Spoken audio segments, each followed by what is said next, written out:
Except for this. That window is working. Great. Oh well. Typical streamer problems. Right? Mm-hmm. Have a good day at school, buddy.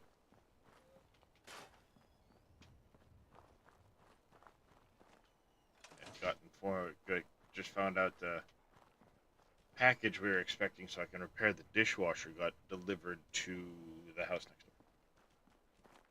Uh-oh. It's apparently inhabited by somebody who's less than friendly.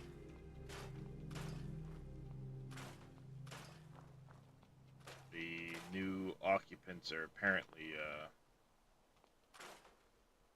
at least the guy, according to my neighbor, is not a very friendly fella. Good morning, Darius. Yes, I started streaming, so you're gonna come and climb all over me now.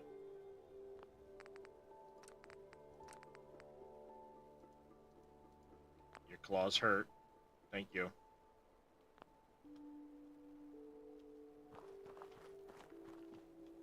Alright, I'm curious about something, because one of the mods I'm running said that this place is rebuildable, and I don't know where the spot is supposed to be.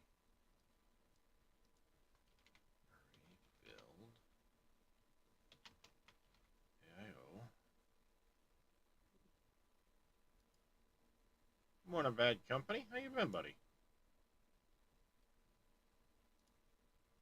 Oops. Rebuild collection.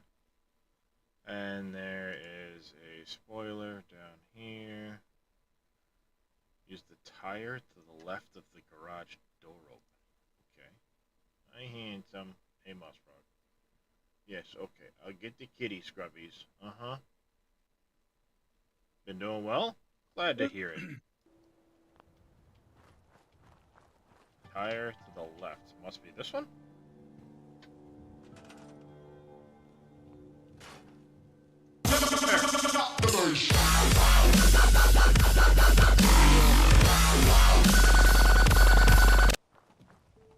Thank you, Mossfrog, for the base drop. Hey. Thank you, Darius.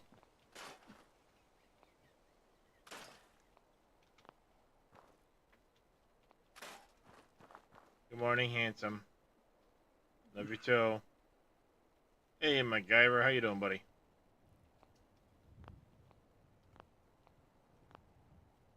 That is an awful lot of glass they want. Don't know if we have that here.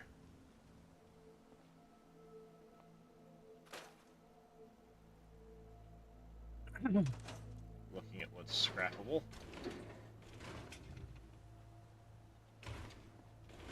Pencil. That, take all this stuff, it's just gonna get jammed into the workbench. All good. Yeah, it's more the when he walks across in front here, he's stepping across me at the same time, and it's not pleasant. Because he's heavier than he looks.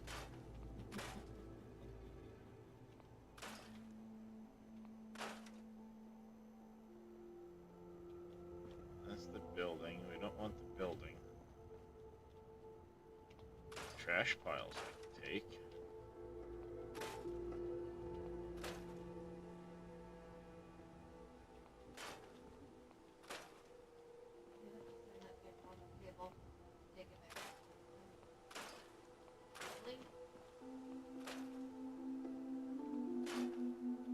I might have.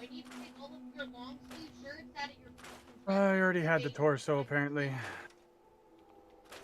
but now I have How you a get a spare? left arm and a right arm. So I have a helmet, left arm, right arm, and torso, and two torsos and two helmets.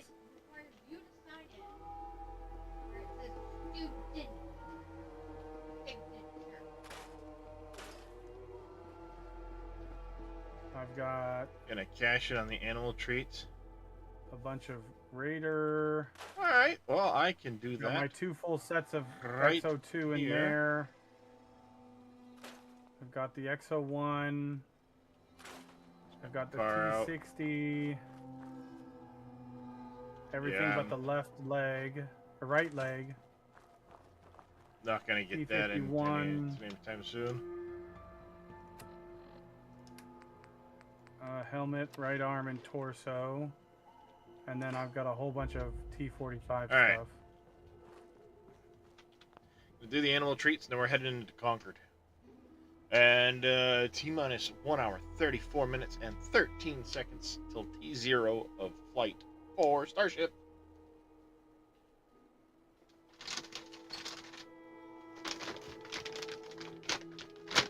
Not that I'm paying attention at all.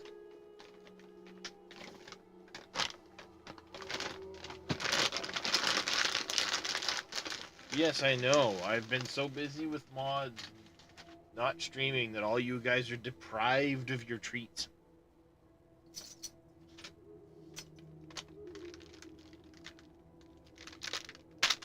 They've all come running like it's...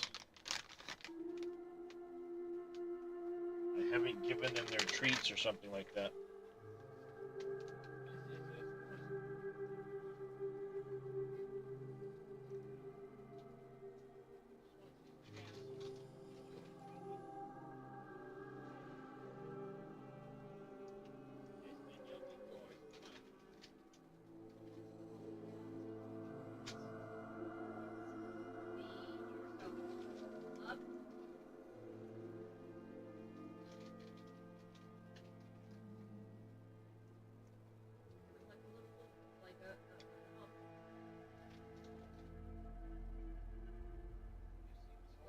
Oh.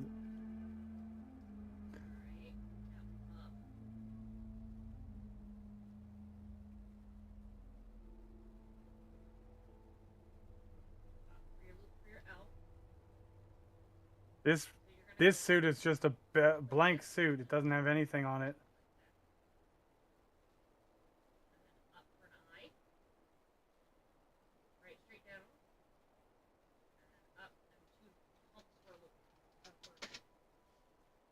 Alright. Treats dispensed. Your brother's house fixing his truck. You missed Boeing's launch yesterday? Yeah, let's not talk about Boeing. They now have 3 helium leaks that, in the isolating of them, have cost them 6 of their reaction control thrusters.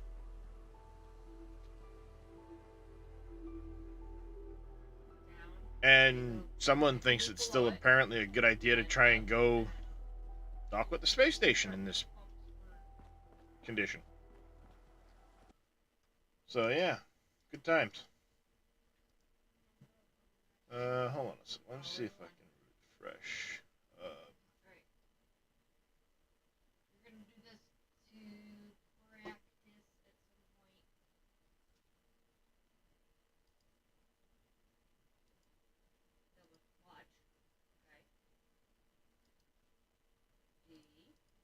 Huh. That's nice.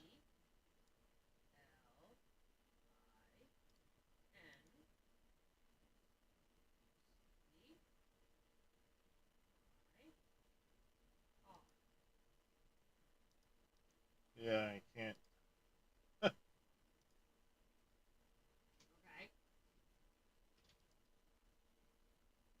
It's not Whoa! Going up properly. Good to know.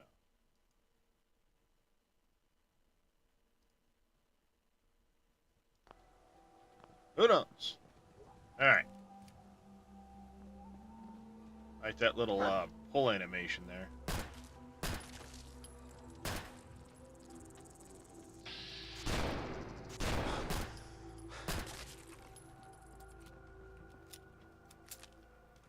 Get that Brahmin meat. Hell yeah.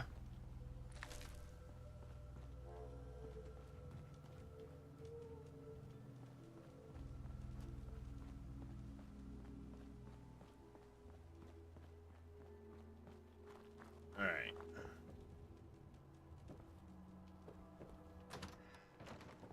do need to be cautious about our looting. Yes. Oh. Jesus. What is that? What the fuck is that? And there goes another vertibird. God almighty. Alright, we get us a backpack. Where did that go under, I wonder? Oops, nope, not that. Not there. Is it armor? No, Under Armour? It was in the clothing section, okay. Plus 10 to my carry capacity. I will fucking take that. Oh, I saw a glowy thing in the fridge. Oh, that's the National Guard training facility. I remember that. Oh, I know where we are. Okay. Ooh. Next is safe. Got it. So I was not able to get rid of the auto lockpick and auto hacking as easily as I was hoping. That's going to require some futzing with some perk stuff in order to make that happen.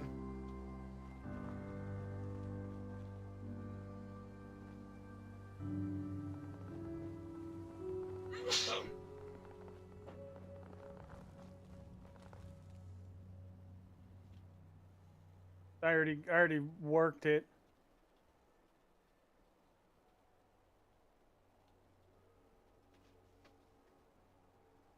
Oh, wow. These quick saves. Oops.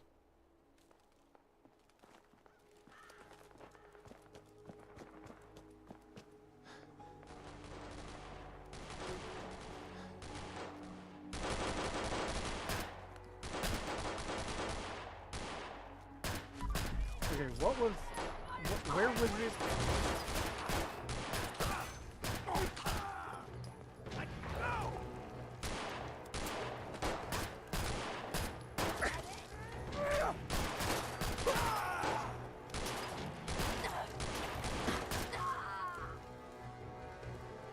That was funny.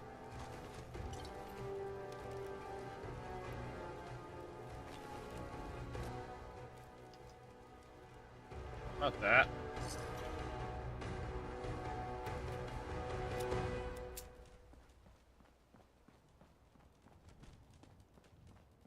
Hey, up here, on the balcony.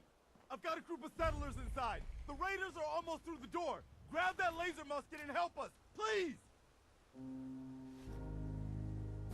If you're nice to me. God damn, Preston.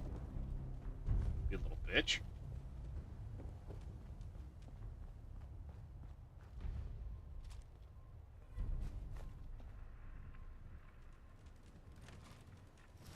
Taking all the shit, because why not?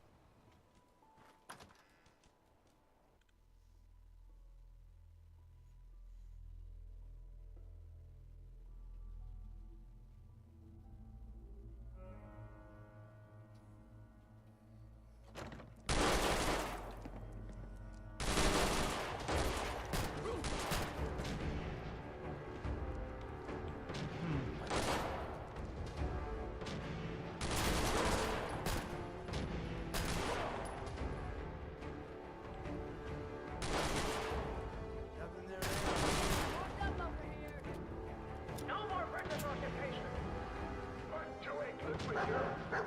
Alright. Oh.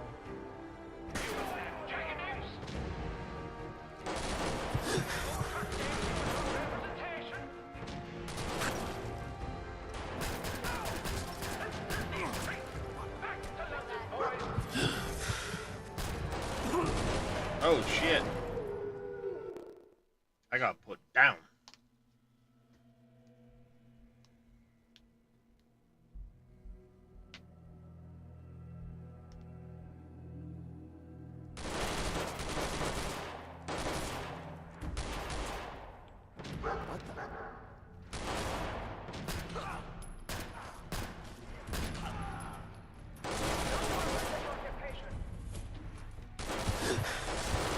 hell are they shooting me from? You lost the back name.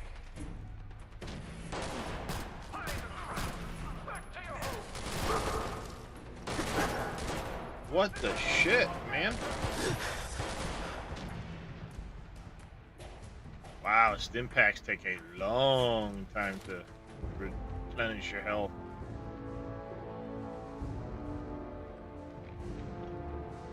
Can't do that yet.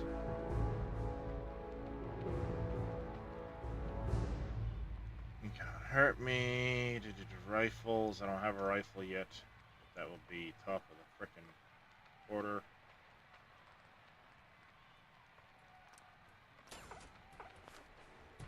For now, we're gonna do that one.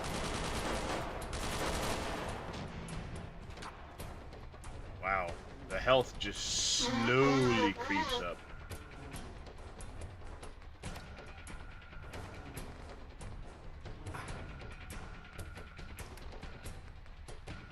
Let's find some food.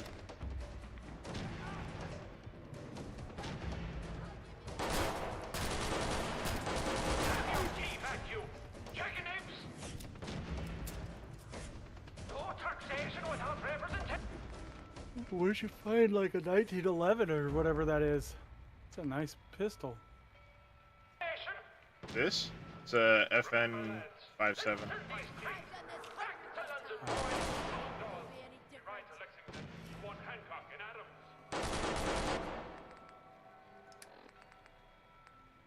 Again, I have a lot of modded weapons in this, so. Oh, that's a cool picture. Oh yeah, it is. Let's go with the pitch. Go with that. We did just get a their left arm. Suppose for now I don't have anything better than that Raider left leg. Awake, men of Middlesex. The King's regulars are coming out.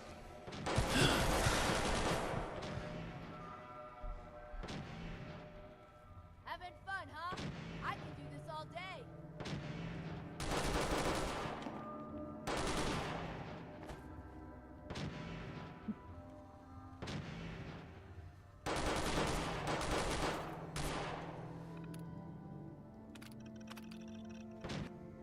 Feel that? It's called fear. Not for me, it's not. Right away, heck yeah, I'll take that.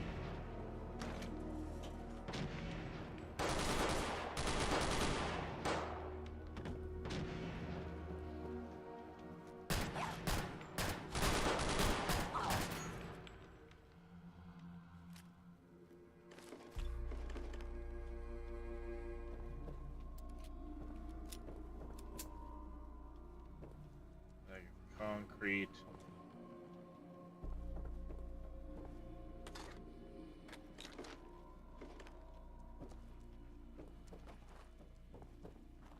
As much as I want the bag of concrete, we'll have to save that for another day. I'm telling you, man, let's just get the hell out of here. We got no reason to hang around and get shot. Stop being such a fucking pan. No! There you are, you little bastard. Get off me!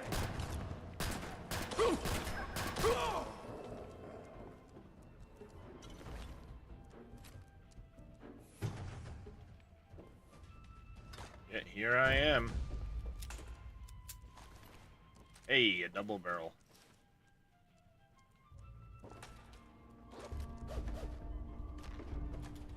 Hey. Yeah, I gotta do something about that. I gotta find a mod or something that changes that up, because that's not right. How much can your dog meat carry? It was like 150 pounds. If for some reason mine can carry 400. We're gonna skin every last one of you. In a survival mode, where those are supposed to be reduced.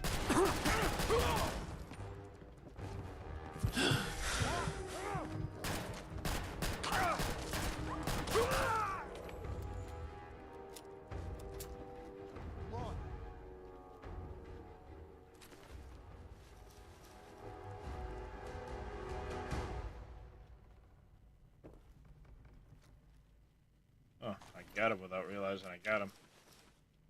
Inside. I'll fucking get in there in a minute. You can calm your tits.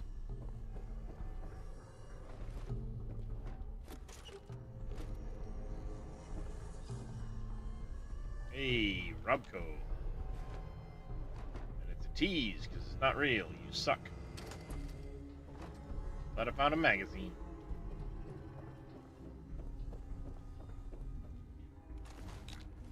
Let's go. Dude, you can shut your hole. You're almost as bad as... No, that is Preston that's making all that noise.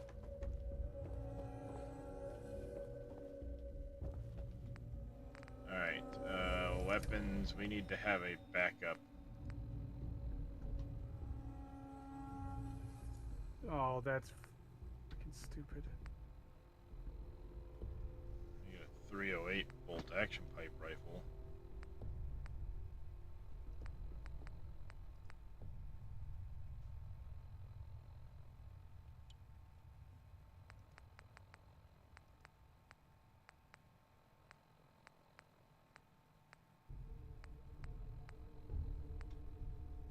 We'll put you on.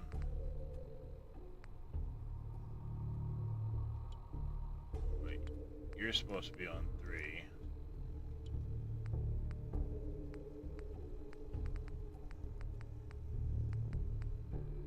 You'd be on 4. Put you on 5, I guess.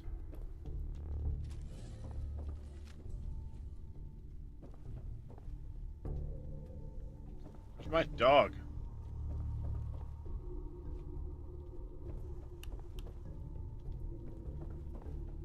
Where the hell did my dog go?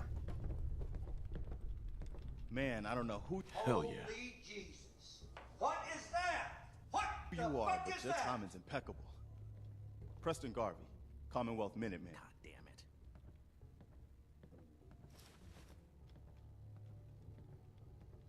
Minutemen? Maybe. So now I'm traveling backward in time? Protect the people at a minute's notice. That was the idea. So I joined up, wanted to make a difference. And I did, but things fell apart. Now it looks like I'm the last Minuteman left standing. That ain't it. I have my own problems, Garvey. Yeah? Like what? You help us, maybe we can help you. Looking for an infant boy. He's been kidnapped. Yours or tracking for someone else? Used to be a lot of families in this group. More than a few missing relatives. A month ago, there were 20 of us. I don't care, Yesterday, Preston. there were 8. Because you suck. It's a cruel world. You think I don't know that? The things I've seen. Nope.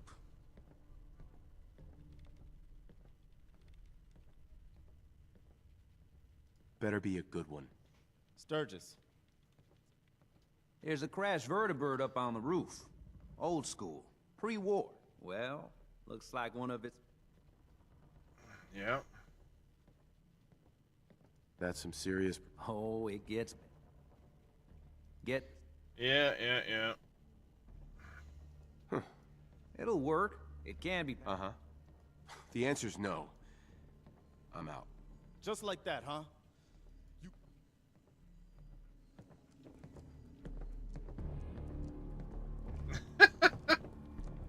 Alright, I accidentally clicked the wrong Something coming. button. Uh-oh. And it Yeah, I accidentally clicked the wrong button and basically told Preston to go for himself. Well done. Yeah. Yep.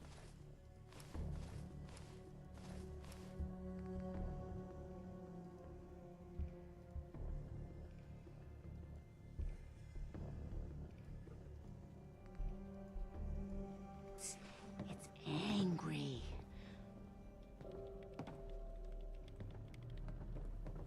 Yeah, that might be Mama Murphy, but you know what? Yes. Holy Jesus. What is that? What the fuck is that? The bag. Okay, you weren't wrong that R. Lee Ermey may get hold after that. The what? I have a sound effect for every time I pick up a bobblehead or a, Mm-hmm. you know, what have you. It's holy Jesus, what is that? What the fuck is that? Plays. Magazine, bobblehead, special item. Yeah.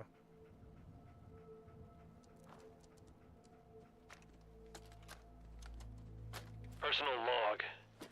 United States Army Staff Sergeant Michael Daly. There we go.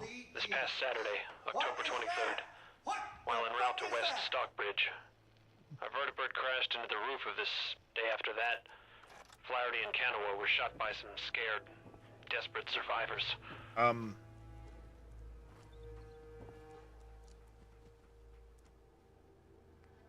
Ain't nothing on this thing.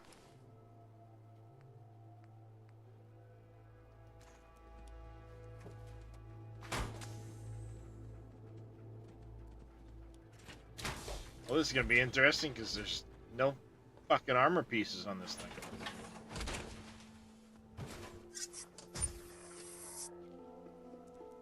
Okay, that's gonna have to frickin'.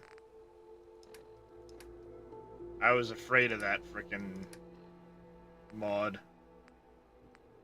But I left it in, and I don't like it.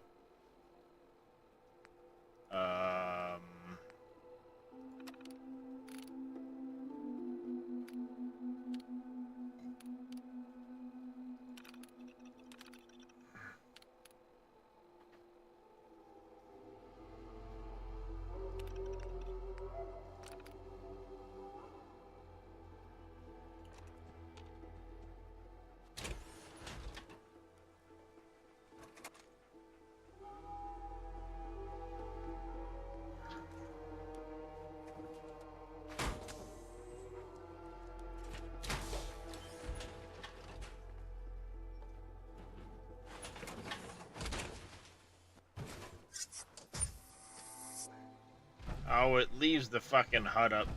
Yeah, that mod's coming out. Up here. Boss, we got somebody up here. As soon as I get a chance, that mod's coming out. Because that's gonna be fucking annoying.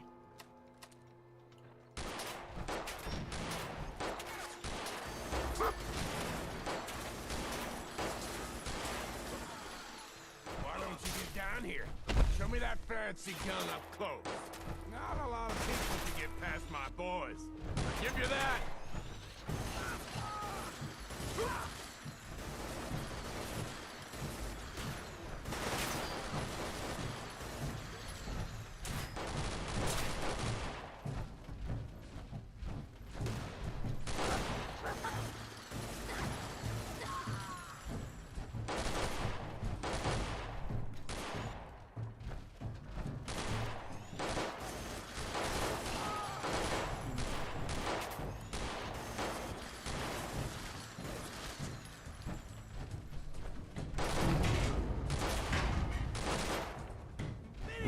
Fucking minigun! 1 hour and 10 minutes. Nice.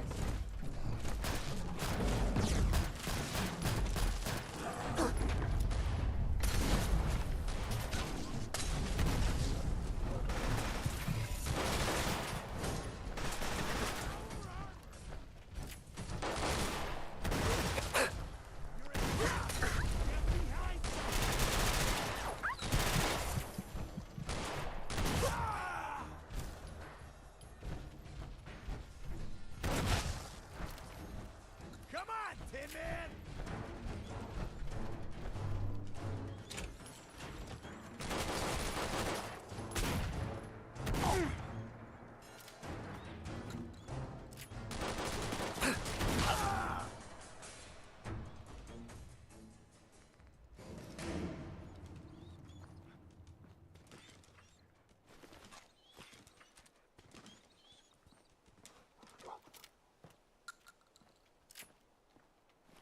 Alright, Gristle here is gonna hold on to the minigun for now.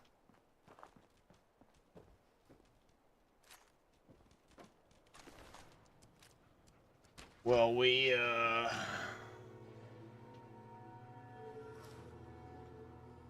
go about looking at this armor.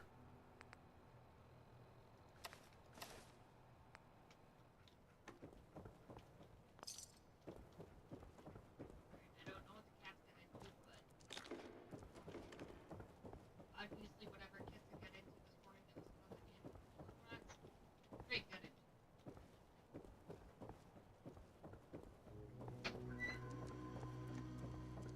Look, you little turd. Cut it out. Hey. Get out of the way, dog. There, but got things going on today. I only live 380 miles away. 4.5 hour drive. Nice.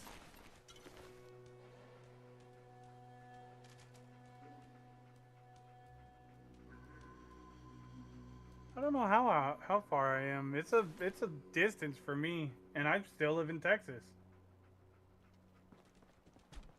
Yeah, well, a little further for me. Just a little bit. All right, so we survived the attack.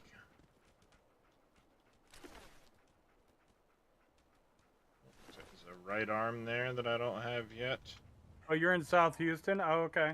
Yeah, I'm up by Fort Worth. Armor. Oh no, I already had right arms. Need a left arm. Shotgun shells. They're always useful. Of course, I'm carrying too much now. Come here, Gristle.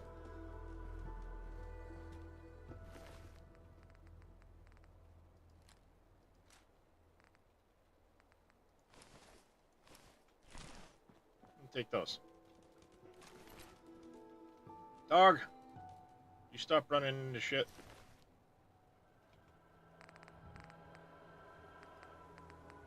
Chest piece. Oops. And the left arm. I just picked up something else I didn't need to pick up.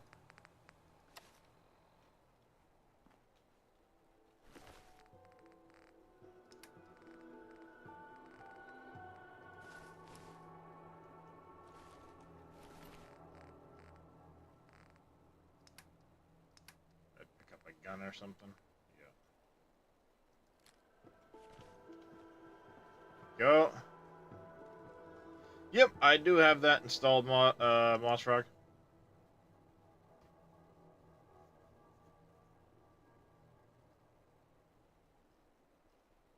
There's a lot of settings in here, though, so...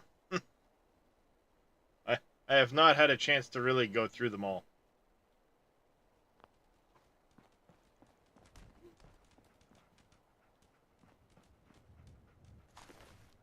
Oh, nice. Impact syringe. There's a couple of mods I'm running right now that aren't, don't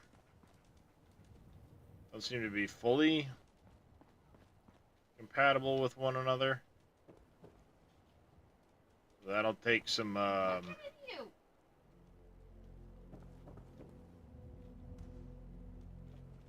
doing.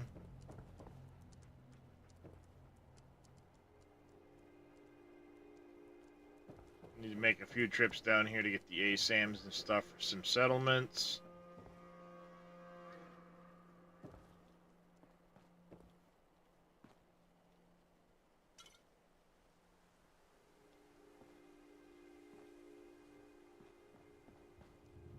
This isn't even the rooftop that,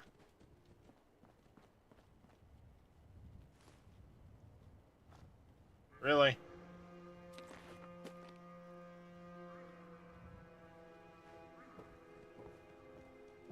Dog, get over here. And the idiot walks off the cliff.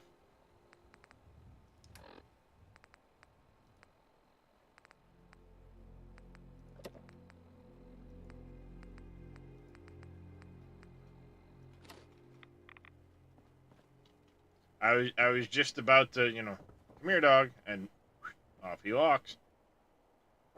Yep. Sounds about right.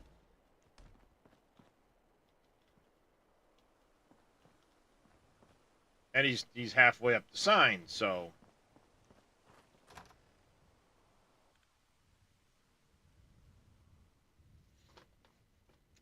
Oh, I think the T0 moved back. Yeah, it did.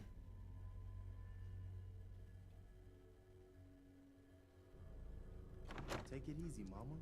You okay? Let's quickly check.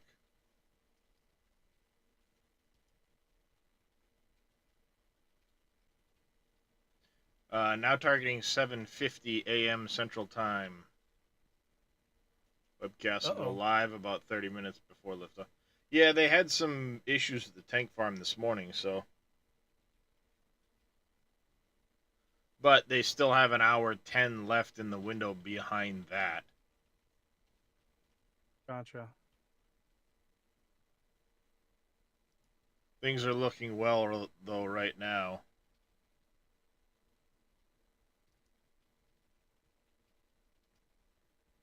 She's getting properly frosty.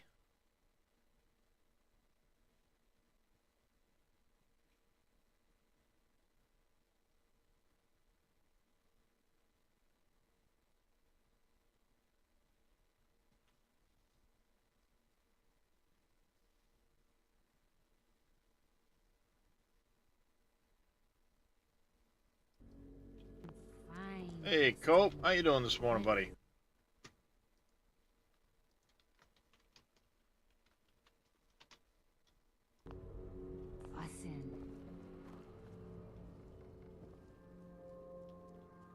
What's up, dickbag?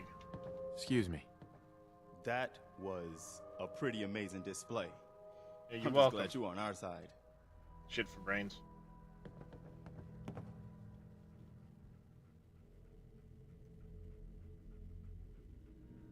I'm on my own side, Garvey. That's a shame, man. You can never have too many friends in the Commonwealth. I don't need you as a friend. Listen, when we first met, you asked about the Minutemen. One thing you should know about us, we help out our friends. So here, for everything you've done, thank you.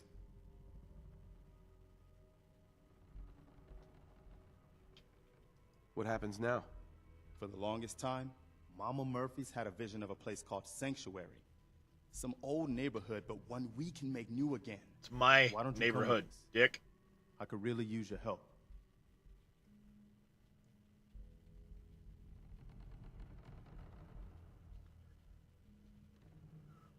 Fine. All right, Garvey. I'm in. Oh, that's Stuff is tasty. wonderful. But there's more to your Brisk destiny, pink lemonade. isn't there? I've seen it, and I know your pain. Properly tasty. My destiny? What do you mean? You're a man out of time, out of hope. But all's not lost. I can feel your son's energy. He's alive.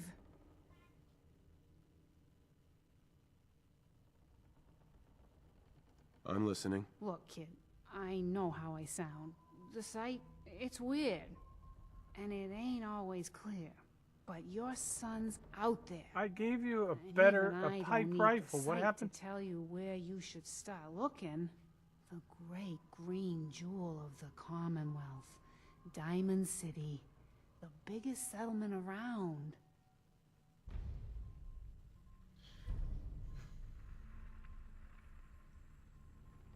That's vague. Look, kid, I'm tired now. Maybe you'll bring me some chems later. The site will paint a clearer picture. No, Mama Murphy, we talked about this. That junk. You shut It's your gonna kill you. fucking cake hole, Preston. Late 80s, We're all nice. gonna die eventually. We're gonna need the site. And our new friend here, he's gonna need it too. Now, let's get going. Sanctuary awaits. All right, folks. Thanks to our friend here, it's safe to move out. We're heading for that place Mama Murphy knows about. Sanctuary. It's not far. She knows about it? You mean she had one of her visions while she was stoned out of her gourd? And now you Yes, want us she to was just head Marcy. out on another wild goose chase based on no better plan than Mama Murphy saw it? It can Oh, hardly hold turn on, out hold any on. worse than... Everybody just take it easy. We're all in this together. You know what right? Marcy's problem so is? Marcy, you got a better idea June of here what we needs should to do give her a next? good dicking down so that she'll Anybody? shut up.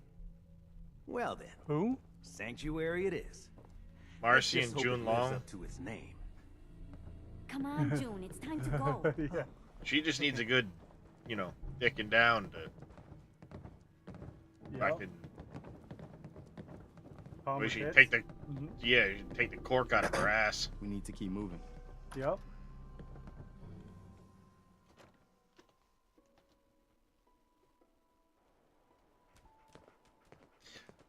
Moss Frog, one thing you need to do is make sure you download with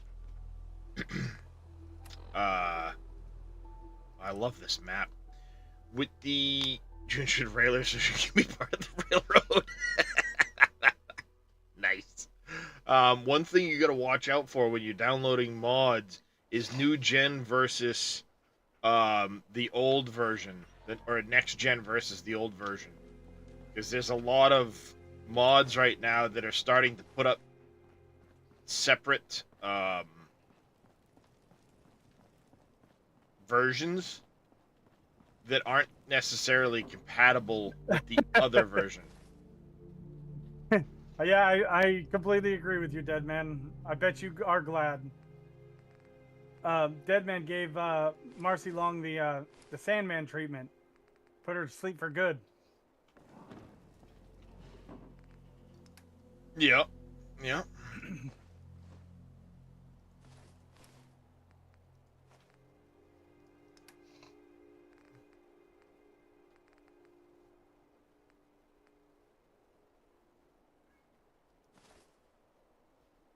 You were doing the manual. Yeah, the manual part isn't so much a problem as it could be the version number not matching up with the current version that you're running for the game. The only way I could get all of my shit running was to literally stay on the previous gen of the game. So I actually have an installed copy. I'll show you. Mods. Wabbajack. So I have the Frosty files here. I actually have an entire copy of the stock game from the previous version installed in this mod folder. And when I go to launch the game through the mod organizer, I'm actually launching this F4SE loader right here, which is launching this version of the game, not the version that Steam installed. And then I have the way it works is I have a separate mod folder that the mod folder launches and applies to the stock game folder.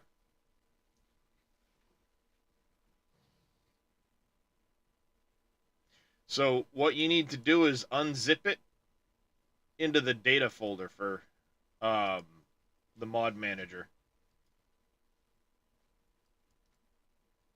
It shouldn't actually have this mods folder here, but it does. But it unzips into the data folder.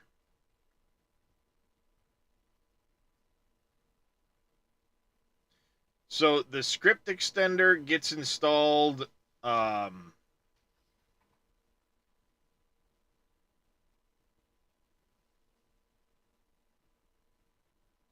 so if you can confirm that's running, then you should be fine. You just probably need to have it installed correctly into the data folder. And it should just literally look like, where is it? MC...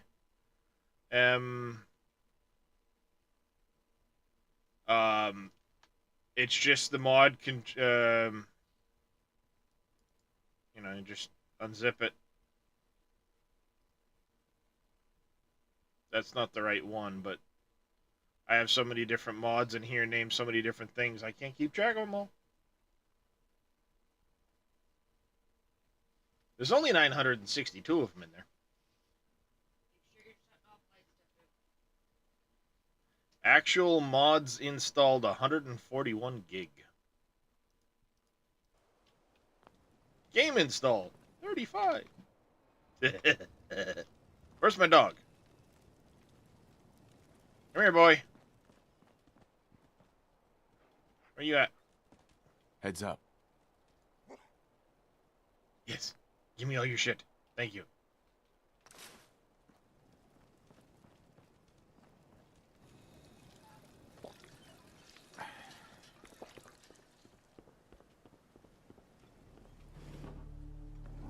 One thing I have not been able to confirm yet is whether or not I'm actually getting... Laser musket can go in there.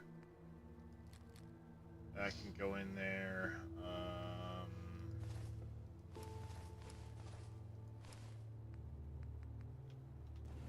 That can all go in there. Rotten potato. Let me pull out these 3 fruits.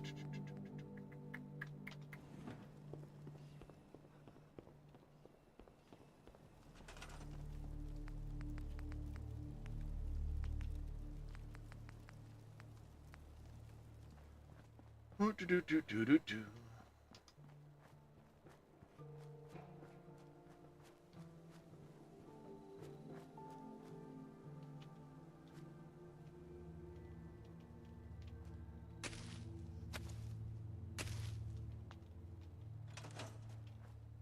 Seems to be growing well.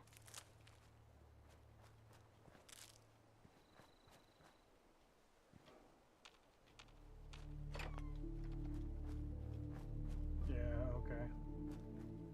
So that was a random event. I died, so...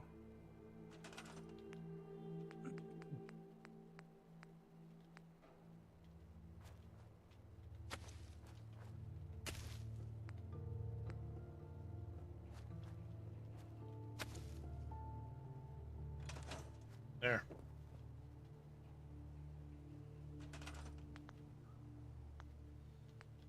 Defensive guard posts. Not that Preston's gonna is useful for shit all, but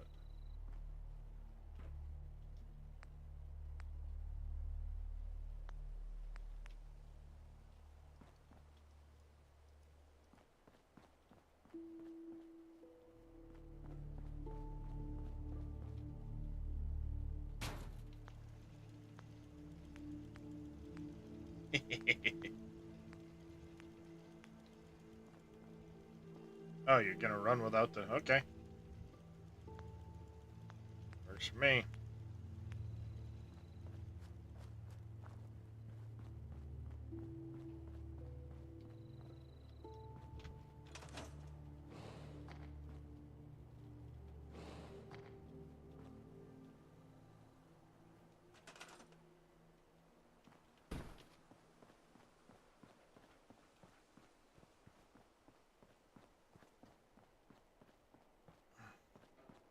And I have a city plan that's gonna...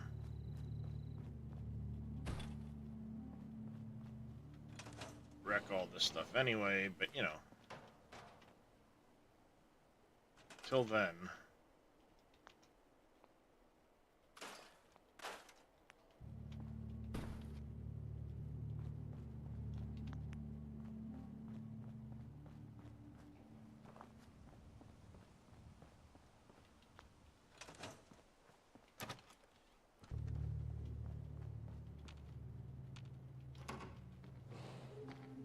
Oh, there we go.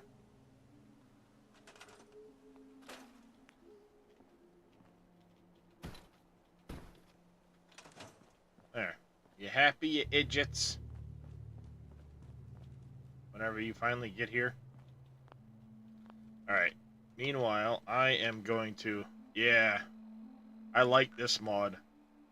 It changes out the... 1, it gives me a full screen Pip-Boy. And 2, it changes out the... map for a height map? It gives you a little bit of a height map, but it also... Let me shut that off. It colors it too. So you get some height map to it, but it gives you colored icons on there instead. So you can kind of get a... Oh, what is that mod? It's darker map, and then there's a UI package that includes the icons on it. Nice. Like when I come into my inventory, I actually get colored icons and stuff, and you'll see those same colored icons when you're looking at like when I go to loot a body, it'll show the colored icons.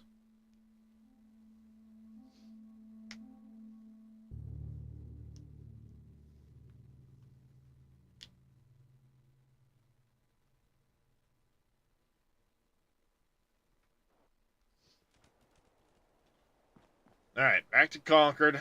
Let's grab some more loot. Since the first time around was Ludus Interruptus. Oh, quick save. Guess then. Hello.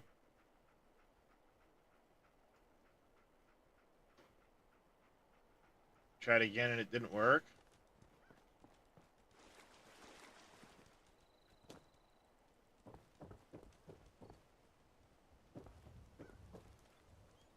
Hell yeah. No globe. What the fuck is that?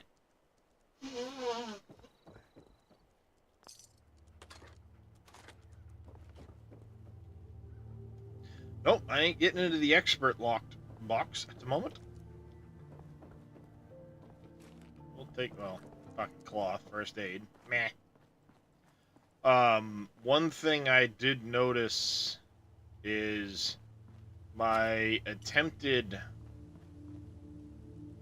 combination of the Stimpact mod with the current perk set. I don't think it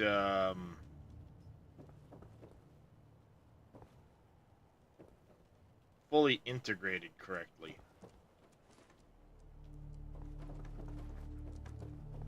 I've not seen any med packs yet.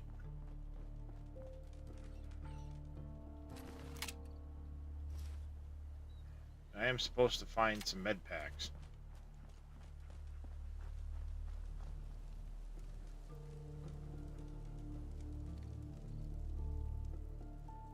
Could be that they just didn't correctly get added into like the loot lists.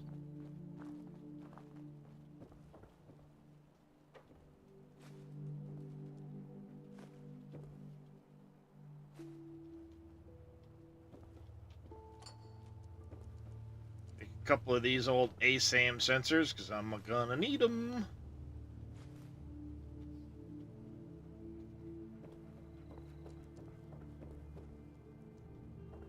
Back up, we'll finish looting the top of this place out.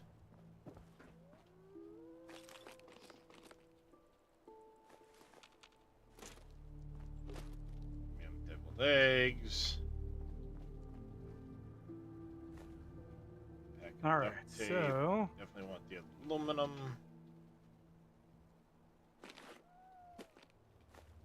Overdue book, heck yeah, silver locket. Sleepy sleep bag.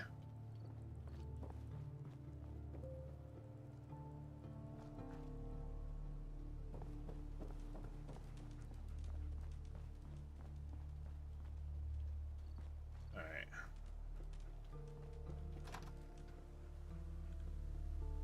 How's it going, Zazula? Welcome back.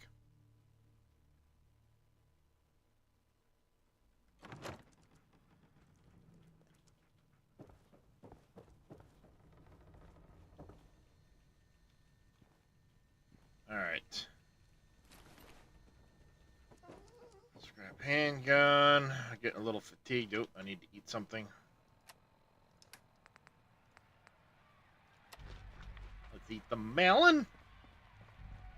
The last melon.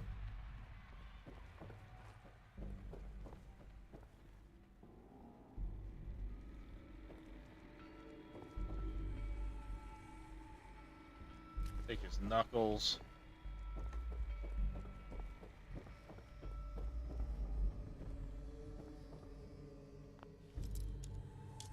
Advanced lockpick that we can, maybe do.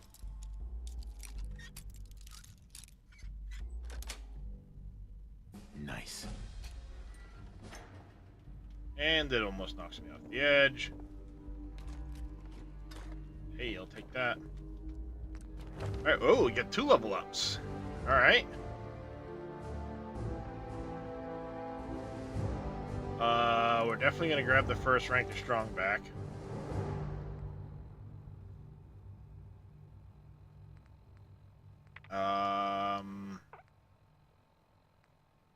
Gun nut would be really handy. Lead belly,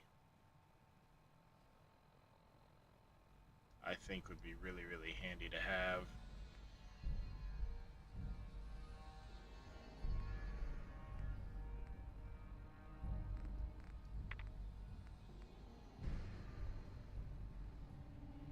Ooh, buffness would be really handy too.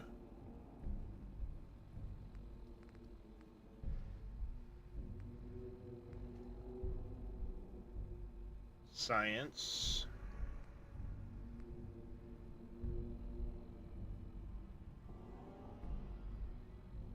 Ooh. You know, the more I'm thinking about it, the more I'm liking this idea.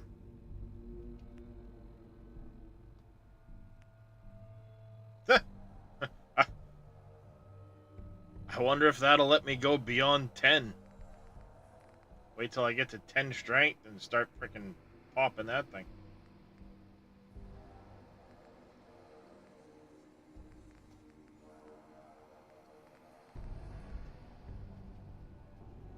I know we're gonna need blacksmith, so let's put a point in strength too. I can't till I hit level 7. Alright, fine. I guess in that case,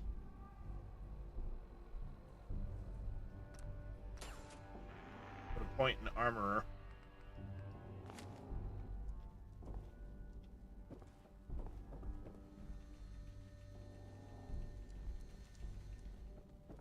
Alright, we looted down here.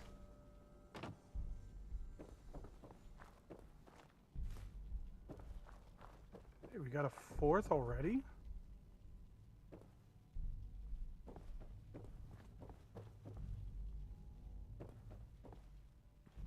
Where are they? Current fashion magazines, folders. Oh, freaking cap stash, nice. I came over here.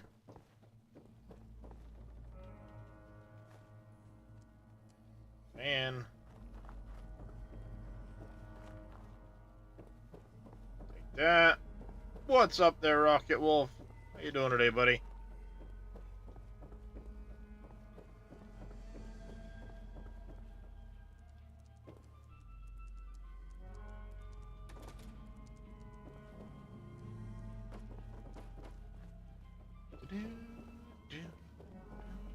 Doing alright today, Sazula.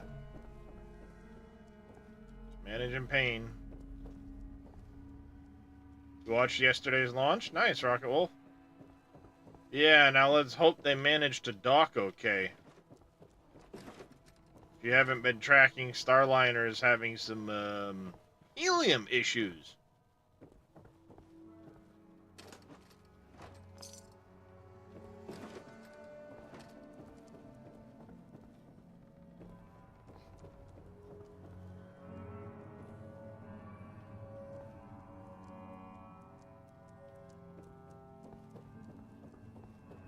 How's it going, Cowboy Mikes?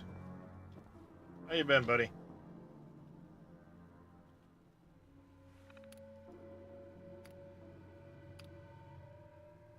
Yeah, it's not supposed to be till noontime, around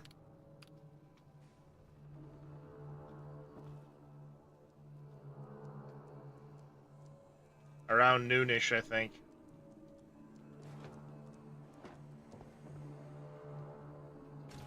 My concern is they're down 6 reaction control thrusters, so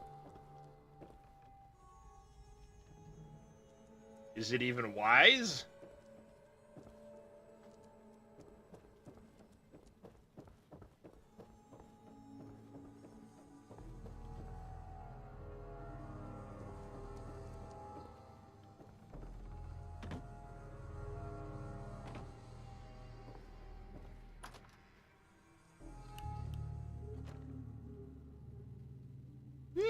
unless those reaction control thrusters prevent you from slowing down and aligning correctly and you slam into the ISS.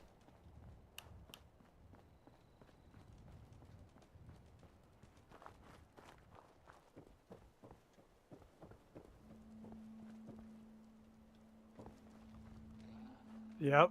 We saw it too. Push back 30 minutes. Yep. Yep.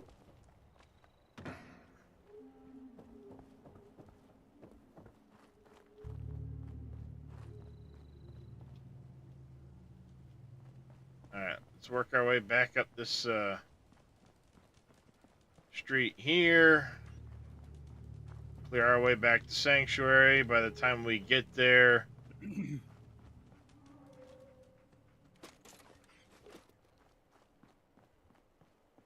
likely that Preston and them will have arrived. Finally.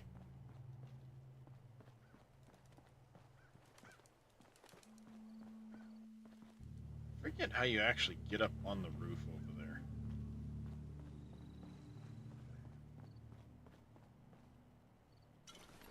Huh. Mr. Raider.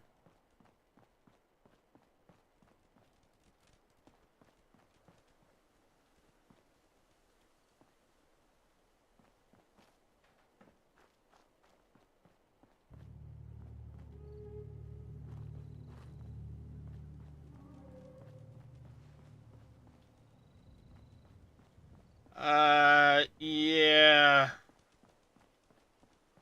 I wouldn't want to try and do that. The ISS does have thrusters and maneuvering, yes, but if you're worried about the ISS trying to dodge it at the last second, that's a bad idea. That's a no-go at that point, for sure. I mean, yes, technically speaking, you have the ability to dodge some with the ISS, but that's a too little too late type of thing, in my opinion.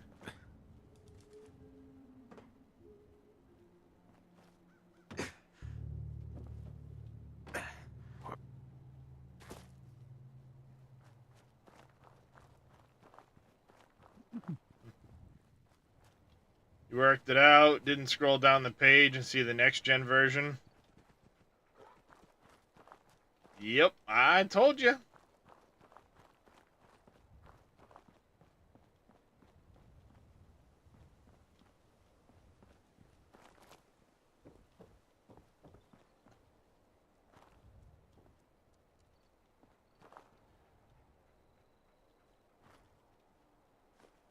While yes, I agree with you, Rocket Wolf, I'm worried about this added pressure of Boeing having failed for 3 years to finally get this thing going, that now they're going to try and succeed when they shouldn't try to succeed.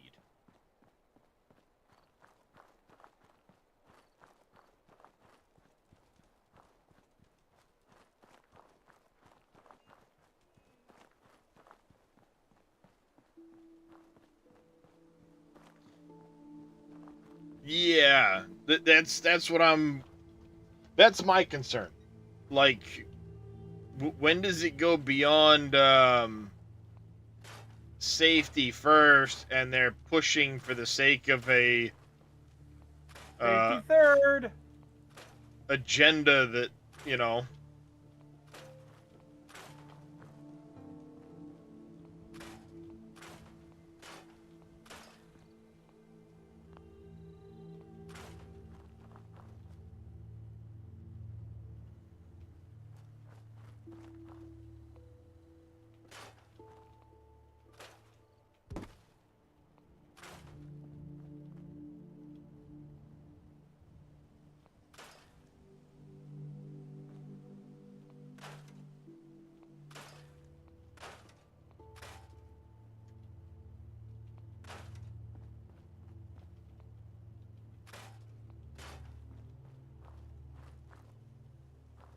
Yeah, unfortunately, I fear you're correct there, Mossfrog.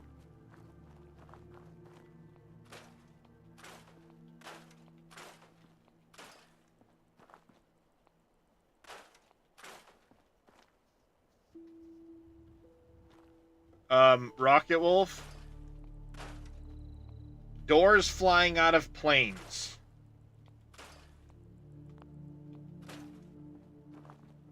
Just gonna throw that one out there.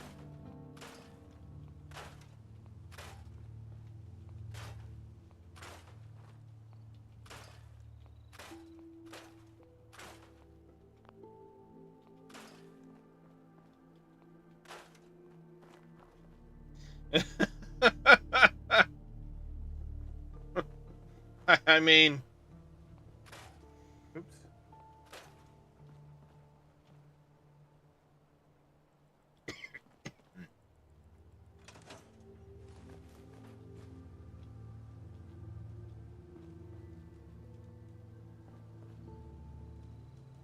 need I say more?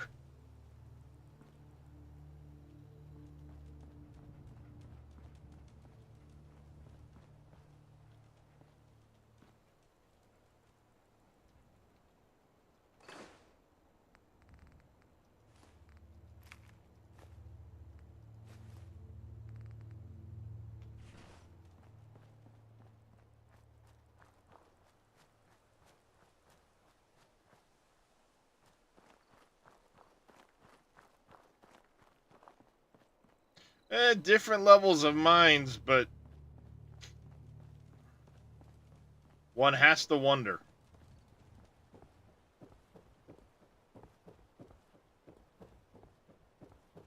Oh yeah, all they care about is the bottom dollar. They don't.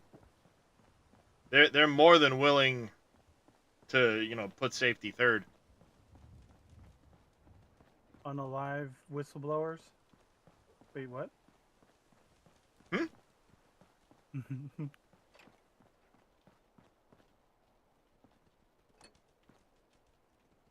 No, it's speaking their creative differences with their whistleblowers. Hmm.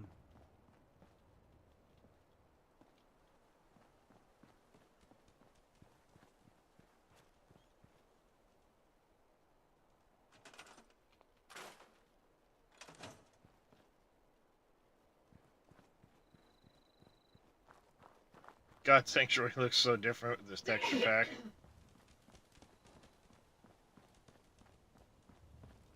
Oh wow.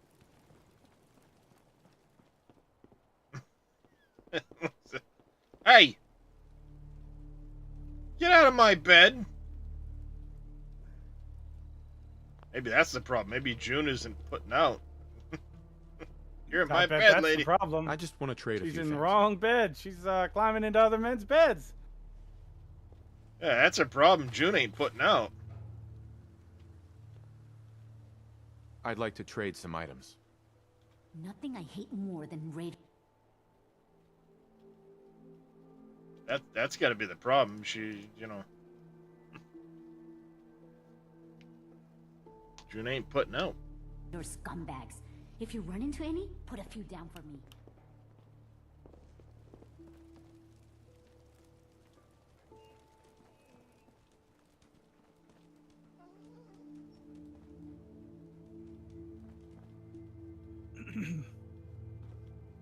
Hey there. Hey, good to see you again. I was hoping you'd show up. I should have listened to It's Mama my Murphy all home? along. Pretty nice place she's found for us. I think we could settle down here. Make it a place to call home. What do you think? Yeah. I used to like living here. Before the war. What do you mean? Before what war? Are you saying... Yeah, I lived that's here what I'm saying. over 200 years ago. I was frozen or something for most of it. Just woke up a little while ago. Damn. Like one of those old pre-war ghouls. You say you were frozen. Anybody else make it out with you? Nope. Well, My son. Somebody took him while I was still trapped. Have you run across anybody with a baby boy? Damn. I'm sorry. But no. I haven't run across any kidnapped babies. I'll definitely keep an eye out for him. Anyway. minus 59 minutes. 10 seconds. Right before I lay down. You what? And I can't hope you eat don't the mind, pot roast right before I lay but down. I've got another Why thing is to that ask. what you That might think? be- Had I think word that from a might be- settlement asking for Or the help. crab dip, because my We're stomach's still been a hungry. little bit. Only chance to start rebuilding. Trouble is, What kind of help do they need? Oh my god, that's hilarious. Oh, good. Oh, good. I was hoping for a chance to rescue some more What? helpless villagers. it's a not that clip people are from helpless. The Joe Rogan They Experience. just need someone to And give them a one of the helping hand guests is sometimes. talking. He goes, he That's goes, I'm what the gonna turn my Minutemen phone is off, supposed to like, be all about. By the way, and if you want to help Joe's out around like, here you at know, all, oh, what's going talk on? to He's like, Sturgis. oh, well, every sure. time I'm starting to look stuff up. Like they're talking about weird government shit, and the phone starts Hey, fucking up. And he do goes, you well, have have a you ever moment? dropped your I phone? wanted to And he thank you goes, yeah, I dropped for my helping phone, us but then out I in buy a new Concord. phone, and it does the same damn thing. If only we'd run Not into 10 you minutes later, the computer starts fucking up, Hey, Sturgis, You willing to do some work? and like, what kind Joe of help goes, do you need? did Well, we for drop the starters, computer? we could use some real beds. We've been sleeping on the ground for too long. Yeah, exactly. They're Rocket Wolf. Yep. Do I look like a carpenter to you? Why do you need my help to build beds? Look, we got a lot on our plate, and we've been on the run for weeks. Well, you asked how you... Mm-hmm. Yeah, glad they're to help. already Okay. built. Just make sure we can... There's a workbench. Sturgis. I like it.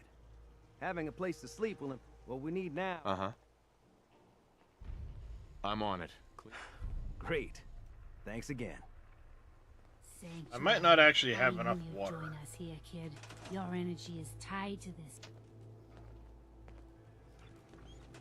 I know it's tied to this place, Mama Murphy, because I was fucking living here.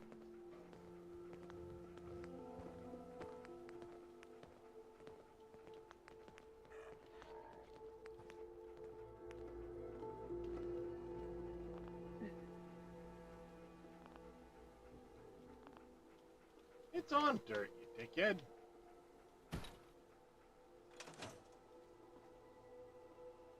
Hey, Sturgis. I feel better already. What are you doing? Knowing we have a reliable supply of clean water. I hope you don't mind me asking for some more help, but our food supplies are running low. You don't if we're gonna say. settle here, we'll need to get some crops established. I'll start planting right away. Good deal. Which one? Brown one? Are you trying to tell me I didn't This pet place you is enough? starting to feel like home. Now that we can grow our own food, I think we can really make a go with this. Trouble is, the more we establish ourselves here, the more of a target we become. What we need is to get some defenses Auto scrapping set the up. settlement mod. Then maybe Preston Yeah. will be able to relax a little bit. I'm I'm on it. Ah, thanks. It'll make everyone feel... Hey, Sturgis. Thanks for doing that. We'll all sleep better at night. No, it's been a long road. What next? Well, of course you know your windows. Uh-huh. Yep, you're welcome, Sturgis. Now, to go in here, over to... I got a few extra mods for stuff. Fenn's Sheriff Department, Snappy Builds, Lord, has a whole big Barn? church kit, What? thematic She and did the practical butt stuff. wiggle and like charged up a pounce and just she took Squeaker off her feet. Good. Teach your daughter a lesson.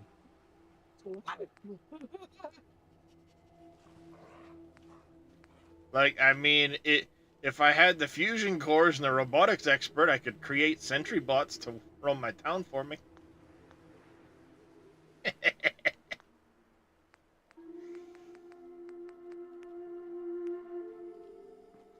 Too amused by that, I think.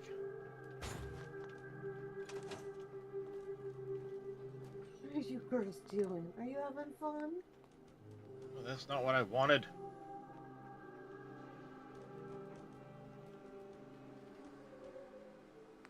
Select the city plan. Sanctuary Green Hills. Use that plan. There's no leaders. This off. Where's Sturgis at?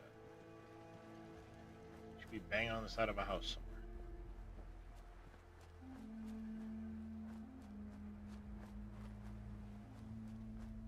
Sturgis. Sturgis, where'd you go?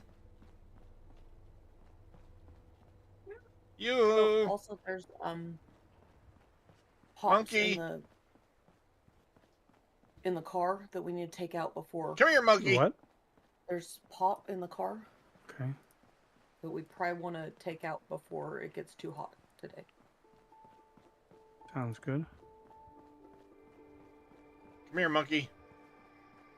The dog is playing with a toy. Yes, Sturgis, you are now in charge of Sanctuary Hills. You. No, never mind. You can wait a second. I gotta go get stuff out of my boxes.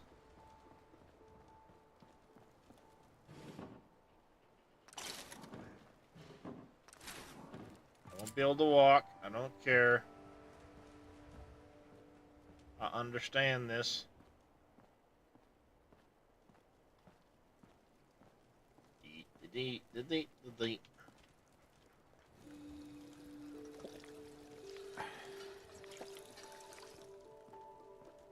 I am properly hydrated.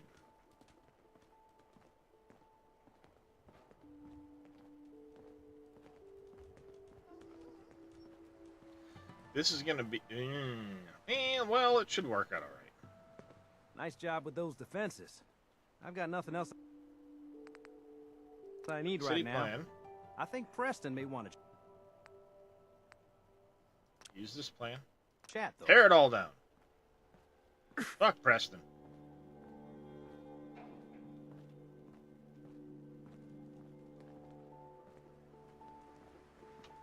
Let's do this. Hey. Have a good day at school. See you this afternoon, okay? Got a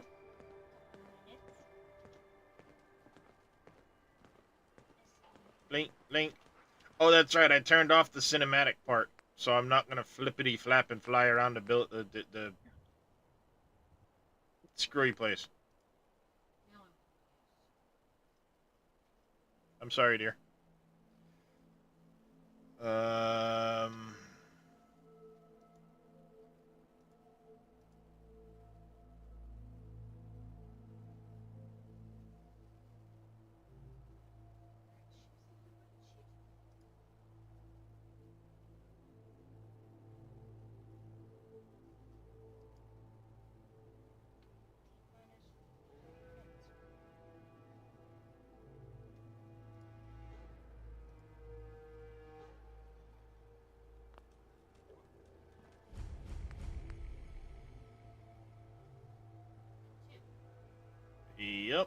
Yep. In addition, you can build junk storage crates. Yep. Okay.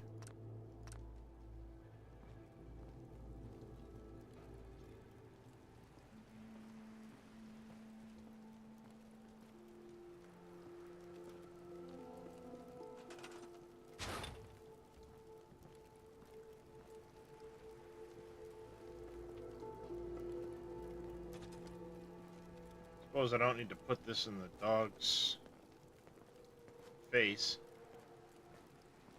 See if I can put it out back. Actually, I'm just going to scrap it because I know I have extras. Alright, here we are going to put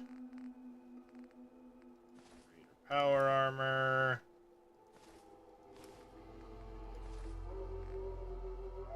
As well as fusion cores.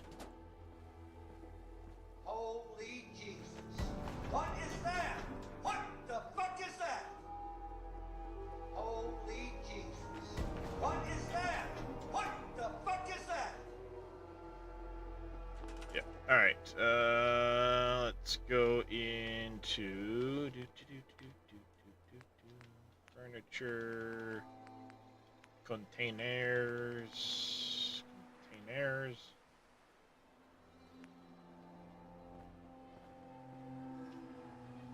Oh, it won't let me build because workbench.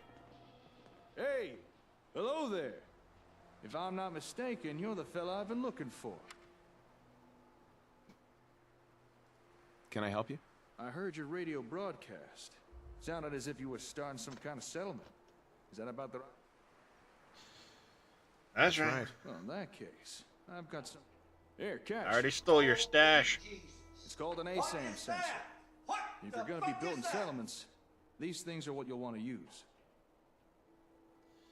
Yeah, okay. Yep. Yeah? I think place that ASAM down on the ground. Uh-huh. I will as soon as you get the hell out of my way. Because I forgot to frickin' upgrade the settlement build size before I did that.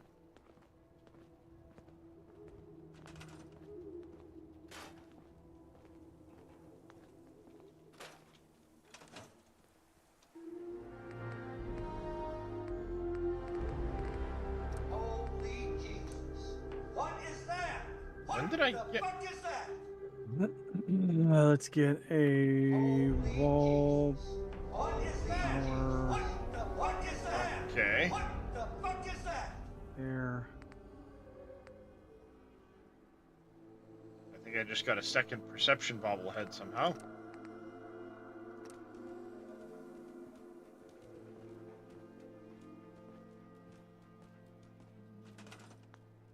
Hopefully it didn't trigger a weirdness with... Oh, and I got 3 extra people.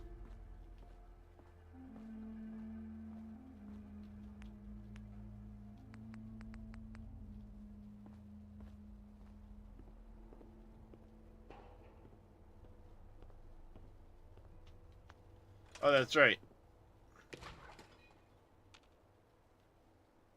The fridge had a cooler in it. Haha.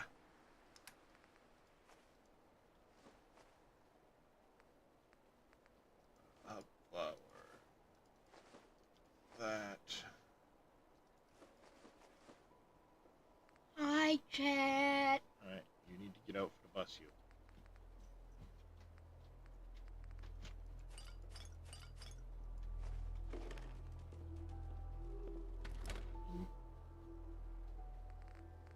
He's not listening.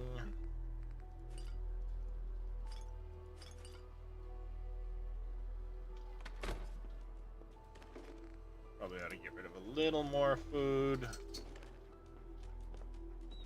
Alright. This here is my cabinet of sell off my shit. I was gonna say, if you and Jackson just want to chill in the car. That's what I figured we were gonna do. That's okay. I was just making sure. I'm just going in case they give you a workout and you can't drive. Yeah, exactly. That's all I need is I just want to make sure. That. That.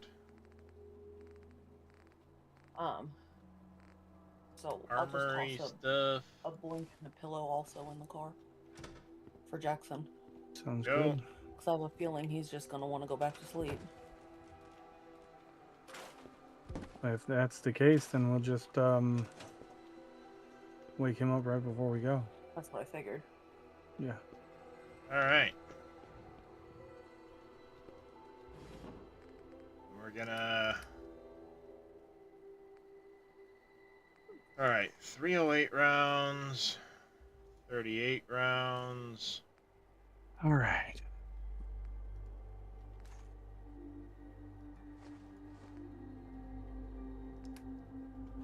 Oh, hold on. I should probably put that in the right place.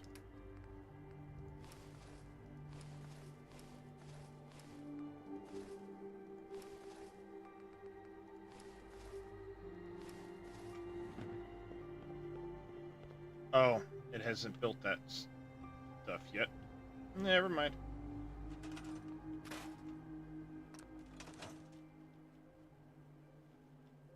I guess I can't. So I won't.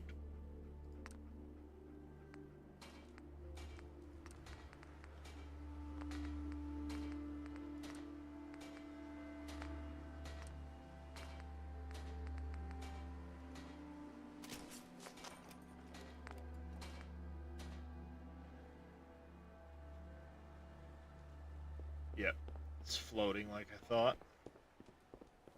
Thank you for the hydrate there, MacGyver.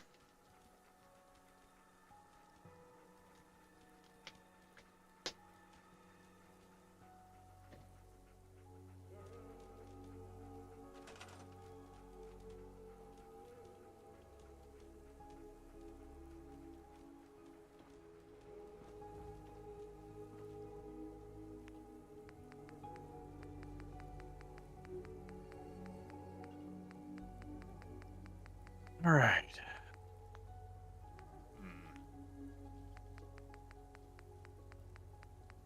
All right, guys. Let's go raid Mr. Darius so that I can go with Farah.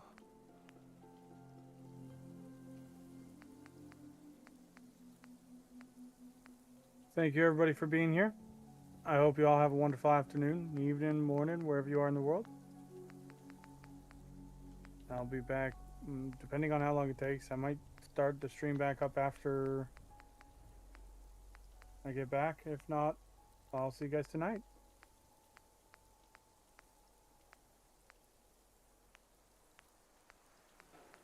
Yeah, see, that medical thing is just a touch. Actually.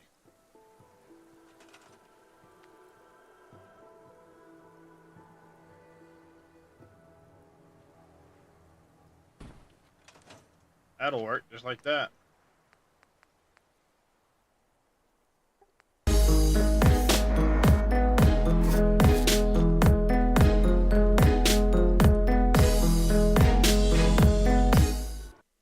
Thank you, Mr. Reyes, for the raid. Welcome in, everybody. Mm-hmm. We are also playing some Fallout 4 this morning, but we are doing a heavily modded playthrough. I thought it said I should be able to make... Oh, healing.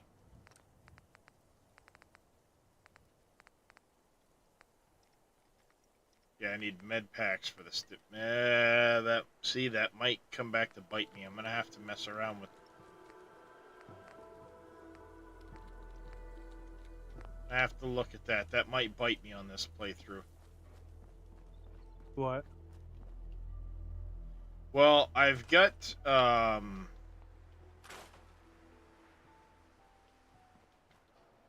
gonna have to hide that the hard way. I have to remember what that command is. I'm using a mod called Stimpact. And what it does is it segments my health bar. And I can only heal up the next segment by using a health pack or a med pack.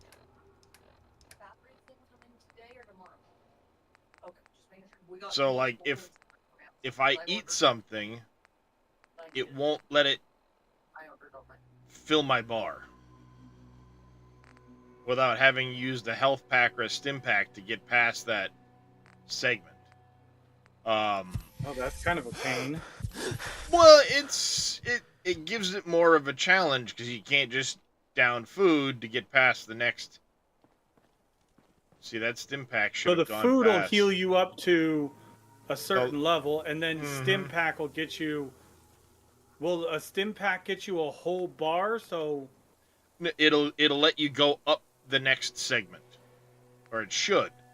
And I'm looking at it right now. It's not seeming to do that at the moment.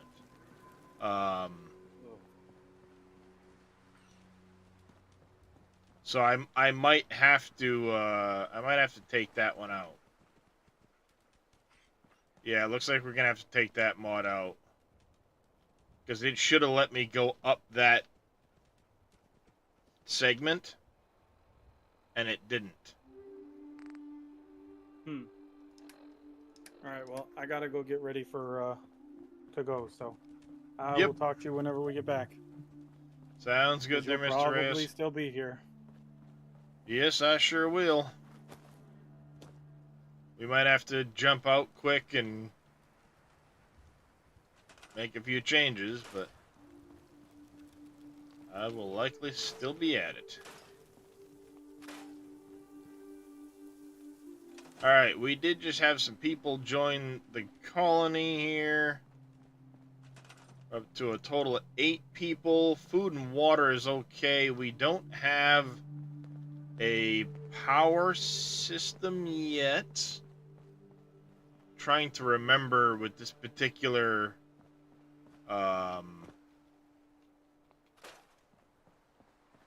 city plan. Power is here, so I need somebody working that.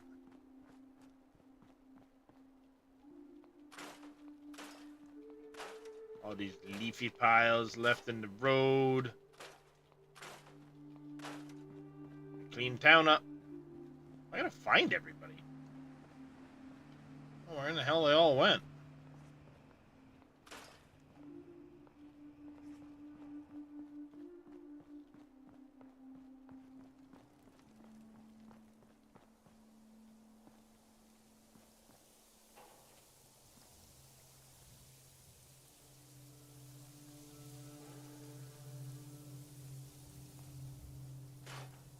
Float fly. That's what I was after.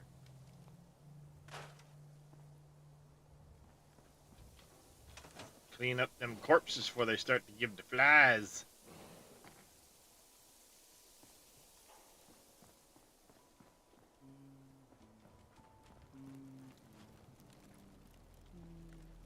Preston, you're useless shit.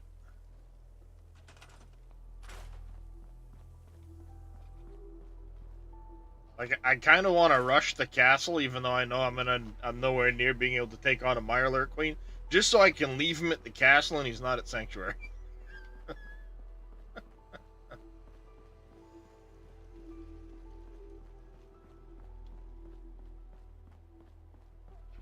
Hello? There's Preston. Or there's Sturgis. The shit's everybody else. I found 2 of the 8 people.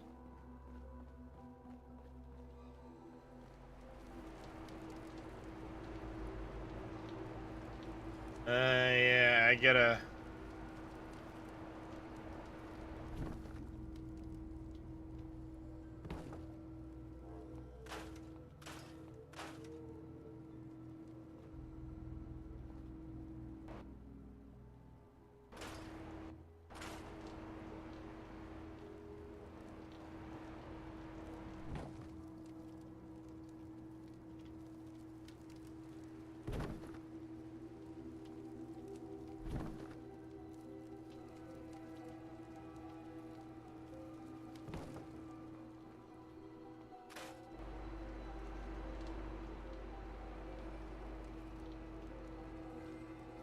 There, it more or less hides it.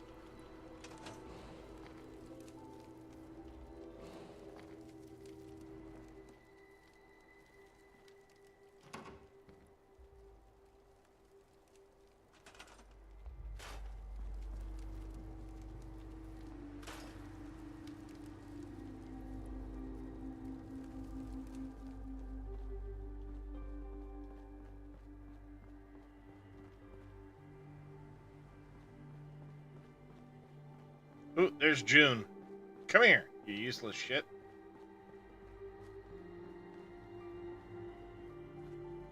There's Marcy.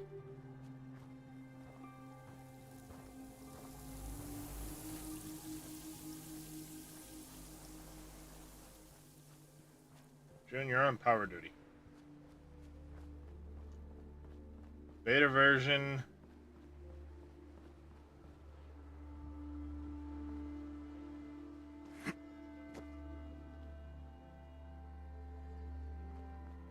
Oh, maybe the power doesn't show up until the next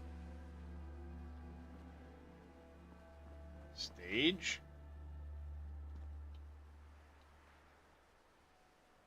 Yeah.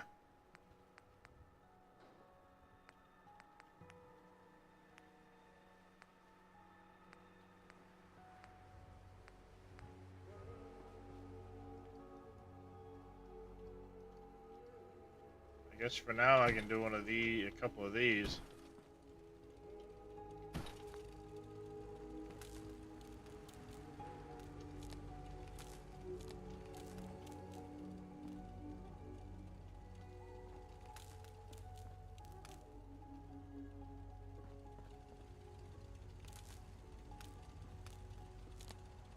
There we go. Some power. Hygiene. Yep. Cleanliness. Yep. Pollution. Yep. Shut up. Get out of the way. I get it. Shut it.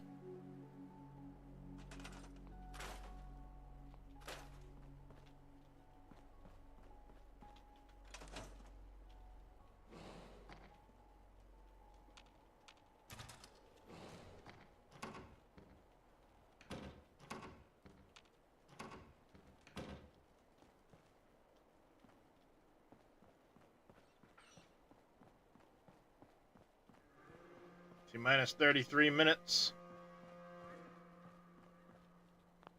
All right, real quick, I want to double check. Here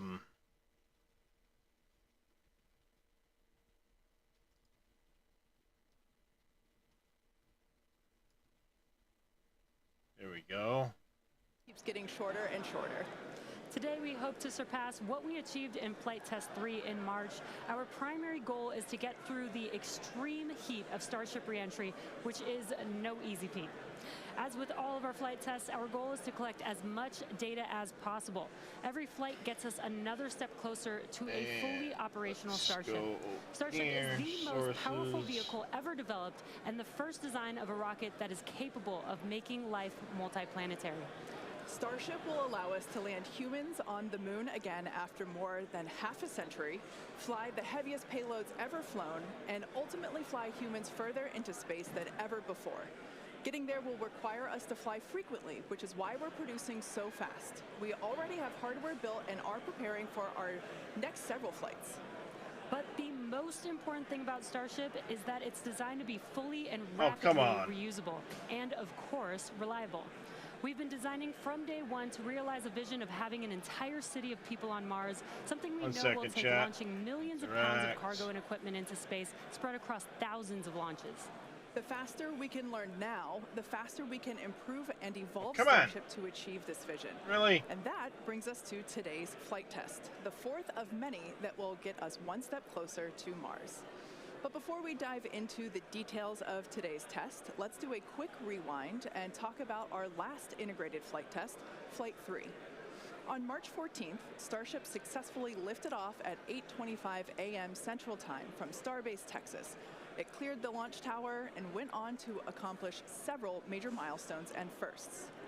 All 33 Raptor engines on the Super Heavy booster started up successfully and completed a full duration 2-minute and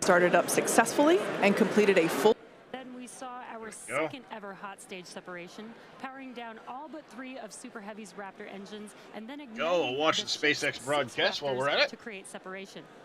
Next, Super Heavy completed its flip maneuver and ignited the 13 center engines for the boost back burn to send it towards its splashdown point in the Gulf of Mexico.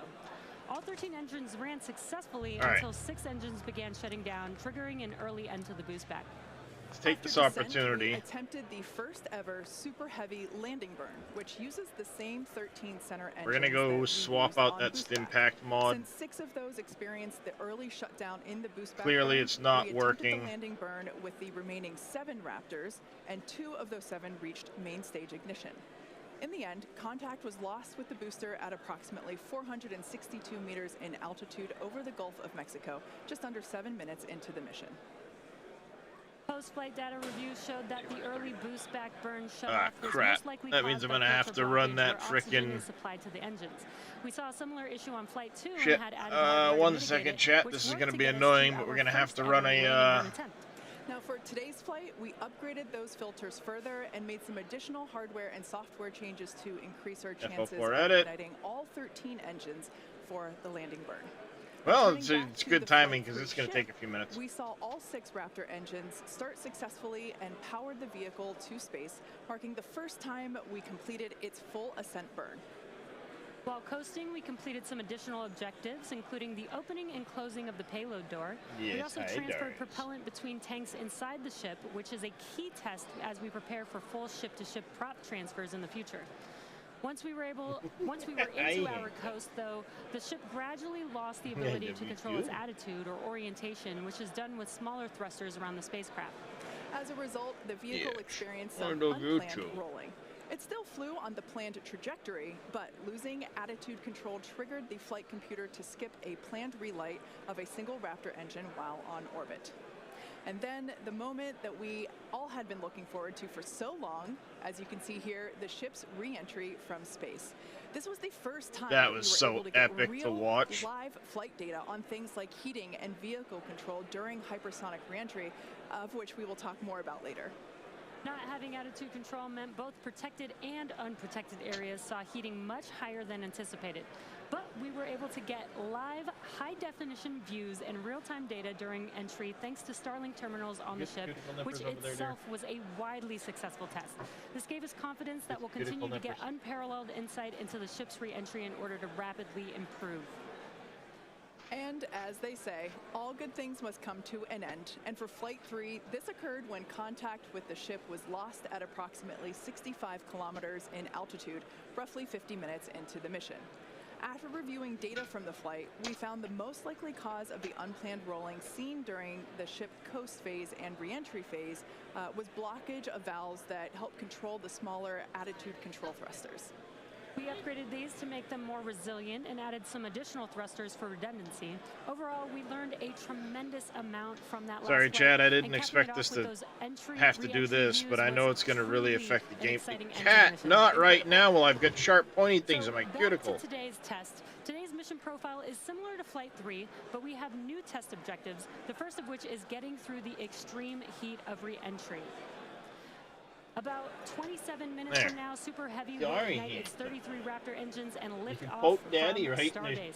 A little more side than of the 2.5 minutes cuticle into with your flight, sharp, the pointy Super Heavy object. booster Was will it separate present? from the ship in a hot stage separation, meaning that it'll light its engines while still attached to a partially lit booster. The booster will perform a flip maneuver, followed by a boost back burn. About 2 seconds after that burn ends, we'll jettison the So booster's what I'm hot running stage. right now, As it heads chat, back to Earth, the booster will attempt is I'm a in what's called the landing burn before FO4 splashing X down edit, into the Gulf. but it's Fallout Meanwhile, 4's the edit. ship's This is engines where will you can remain lit for just under 6 minutes during its look ascent at different before shutting down for aspects the of coast things. phase. The ship will coast for about 40 minutes or so, reaching a peak altitude of 214 I can look at some of the city plans. And after its coast phase, the ship will I do attempt this. a controlled re-entry, including a flip maneuver and a landing burn before splashing So I down can look in the at Indian the Ocean. Now we say attempting some of the because, data again, on this these is a things test, to see and how they nothing link is together. guaranteed. Some of their As we mentioned earlier, the booster and the ship have to contend with let's some with extreme conditions on re-entry. FN57. That pistol I'm running. I can look at the information on it, keywords where it's linked together. Happens to most rockets flying today that are expended or fall into I the can ocean look after at its completing their mission. different Eventually, mods. we will land and recover Starship boosters and ships, So like as the we did today calibrated with Falcon 9 and receiver, I Falcon could Heavy come in boosters. here In fact, we've and landed set some of its 316 values. Falcon boosters to date. So how much Even it though recovery adds is not planned, the telemetry and data to we the receive all the way base to the weapon end is what we're damage. looking for, which will help us continue to build a rapidly reusable You starship can come for the in and future. edit In other things. words, the payload for this mission But what I'm is doing right data. now is because It's I also worth removed that mentioning that the Stimpact hot stage mod, jettison is an off-nominal it's going to procedure remove that med we're packs using from as the a game. temporary way to reduce And the the weight of the item vehicle for sorter its water landing won't today. load Yeah, exactly. Future properly, designs give Super Heavy which is another boosters a mod, lighter weight integrated hot stage and it intended will for full basically reusability, like which destroy will the mitigate UI. need to jettison the hot stage. Okay, so now that we have a So right handle now on I'm today's letting it flight test, let's check in with Dan. Dan, how's it going? build its reference information. Hey Jesse, and welcome everybody back to Starbase for yet another So it's Starship currently launch. loading Coming live from the Raptor's nest behind the Mega Bay. I'm all here the with different our pad mods red team, in. Some of our flight controllers. This And then I morning. have to run a Everything has been script going for it really to set smooth. everything up. We did have the red team going a little bit earlier to fix a ground side issue, but that was taken care of. That's why we slid a little bit later into Ooh, our window. nice, But nice as of to right hear. Now, we are on track for there we go. liftoff It's at loaded. 7:50 a.m. Central Time. Now we That's apply 12:50 script, the UTC. complex sorter script.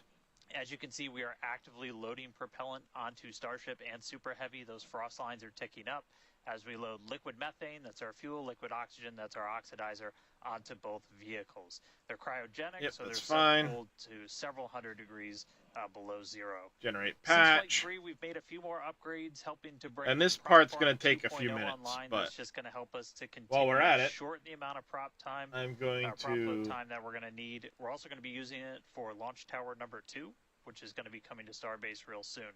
The faster we go, the less we're going to lose to boil off, and the better we can ensure things like temperatures are in the right range for Raptor startup. Now, those first two flights took about 90 minutes to load prop on board. That third, we knocked it all the way down to just 51 minutes. Are in the right range for Raptor. 46 minutes of prop load time for today's op. Eventually, hoping to get that down all the way to 40, which for some context, that's just 5 minutes more than we take to load Falcon 9, but we're doing it with 10 times the amount.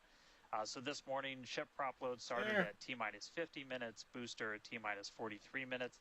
We're going to pause the ship main tank prop load in just a couple of minutes to do the header tanks, which are going to do that attempted ship landing burn. We expect the ship to close out all of its prop at about 3 minutes and 20 seconds before liftoff, and then booster at about 250. Now, our final countdown sequence is going to look very familiar. It's going to be the exact same as it was on flights 2 and 3. So we'll light those engines, and then about 4 seconds later, we will actually see it lift off. But I mean, right now, we are just under 23 minutes away from launch. We're not working any issues either with the vehicle, the range. Weather is 95% go, so not dealing with any winds or weather issues today. If we do have to scrub, our next attempt would probably be about 48 hours from now. It's all going to be driven by commodities and just how far we get into the count. But everything looking good for liftoff just about 22 and a half minutes from now. I'll check back in with you guys in a few minutes, and I'll send it back over to Kate and Jesse. Excellent. Thanks, Dan. Basically, Flight right below me, today are the fastest in that possible previous route view for us there, to dramatically improve Starship's you could capabilities. see the Starship flying today has already seen a number of changes based on what we learned from Flight Test 3 in where March, they're starting to build the which was second tower. only 2.5 months ago. Development moves They've already really finished the fast here at piles. SpaceX. They have the Let's take a closer rebar look done at for the the pile iteration of cap. the vehicle flying today. Starship is comprised of 2 elements, the ship, which has 6 you Raptor are running engines, and really the Super Heavy slow. booster, which has 33 Why are you Raptor running so engines. slow? The current iteration of Starship is essentially an experimental vehicle flying for development. Starship 2 will be capable of carrying more than 100 tons to orbit, and Starship 3 will be able to handle more than 200 tons to orbit. Compared to Saturn V, the rocket that first took astronauts to the moon, Starship has more than twice the thrust.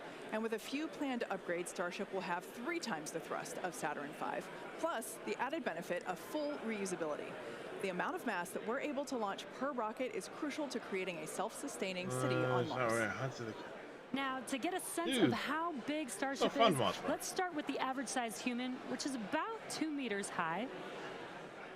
And towering over our average human is the length of the Millennium Falcon, which comes in at 35 meters.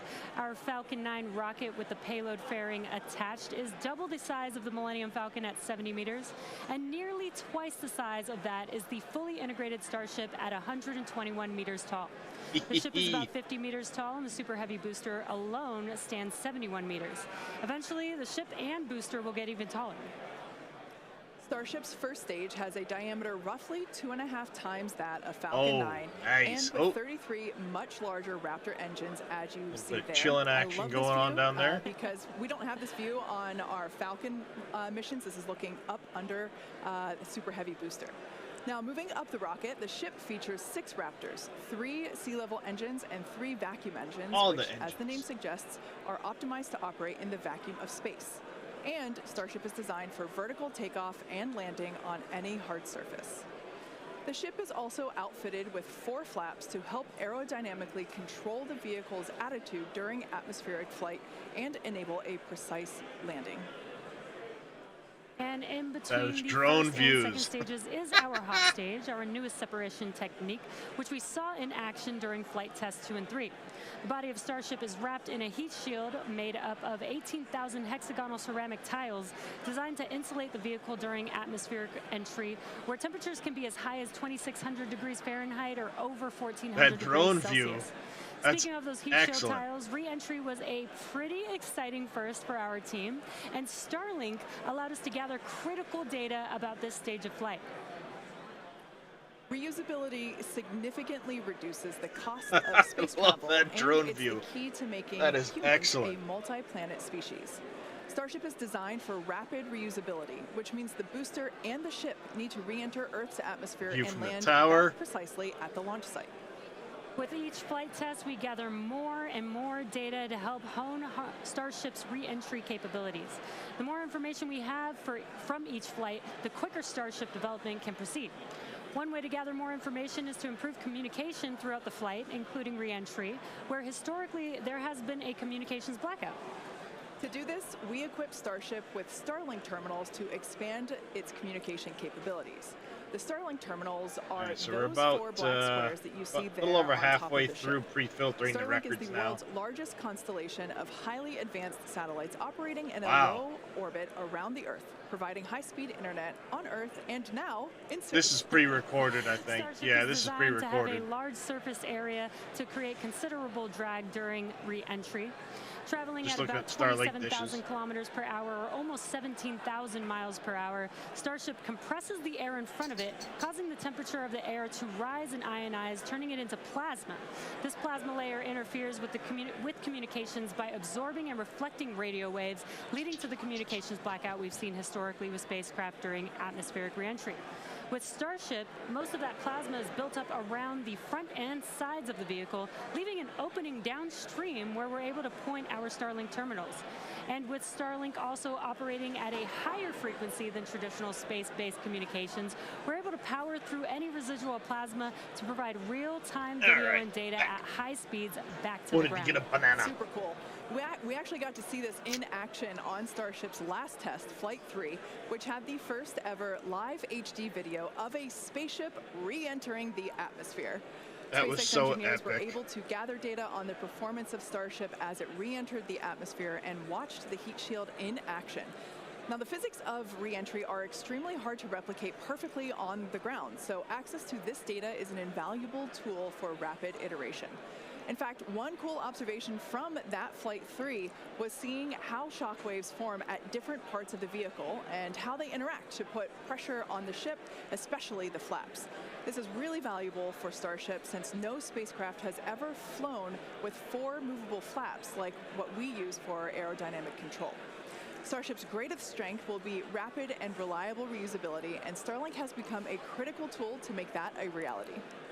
Over the next few flights, we'll continue to improve the Starlink performance on Starship, eventually enabling more views and enabling more data to be transmitted in real time.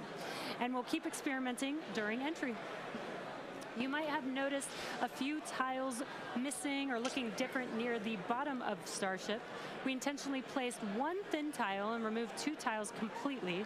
In their place, we now have sensors to see how hot things get without the tiles in those locations, while also testing some backup thermal protection options. Ideally, we expect Starship's re-entry to improve on each flight, thanks in part to this wealth of new data. But if getting to space is hard, That's in the returning engine from bay space is area even of the harder. ship, That's so right.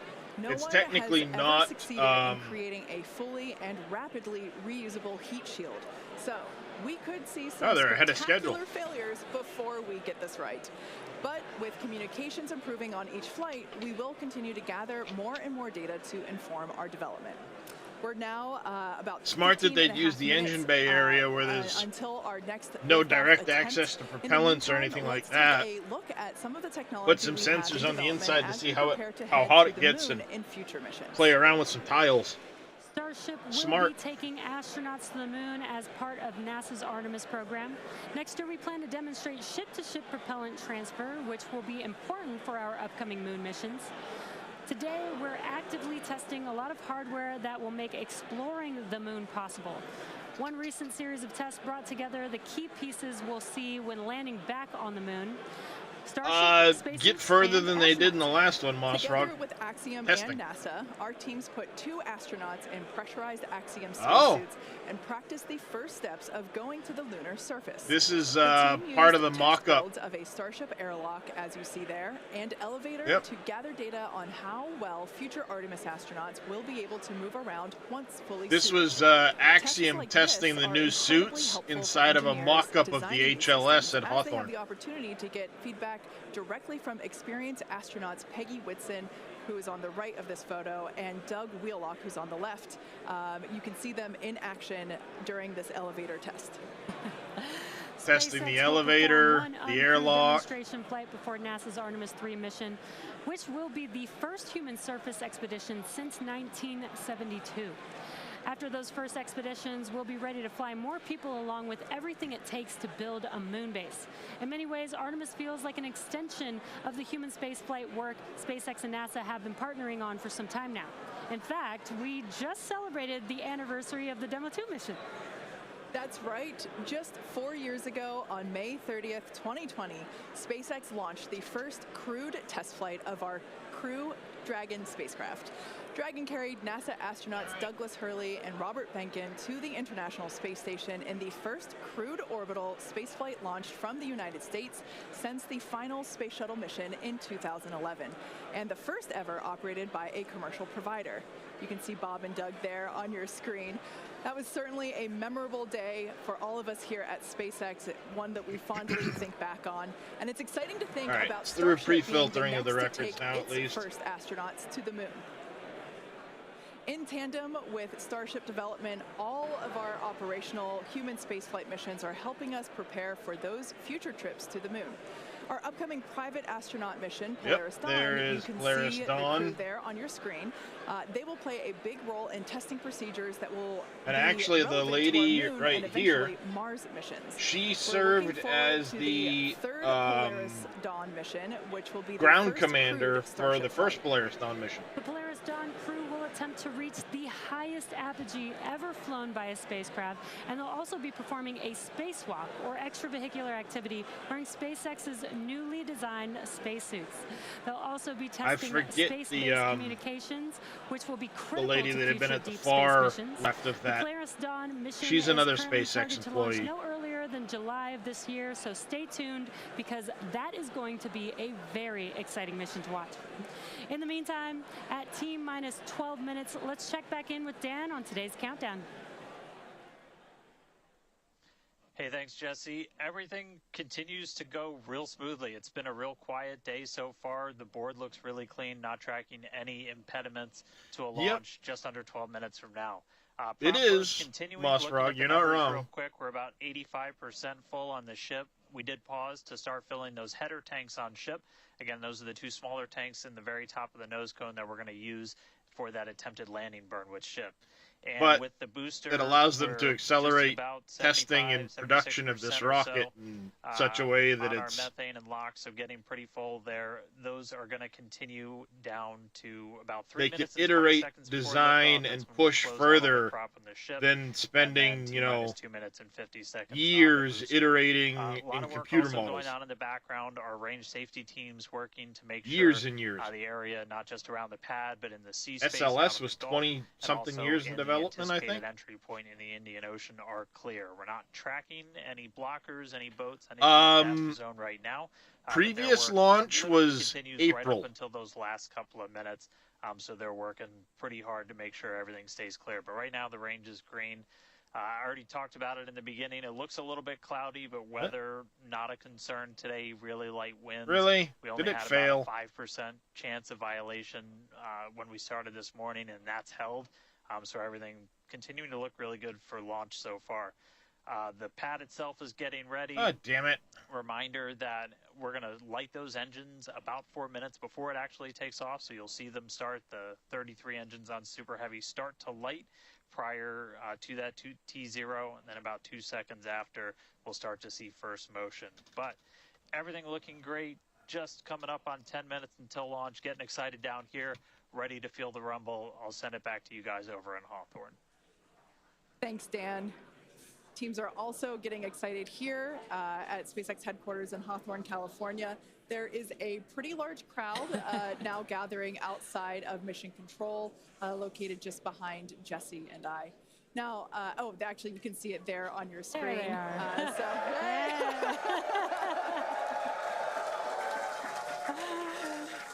Everyone getting super Actually, what I need to do, hold on a second, I need to... Now, as a reminder on that note, today You is just start, a you. test, the fourth of many future flight tests of Starship before it becomes fully operational. So whatever this is the the outcome X-64. and however far we get, we can promise excitement. This rapid, iterative development approach has been the basis for all of SpaceX's major innovative advancements, Frickin' thing including failed. Falcon, That Dragon, sucks. and Starlink. All right, sorry, chat. Today, we've successfully landed Falcon 9 boosters 316 times, changing humanity's understanding of what's possible when it comes to rocket reusability. And even though we are not recovering the booster or ship today, test flights like these provide critical data through every phase of flight, which will get us closer and closer to full reusability, and we have a lot more tests planned for this year. When we start recovering Starship boosters, we'll want them to return to the launch site for a quicker turnaround, which you can see in this animation on your screen. And that's when the tower reveals its dual purpose. After launch, the arms or chopsticks on the tower will help guide the booster into position to ensure a precision That's landing. actually about the same landing profile as the Falcon And our rockets. goal for the near As they future come in is on to have the 4 onto launch towers, 2 in Cape Canaveral in Florida, and they will drone look ships. very similar to They the come ones in that at you such see a here in this animation. steep angle, As we and then know, at the we very find last that our second they just renderings right tend to over end up and looking really similar to real life. So while this is a rendering, we do know we can look forward to this in the future. Like I said, we're going to have 2 at Cape Canaveral in Florida and 2 located at Starbase. Starbase will continue to be used for flight tests, and the towers at the Cape will come online as we prepare to fly operational Starship missions. In fact, we recently upgraded the actuators in the chopsticks, which are responsible for swinging those arms in for a catch. And we'll be testing an operational step on this flight by moving the chopsticks to the catch position immediately after Starship flies away. That's going to be really incredible to see. As we mentioned, we have a lot more tests planned for this year, so we need a lot more hardware. Today we have ships and super heavy boosters built and either ready to launch or in testing for the next several flights, with more coming off of the production line as SpaceX's Star Factory continues to grow. The latest phase of the factory currently under construction will come online this summer, giving us several 100,000 more square feet of space. Nope, not the help. When you step into this factory, it is truly inspirational. My heart jumps out of my chest every time I'm there. Now, this will enable us to increase our production rate significantly as we build toward our long-term goal of producing 1 ship per day. And coming off the production line soon, Starship version 2. Morning, kill 'em all. all. That being said, let's check back in with Dan for the latest this is as the we launch head they used into to. the terminal count. They've used 33 Hey, thanks, Kate. every time, but they had serious issues with the engines in the first launch. Second launch, they were shutting down during they had other issues as it got towards staging. And then in the third flight, all 33 stayed lit the whole way. No issues. Same with the ship. After all the props loaded on, we go through So a lot of steps. engine-wise, they were fine until it came to relighting. They lost some engines during boost back, and then during landing on the booster.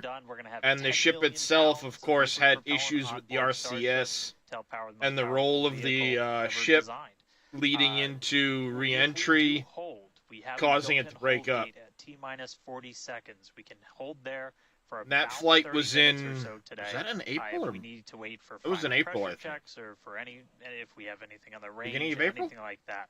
March? I did just get that the range I don't is remember. green, so we are coming up 5 minutes and 20 Yeah, seconds flight away. 3 they We are had not pretty planning well to hold down. at T-minus 40 unless we trip some kind of Other than, like I said, the hold alarm, engine something like issues that. on the booster So we during could blow right relight, through that gate and go right and to then launch. the Don't be shocked RCS if we hold issues at T40 though, and if we during do, coast hold for a phase couple on the minutes ship. and then keep going. So they're trying the same exact flight profile to Now, see once if we they pass can through get further. T-minus 40 seconds, a number of events will occur in rapid succession. The ground spin and ignition systems will come up to flight pressure, and the ship will go to internal power. Now, after that, the quick disconnect arm lockout is removed in preparation for retraction shortly after T0. The Gas lines big connected to thing, the booster and ship are vented down, and once we pass T-minus 40 seconds, we still have the ability to recycle the count under certain conditions back to T-minus 40 seconds and hold there to assess what happened and if we can proceed again to T0. However, once the big thing is the FAA changed the launch license, and they added an addendum in there that would be an automatic that scrub for the day, as teams would need to if refill it's an the engine deflectors' issue water that tanks, causes the as booster well to as splash the down locked hard, storage tanks at the tank doesn't farm need before a making another investigation. attempt. So, as Dan mentioned earlier, we are If not the planning ship to hold loses at the attitude optional control T-minus because of the 40 second flaps, or has an that- engine issue, that moment basically doesn't need an is what would allow investigation teams as long to wait for as they're final within checkouts, their or respective assess prop levels or avionics, vehicle pressurization, hazard zones and nobody's the hurt, range, the weather, injured, or weather property is destruction 95% occurs. go, as you can see from these incredible drone There views that we won't have, need to be an and investigation. CAD They cams. It is a actually beautiful technically day. haven't closed out Of the course, investigation we have some on the clouds previous billowing one, but the from FAA ruled because nobody got hurt Yeah, and again, a reminder and there was no danger that to the public The payload for this mission is data, that and they our didn't have to primary wait goal for the is end of to the get investigation ship for this flight. through the extreme heat of re-entry today.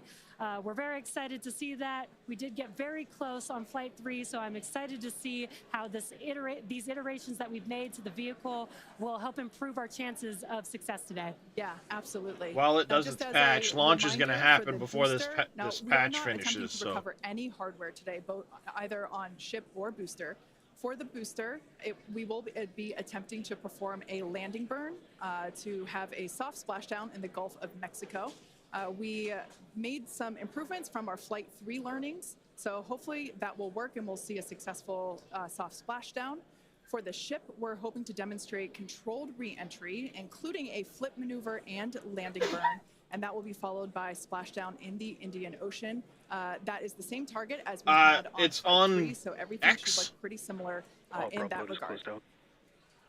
And we just heard the call out there that all prop load is there's a closed link out, to the so at this broadcast. point, there is like 10 million pounds of propellant on board Starship, which This is incredible. SpaceX's This is getting very live exciting. We are just about 2 minutes away from T0. broadcast to X. Over 1 million people watching.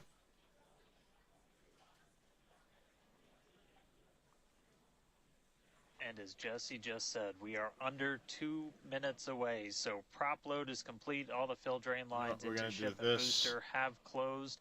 Right now we're doing the pushback, so clearing out all those ground lines of propellant, and that'll be completed over the next couple of seconds. We're coming up on that T-minus 40 mark. Again, not planning to hold. If we do, or if we get a hold Elon after right we there. pass it, we can snap back to that T-minus 40, and then we can stay there for about 30 minutes or so if any other issues crop up. Yeah, they're working on live streaming Once we pass to X. T-minus 40, a lot of things happen, both on the vehicle and the ground. You're doing improving it's that. running a lot of its own self-checkouts, venting different tanks and pressure lines throughout the vehicle. We essentially built that 40 seconds, as that's about how much time it takes for the vehicle to take all of those actions, which is why we hold there. Right from SpaceX's. But all of that happens automated. You do a final checkout of the TVC, the thrust vector control, how we're going to steer. All right, 55 seconds, chat. And then we see liftoff. So we're under a minute away.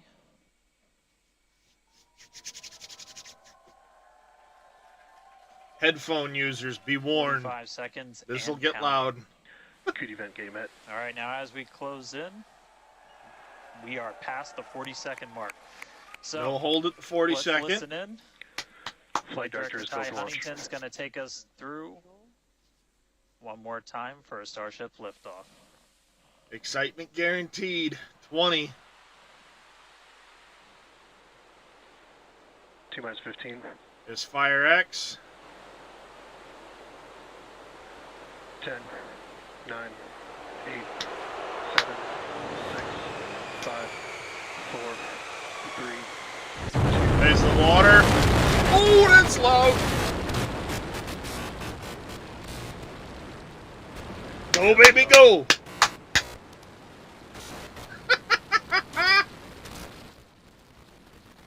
World's largest blowtorch.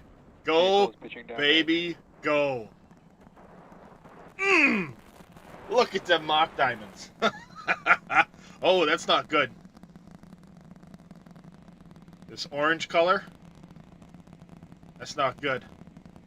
Yep, we got an engine out. All right, 30 seconds into flight. The rumbles are still building here in the Raptor's nest. We're seeing 32 out of 33 engines lit on the Super Heavy right now.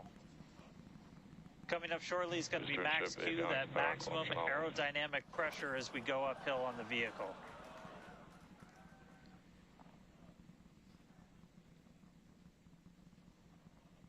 Max Q. All right, we just Go passed through Max Q, Q. so we're going to Oh, continue. I love on these up. on We still camera have views. about These a on minute and vehicle 30 views are seconds until we get to stage fantastic. separation. Starship now flying faster than the speed of sound.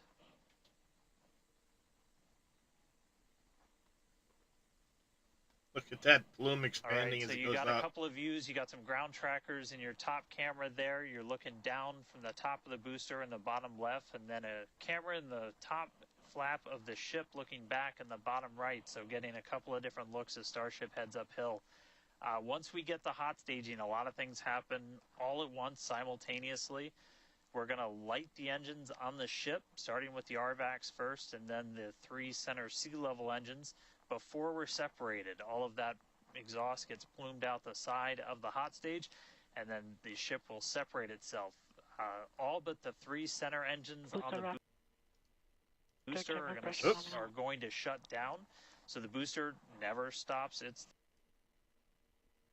on its way to space. So that should be coming up in just about 30 seconds from now.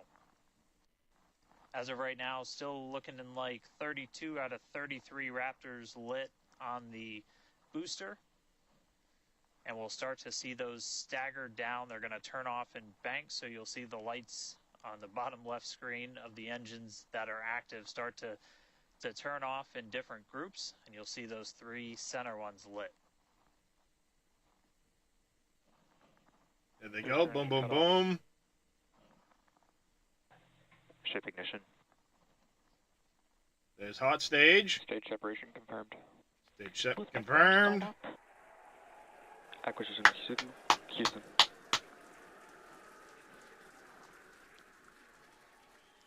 Hot stage confirmed. Ship under its own power. Booster boosting back. Looks like all engines lit.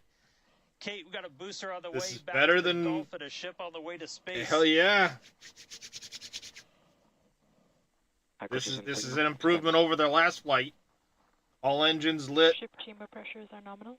Boost back is good.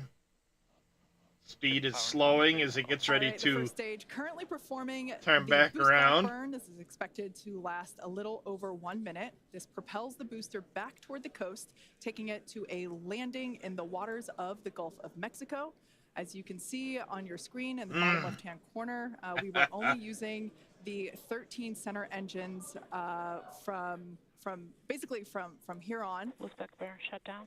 Heard confirmation there of good boost back burn shutdown. Stage 2 tank pressures are nominal. Nice. Lots of excitement. So right here. And there they would jettison the hot stage ring. This is our view of the jettisoned hot stage. As we mentioned, this is a temporary fix to help reduce the weight of the booster, the Super Heavy booster. Future iterations will have a lighter weight integrated hot stage structure that won't need to be jettisoned. Yeah, that hot stage ring is like 10 after we tons. jettison that hot stage, the booster will begin to attempt its water landing in the Gulf. In the meantime, the ship will coast for about 40 minutes or so, up to It's like 5 cars sitting up there. 214 kilometers. And after its coast phase, it will attempt a controlled re-entry. I'm gonna keep this full screen till after we get through booster just before splashing down touchdown. in the Indian Ocean. But as a reminder, we are not attempting. Trajectory nominal. Good news there. And then I'll go to the for the ship, shrunken window right-hand again. side of your screen. Well, we watch the coast phase on the ship. Because that's going to take... At this point in time, as you can see... Was it about 45 minutes the last time? We have no engines lit on the booster. It is coasting back toward the Gulf of Mexico for a water landing and ship under power of all 6 Raptor engines. There's Pitching. 3 sea level and 3 vacuum Raptor Straightening engines. out. that are lit, as we can We see should on hopefully the see screen. these be a lot more stable this time. Last time around, that hot stage ring was actually flapping on the top of the booster. It had come partially detached, and that was causing the fins to try to reorient the booster. And that's one of the reasons the booster was all beautifully today. And you can hear the crowd is very excited about it. As a reminder, for Booster, the primary goal today is to do a landing burn and a splashdown Yes, in Darius, I the see you, water. but you're in the way. And we are just about 30 seconds away from that landing burn, cold. expecting to begin. And an Oh. incredible view from the forward portion of the booster. This is basically the on top of the booster. Super heavy booster, where we have jettisoned The hot that stage hot ring would have been stage. just Now above we her. can see this incredible This is view awesome. of Earth as it's making its way back down to the Gulf of Mexico. What a view! Right now, the booster is using the 4 hypersonic grid fins to guide itself through atmospheric Looking up the re-entry. grid fins. And we are expecting that landing burn here. 19, 18, and she's coming in hot. Come on, engines, light. And we will be igniting 13 engines, and this is a great view on your left-hand side. You is a ain't gonna view- ignite them it's right three views now. from the booster, and your right-hand side Yeah, a view you from the no. ship. And you can see those grid fins on your left-hand screen No, rotating and turning. she's coming in way too to guide hot. the booster, and there's that landing burn. Oh, maybe. We had one go down. Down to 3. Oh, shit, chat! Look at this!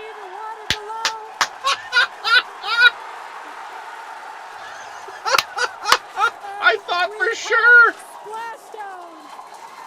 It's still standing up on the booster engines, and... that is awesome! That was amazing! I thought for sure there was no way it was coming in so fast. That was absolutely incredible. The first successful splashdown of the super heavy booster.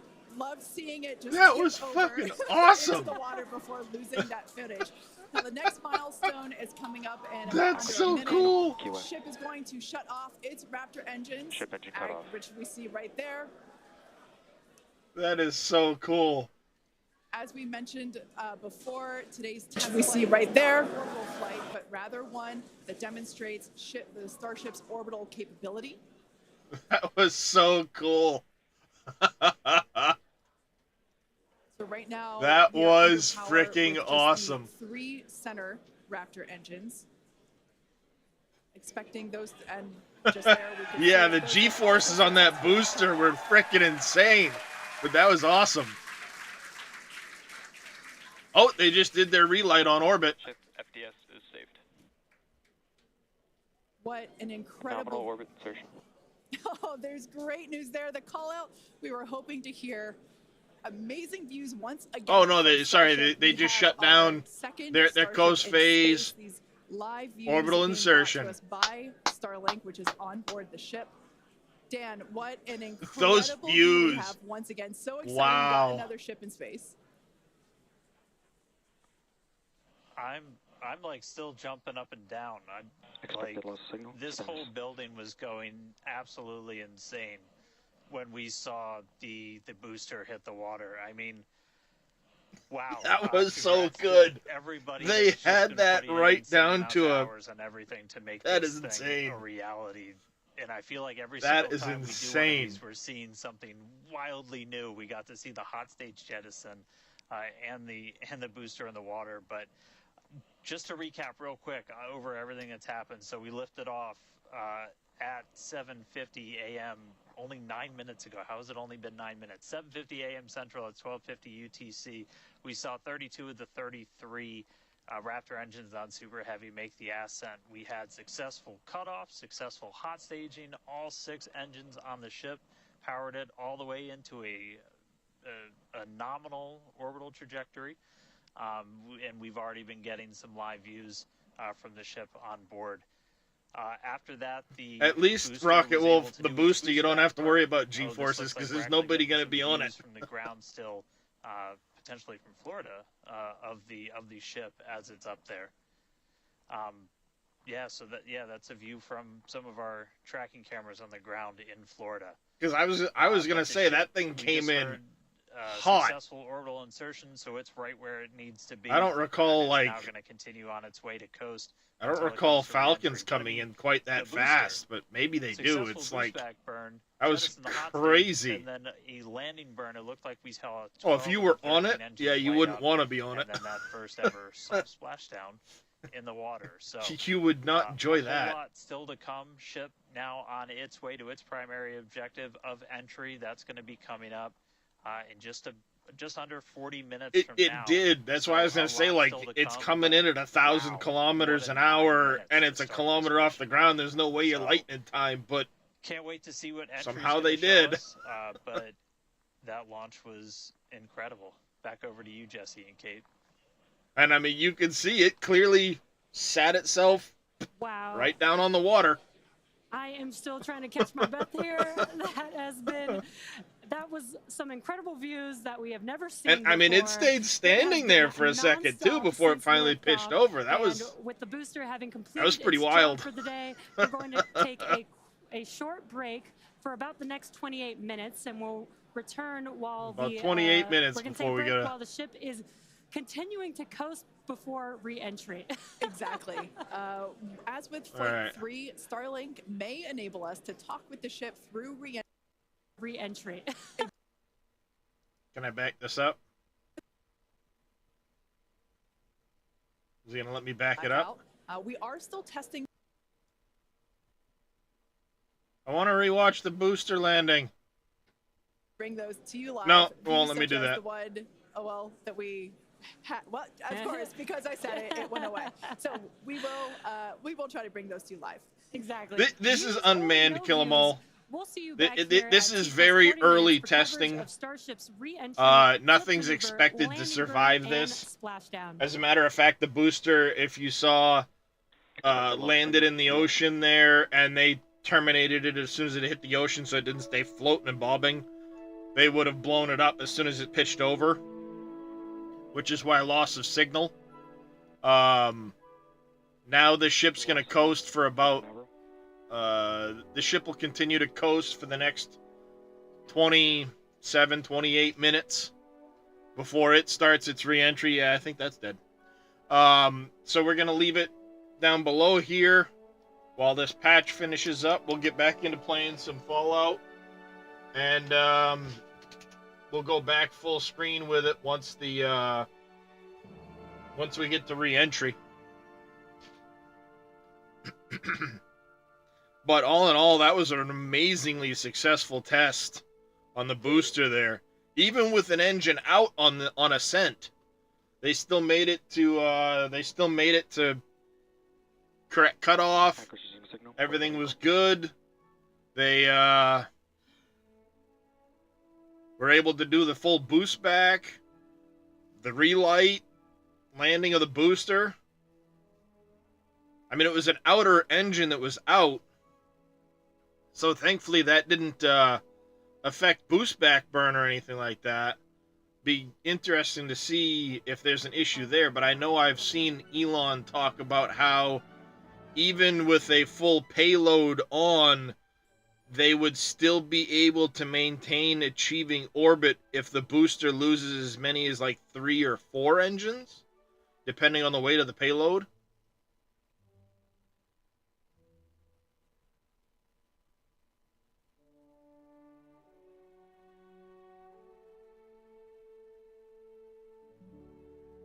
I mean, keep in mind the Raptor engines that are on this thing too aren't exactly flight proven. It's only been the fourth flight with these engines. If you don't, I mean, you had some testing early on with the Hopper and Starship 8, 9, 10, 15. Or 8, 9, 10, 11, 15. You had those orbital hops with the engines. You haven't really had a ton of flights with these engines, and they're constantly iterating on the engines. They're already into Raptor V2 and working on Raptor V3, which will be the next generation of Raptors. So, no, not this time, Kill 'Em All. They wanted to test to make sure they could do it. Elon said if it was successful, which it appeared it is, that with the next flight, Flight 5, they would try to actually catch it in Texas.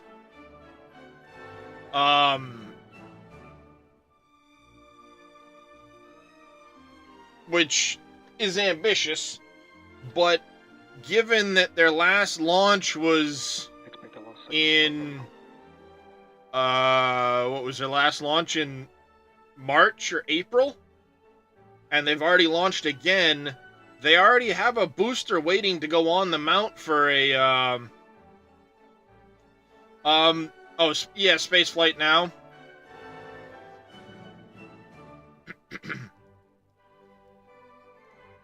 Yeah, I could always go over to NASA space flight. You're correct, they're bad company.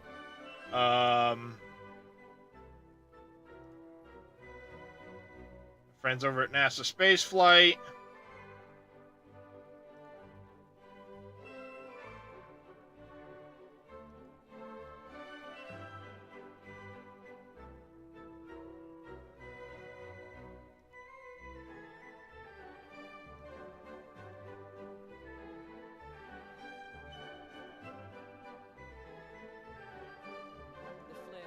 Meanwhile, the ship is going into that near orbital speed. So, Yeah, it was. You know, it's, Of course, will be a landing burn, and this is the simulated catch.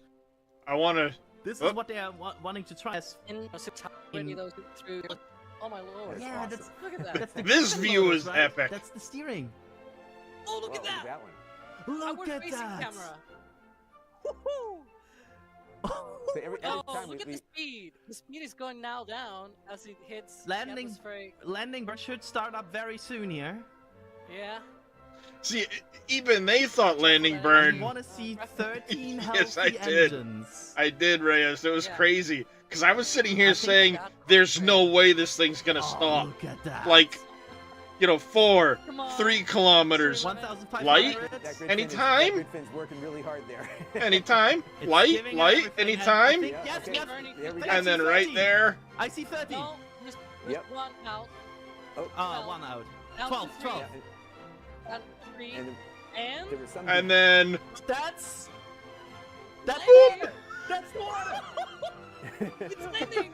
And then it just kind of stayed standing there for a second before it finally fell over sideways. Chapter 11, landing on the ocean. And there goes the table. There it goes. But that was Like, that was- looking for, right? So that result was what they were. Yes, looking for. kill 'em all. Yes.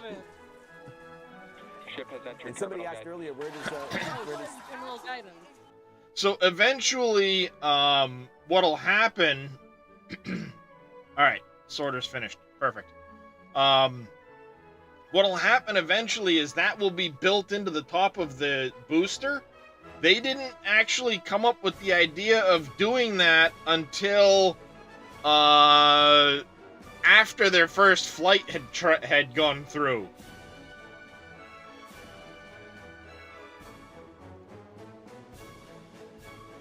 So it protects the top of the booster and allows the exhaust a way out.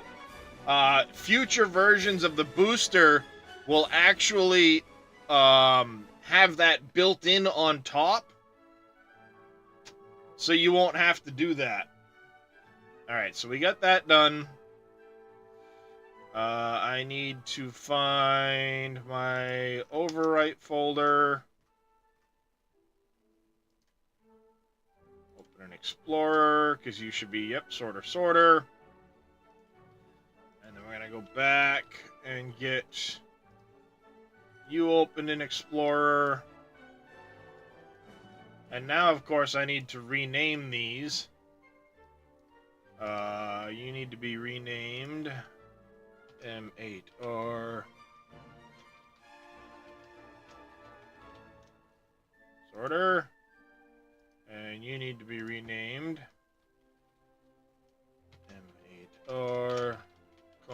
sorter part 2. Take you guys, move them over here, replace these 2 files. Done, done.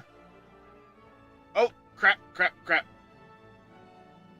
Well, thankfully I ran the wrong program.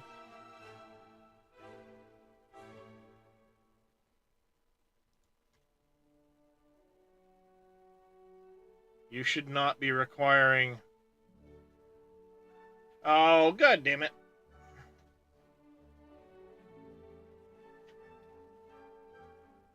Hey, get off of there. Because of how I named that, you're looking for the wrong item. It should be fine if I open this up again.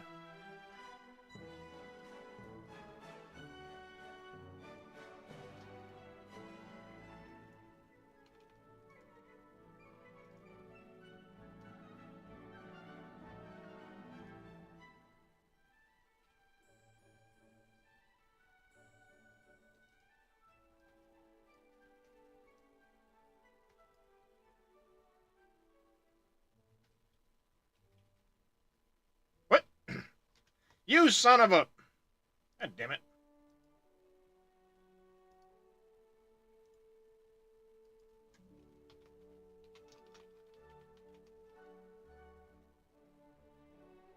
Make up your mind, you stupid thing.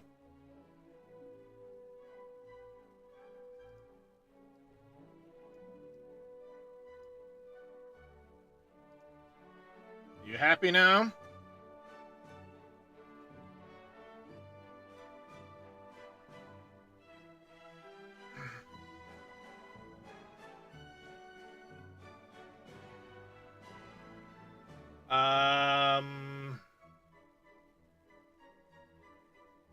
You know what? Here's what we're gonna do.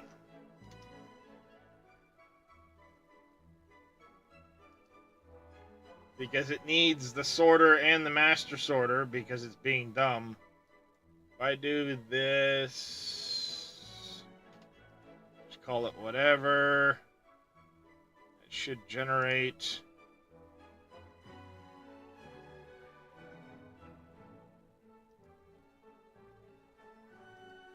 You did not generate, damn it.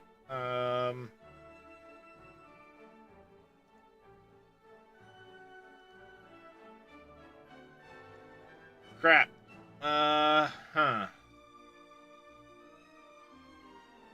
Will it be alright without it, I guess? You know what, here's what we can do. Well, yeah, they'll override each other, but I don't give a shit. Where is that sorter again?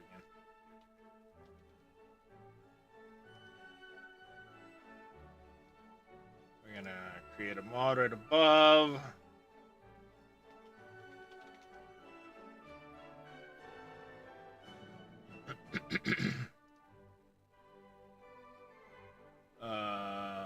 Open. Open.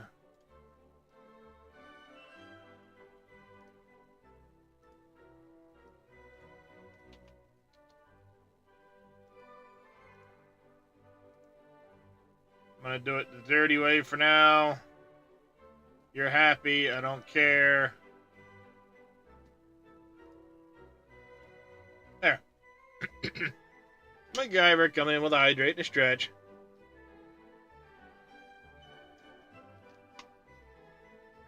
Still have contact with the ship.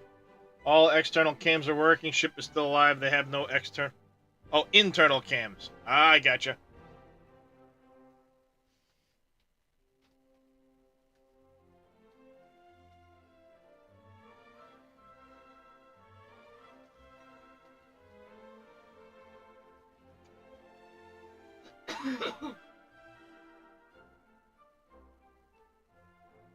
I got you there, MacGyver.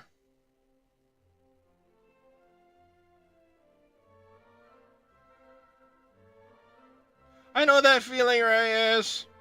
Unfortunately, in my case, it didn't help any, having the physical therapy.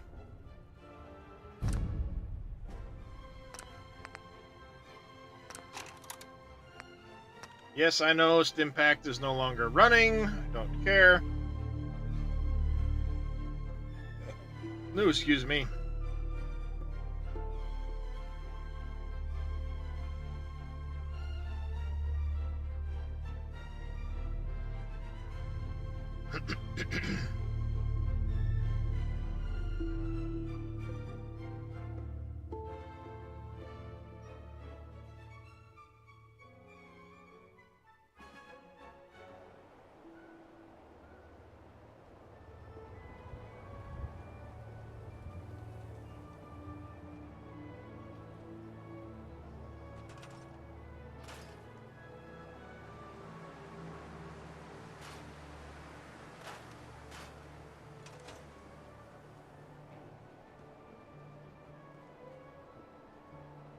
Alright, we need...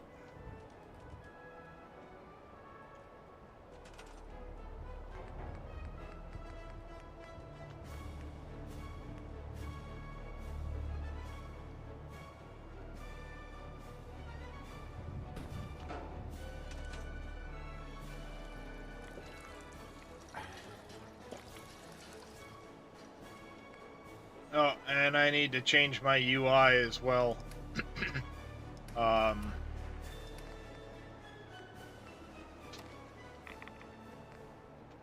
Let me change that quick. Mod config.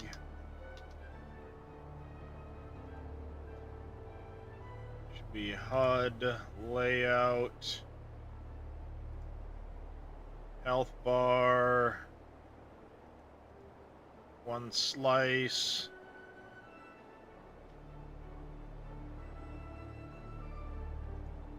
MCM.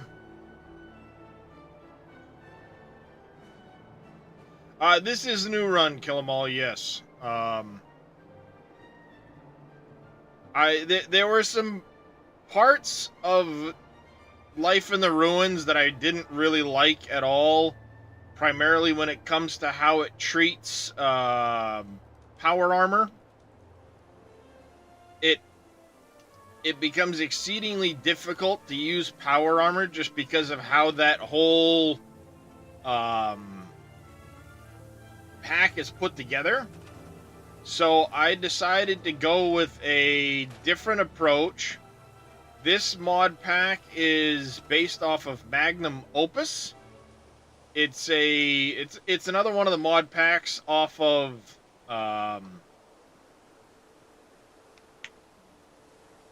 Wabajack. Exclamation Mods will get you the link to my page, or a link to a Google Excel spreadsheet where it lists out all the mods I'm running, and the link to Wabajack. So you can kind of see what's there. Obviously, changes will occur, like I just removed Stimpact.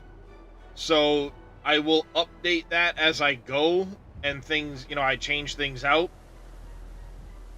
I notice I'm missing some of the city plans I normally have. I've still got to go through and kind of tweak those and do some of that other stuff. But so far, I'm really enjoying the look of Magnum Opus. Did it not save the UI that I just did? I don't think it actually saved the health.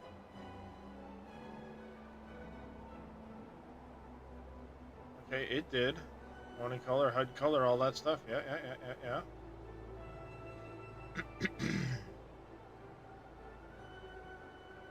Weird. Maybe not until the next reload or something. Magnum Opus is a mod pack designed more around sim settlements and some of those gameplay aspects.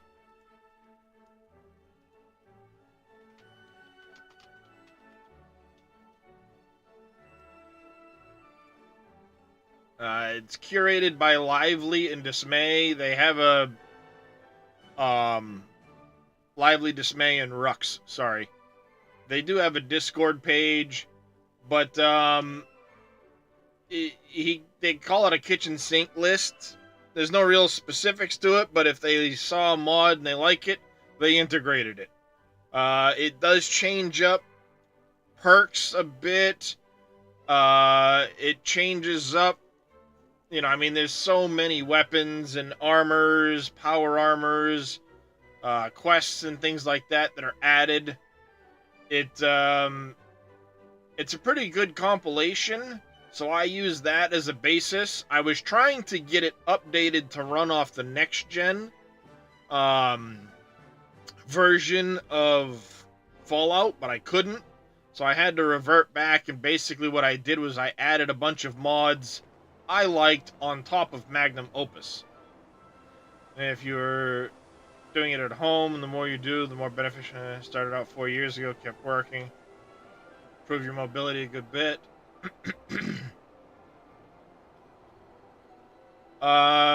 Physical therapy depends. Mine were about an hour a session.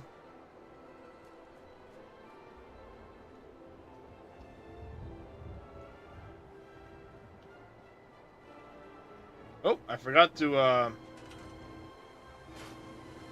scrap that out. I don't have Mama Murphy's chair yet. Ma'am. You're tied to this place, kid. Your energy. No shit. Yeah, because I used to live here a long time ago. I used to live here. A long time ago. But the distant past ain't so distant for you. I saw you leave that icebox. This whole world is like... Of course, a lot of NPC face replacers and stuff. Isn't it? The site can help you, kid. It always has answers. Just gotta bring me some jet so I can see what it wants to tell you. I'll bring you all the jet you need. Here. I have some. Like a little kick yourself, huh? This'll do. Now, let me ride the high to where the site wants to take me. Diamond City holds answers, but they're Level 6! tight. You ask them what they know, but people's hearts are chained up with fear and suspicion. But you find it. You find that heart that's gonna lead you to your boy. Oh, it's bright. So bright against the dark alleys it walks. That's what you need to do, kid. Follow the signs to the bright heart. Phew. Wow. That took more. Do all that work to fix things, but you can't cut the bushes of the grass. A lot of it I can. Some of it is the actual like grass from one of the landscape mods. So I can get rid of the bushes and stuff like that. Leaf piles, like these grass mounds. I can clean up a lot of that stuff. But like this grass here comes from excuse me. That comes from the actual landscape mods. So, in 3 or 4 back surgeries, and each surgery did more damage than it fixed. It did allow her to be able to walk again. Yeah, I feel that. Like, one of the mod packs I'm running kind of interferes with this city pack. So I have to come down here at some point and adjust this. But this is more for me to be able to... Looks like it's in working order.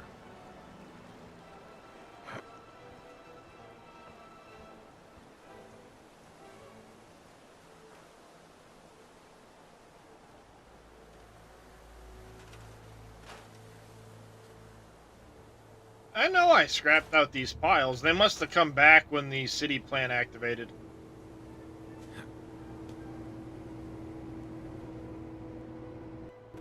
I know I did these shrubs too.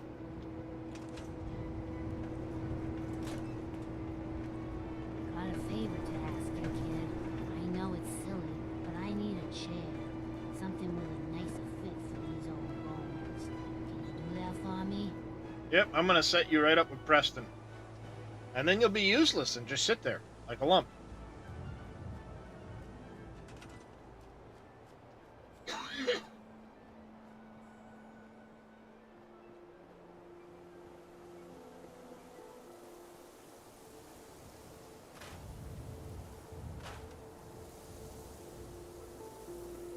I'm gonna put you right over there.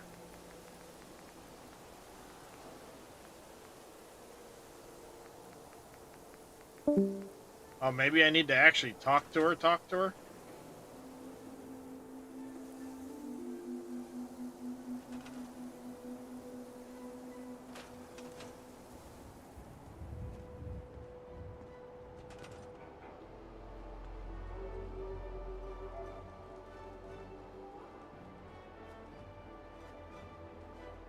There's a bunch of people in this place, but none of them are frickin'...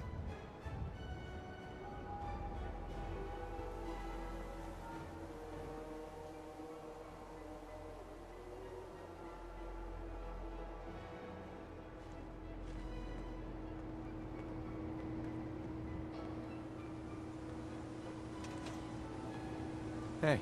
You don't mind making a chair for old Mama Murphy, do you? Sure. Glad. Thank you.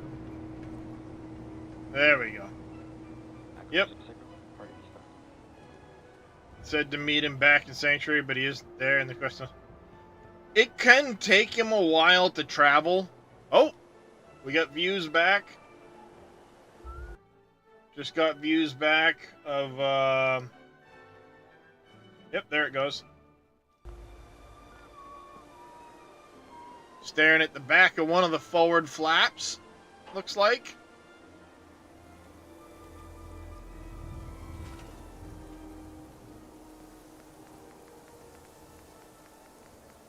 Yeah, the bell to ring would work too.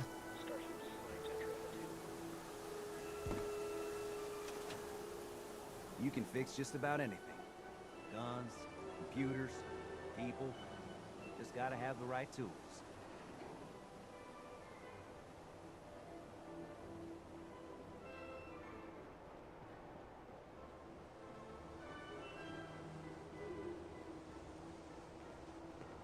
This place is starting to look like a proper home, thanks to you. You're welcome. I'll get you messed up on more chems soon.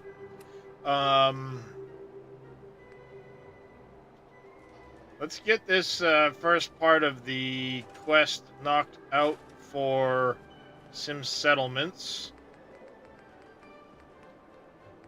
Since he's standing around up my butt. It's all temporary, so we're going to use this pad up over here.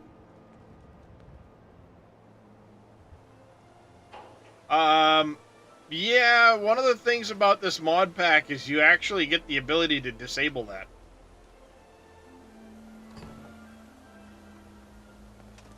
Congratulations! You've made the smart move of choosing Rupke brand ASAM sensors for your city planning needs. Unlike other less reliable multi-purpose sensors, Rupke brand ASAM sensors offer the level of versatility and connectability that you deserve. Rupke brand ASAM sensors, America's #1 sensor solution. Distributed upon ship in Baltic. Nicely done. Don't mind the ASAM, it's just scanning the area for materials.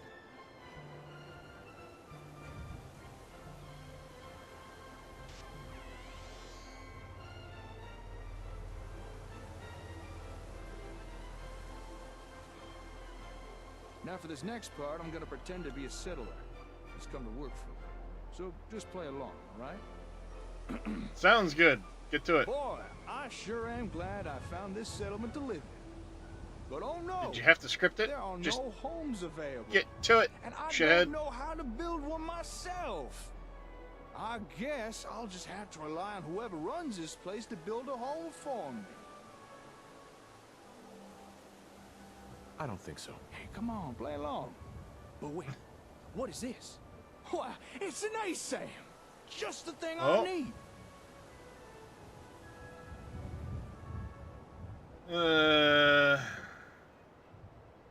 I get it. Welcome back to Starship's Let's be fourth done with flight this test. already. Okay, okay, I can... So far, we had an on-time liftoff of 7:50 a.m. Central Time, followed by successful hot staging, stage separation, jettisoning of the hot stage structure, an epic super heavy booster landing, water landing in the Gulf of Mexico, the first successful return Look of at the that super pretty heavy sight. booster. So that was incredible to see. You see the ship and is right starting now, to... the ship is in space, as you can see here by this view.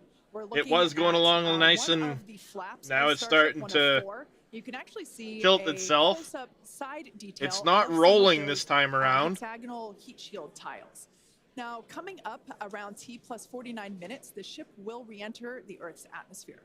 As a reminder, the primary goal of today's flight Oh, that's a satellite. Starship to make it through the I'm pretty extreme sure that heat was a of satellite that just went This by. is typically a portion of flight where we don't have communications with the spacecraft because it's re-entering at or around orbital velocity, which is about 8 kilometers per second or roughly 5 miles per second.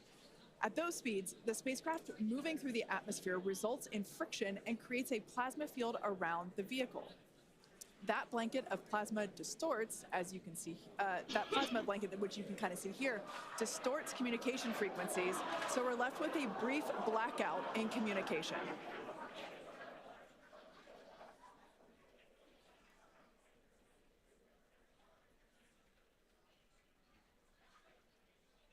The goal this time is to get through re-entry and do the flip and burn at the end. That's their goal. That's right, Kate. And Starlink's what's really allowing us to capture as much data as possible, especially through this re-entry. Updated animation landing burn. I hope we get to see it for real today. But You can see these the ship live is views that we're definitely getting now, pitching. we're going to continue to get are through Starlink. That's going to allow us to get as much data as possible, which we've said it before. We're going to say it 9,000 times. The data is the payload on these flights. So as much as we can learn, that's just going to pay dividends on all of our future flights and help us get Starship. See all to an these operational sensors here? phase. Re-entry, obviously a really critical All phase along of here? the flight, and it's the one that we're now most focused on cracking to get us closer to that full reusability. Sure, those are heat Starlink is going to be able to send us sensors, data back velocities, all the way all through kinds of re-entry different with sensors, additional wind testing. speed and all that. We're expecting to be able to get data from Starlink thanks to its high There we are, frequency and forward the flap looking orientation down and along the everything of ship. Starship, all the way through re-entry, and then Oh, got we a lost a new couple view here. We have tiles. two external See one views. We have anyway. this one on flight 3. We've got 2 for this one, and we're going to continue adding views as we continue to evolve Starship. Again, this is an experimental vehicle. Believe me, I want as many camera views as you all do. So huge shout out to the AVI and the software teams and everybody that's been working with us. We're getting more cameras on Starship, not just because it looks cool, but this provides an incredible insight into re-entry, which is, historically a really tough window to look Starship is through. approaching entry The interface. physics of re-entry are Oh, insanely approaching entry intense. interface.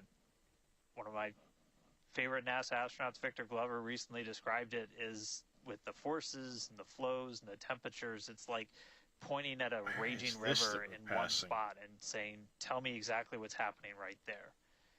And that's what a ship is experiencing as it goes through. It's got to be over. Moving through the atmosphere at Guessing more the than Indian Ocean 5 now, miles a because it's second coming down and near heating Hawaii. up to thousands of degrees. So just having Or was that visual maybe? representation, just being able to see. I don't what's know the happening exact flight is track, incredibly so valuable. So these views are going to be through Starlink. We've got this one. This is in one of the forward and flaps. of course I don't looking recognize back. So if you coastlines see it very well. rotating around, that's because again it's embedded in one of those forward flaps.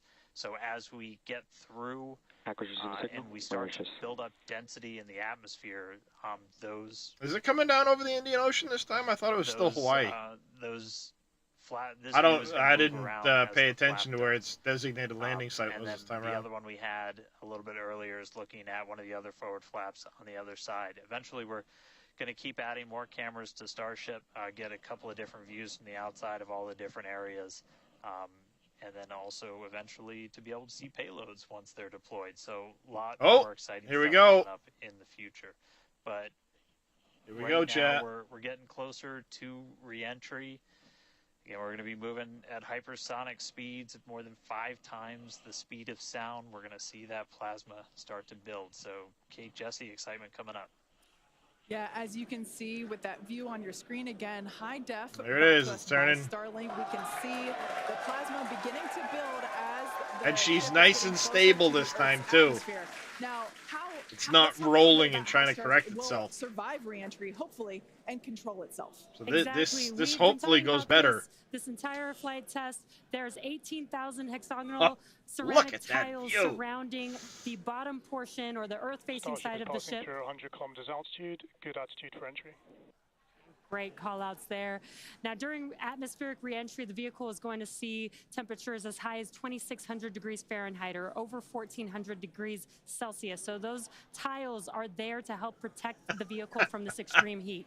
Yeah, and the flaps. This is wild to watch. Now, one noticeable difference I see immediately, those flaps are not moving as much as they were on Flight 3. So that is a great sign, right? We had unplanned loss of roll control on Flight 3, so we added some additional thrusters, and we can see that they're working well, and we have a much more stable view. So those flaps, there's 4 of them, 2 at the top and 2 at the bottom. They're made out of stainless steel. And yeah, they help steer the ship, which, as we can see, the plasma. You see the camera moving a little bit because we're in the bottom of the front flap right now. It will have to perform a flip maneuver as well as a landing burn. We saw this demonstrated in a couple of high altitude flight tests back in like 2020, 2021. Similarly, temperatures increasing on the nose within expected ranges. Great news there. It sounds like the temperatures that we are getting during this point, which again, we usually don't get during spaceflight because of this plasma. We're getting this live. This is a great news. We're getting this live because this thing's so damn big, it creates a hole behind it for the signal to get out. We're hoping to duplicate that again today. Hopefully we will see it live. And wow. Basically the 3 center engines of the ship will It's wild. It's so bright. Gimbal or point to the rest of the camera can't until those engines are pointing down. See that this ain't so that darkness. It can land vertically using Raptor's thrust. And as you can see, even from the beginning of the program, we've designed nice Starship to land on Mars where there are no runways or other humans to help out. We also want rapid reusability. Starting to bleed speed. The vehicle is passing through 85 kilometers altitude. The flaps have control of the vehicle. Great news. Flaps have control of the vehicle. That's exactly what we want to hear for this flight. Let's go. Yeah. Again, we are going to be doing a propulsive landing instead of a more traditional means. It is like crazy parachutes. hot. It's and blacking out the rest of the re-entry camera to view. begin here in just about a minute. Re-entry. Here we are on the body looking at the front of it. View that we have here. Starship lands on a good entry trajectory. This is the same view that we had when we first returned from the coast phase. Again, this is looking at the side of one of the flaps. Look at the heat coming off of this thing. Literally at the bottom of this picture, we're basically looking through plasma, which is just absolutely mind-blowing. Wild, very wild. Now we are expecting this is looking good so far. To begin here in about 30 seconds so far. Or so. Entry to splashdown is expected to last about 6 minutes long. And that flip maneuver should occur around about 10 minutes before splashdown. They're really starting to lose some speed now. And such incredible. You can see she's really starting to interact. Heating region. Yep. Great call-outs there. Yeah, these views are absolutely astounding. Nose temperatures continue to rise within expected region. And in your bottom right-hand corner, you can also follow along with the altitude of that is ship crazy. As it's returning back to Earth. So once again, this view is basically looking down into the plasma blanket that is building up around the. That's wild. Now we're starting to get some It is distortion in picture. As you can see on But your look at screen, the you speed can look starting in to the come bottom right-hand down. corner and see how fast it's going, how high it is, as well as the general orientation. Again, we're seeing a lot more stability, a lot more control here on this flight, which is great. It shows that the iterations, the learning. Starship is now in expected peak heating region. All right, great news there, telling us that this is basically the hottest point that Starship should get during its re-entry. Flaps now, moving a little bit. Is working with the atmosphere for some like free braking. Okay, the atmosphere is helping to slow the Starship down. Yeah, exactly. We're not using any engines. Very gently working the front flaps right now. Mentioned, we're just using the atmosphere. It's trying to keep it oriented like this. Protecting the vehicle as it's coming through that high heat. They want to keep the orientation steeper. That we have See right here. For. Right now, the ship is currently re-entering the Earth's 69 kilometers. Let's go. By all looks and all call-outs that we're hearing on the net, it is doing pretty well. Now, we do not plan to Look recover at the that. spacecraft today, but rapid and reusable, That is rapid and reliable ridiculous. reusability is I love the it. ultimate goal. Wow. Down under 25K kilometers. Just pausing to just take in this incredible new and different Yeah, it view is. that we're seeing. We did get a similar view in Flight 3. Look at how but the again, plasma field the is interacting. vehicle That is did so lose a little bit crazy. of its control, attitude control, and this is a very stable view. This is great. This is exactly what we want, and we are hearing that we're getting expected call-outs. Absolutely. Starship is seeing half a G of acceleration, remains on a good entry trajectory. You know, it's incredible to look at Nice. this photo and Good wonder, call-outs, like it. Is it real?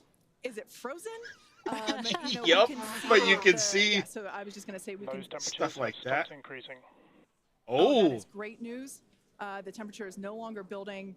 But I was saying, like, we have a little bit of indication there. We can see that streaking that occurs and tells us Under this 24K. this is indeed a true view. So once again, we are looking basically through the plasma that is building up around the exterior of the ship.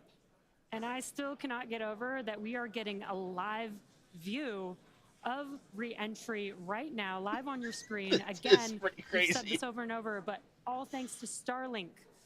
We are able Yeah, to they've use got 4 Starlink dishes in up on the space, nose which this time. We're getting this incredible data. And not only just the data from the sensors, but getting live imagery of what is actually happening, which is great, which we've never been able to do live before. Right.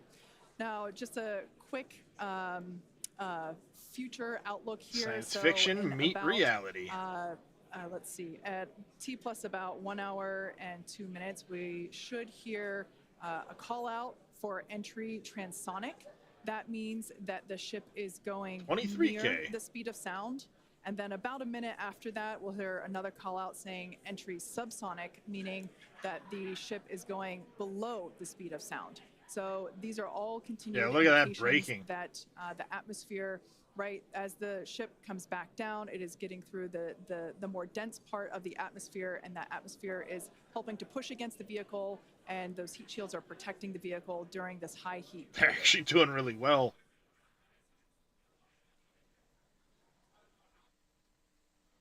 Yeah, Kate, Jesse, we're starting to see as the atmosphere gets denser, you're starting to see a few more particles make an appearance in the plasma there. You can see you're looking down at the aft end of the ship in the top left, and you're seeing essentially the flame build up as we go through reentry.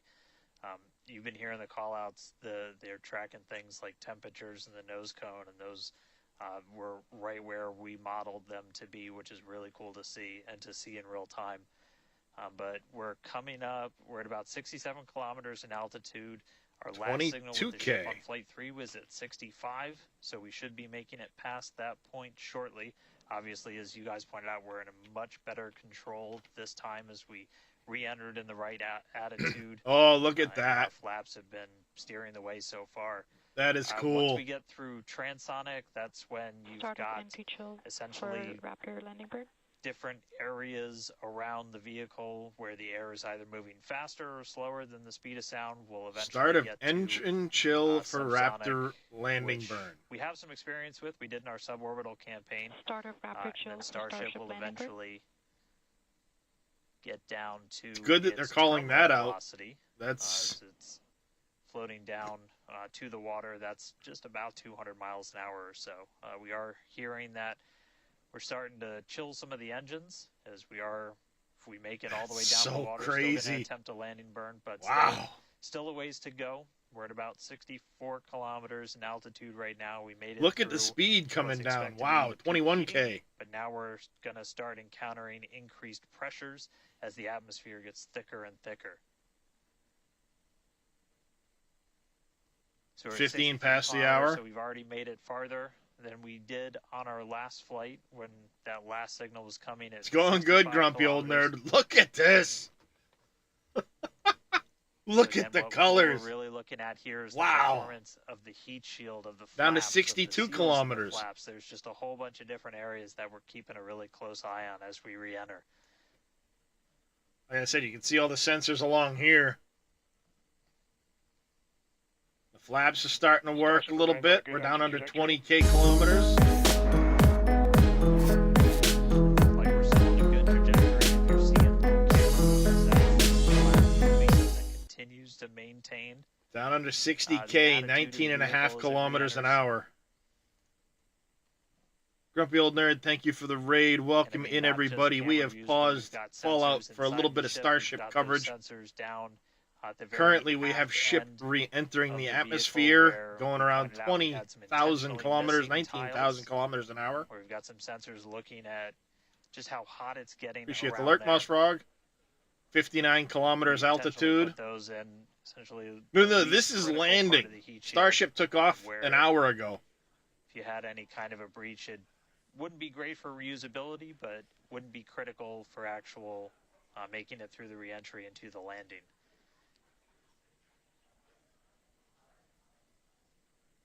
$58 we're continuing to Yeah, descend. simulated landing over Right the now, ocean. we are over the Indian Ocean. We're actually getting closer and closer to that expected splashdown point, which is just to the off the northwest corner of Australia. I want to say it hit around 161 kilometers in altitude, Calvelt.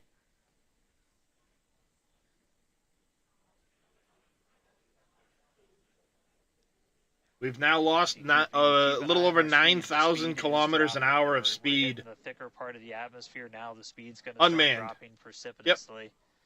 We're going to start getting to transonic Wow. pretty soon. Look at this. And then after that, we'll get into Look at the. subsonic, where we're That is moving less crazy than that the we're speed of actually sound, able to watch this. wow, Look at what the a light show plasma so far. interacting with the heat shield. Uh-oh.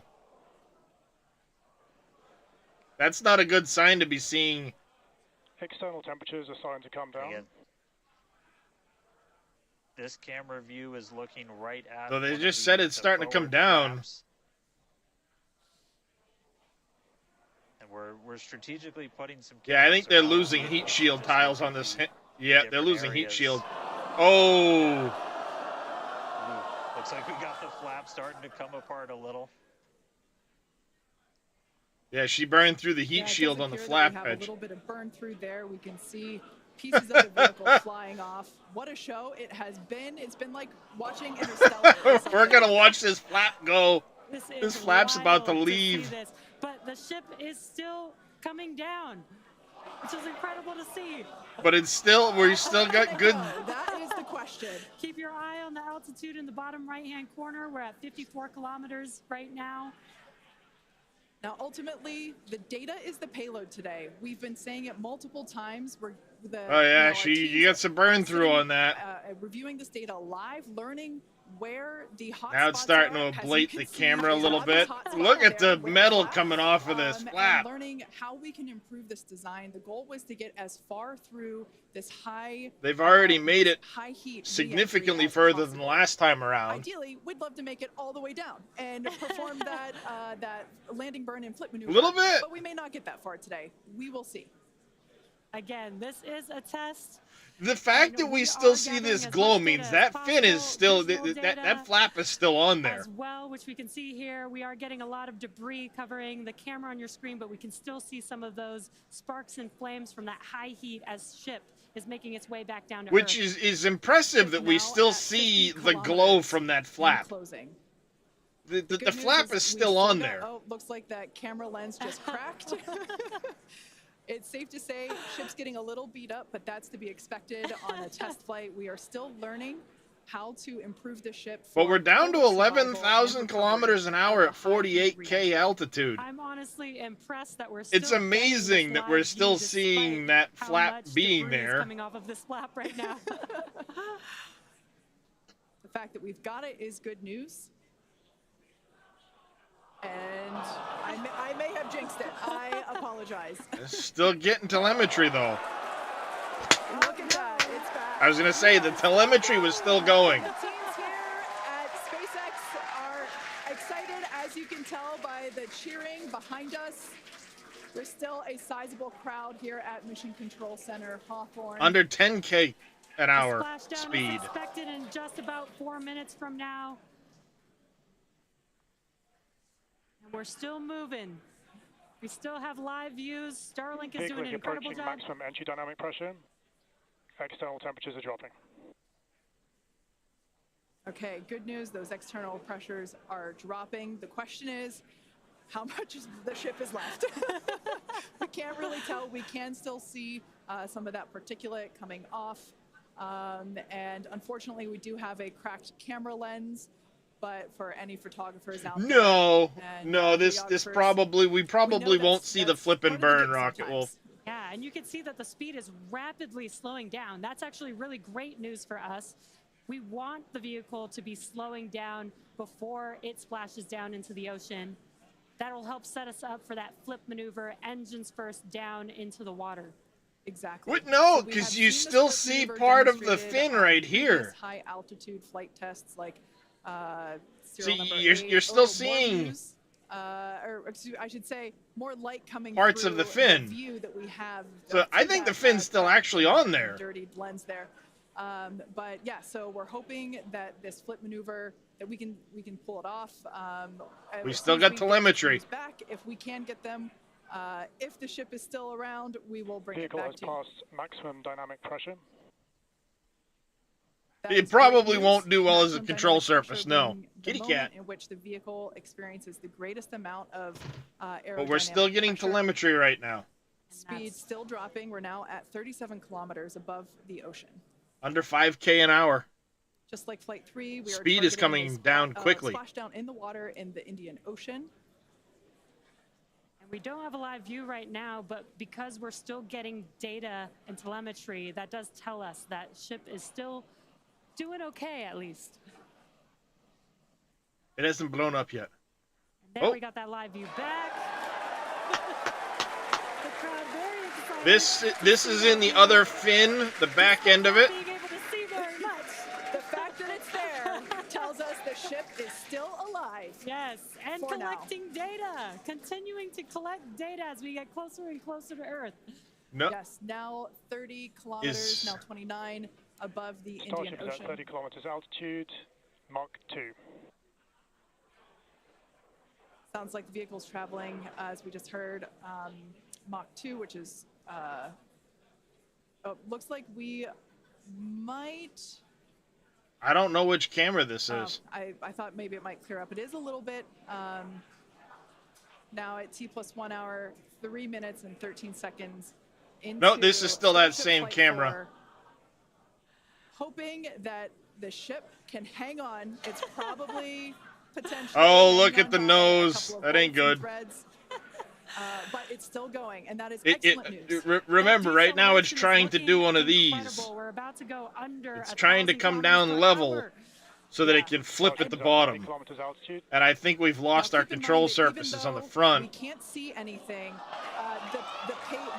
The data itself is what we So really. you don't have the ability to pull the nose up right now. Subsonic, they're telling us it's traveling below the speed. Oh, of sound. oh! We're down to 14K. We're under 700. Oh, that's the fin! It's still there! That's the fin. It's still there. But we are, unfortunately, we That's can't the see fin. through the lens. But Oh, we're still shit. getting the feed.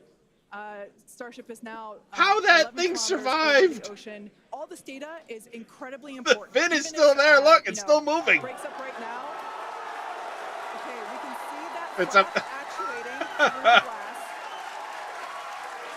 Like, how that thing is still attached. Passing through 10 kilometers altitude.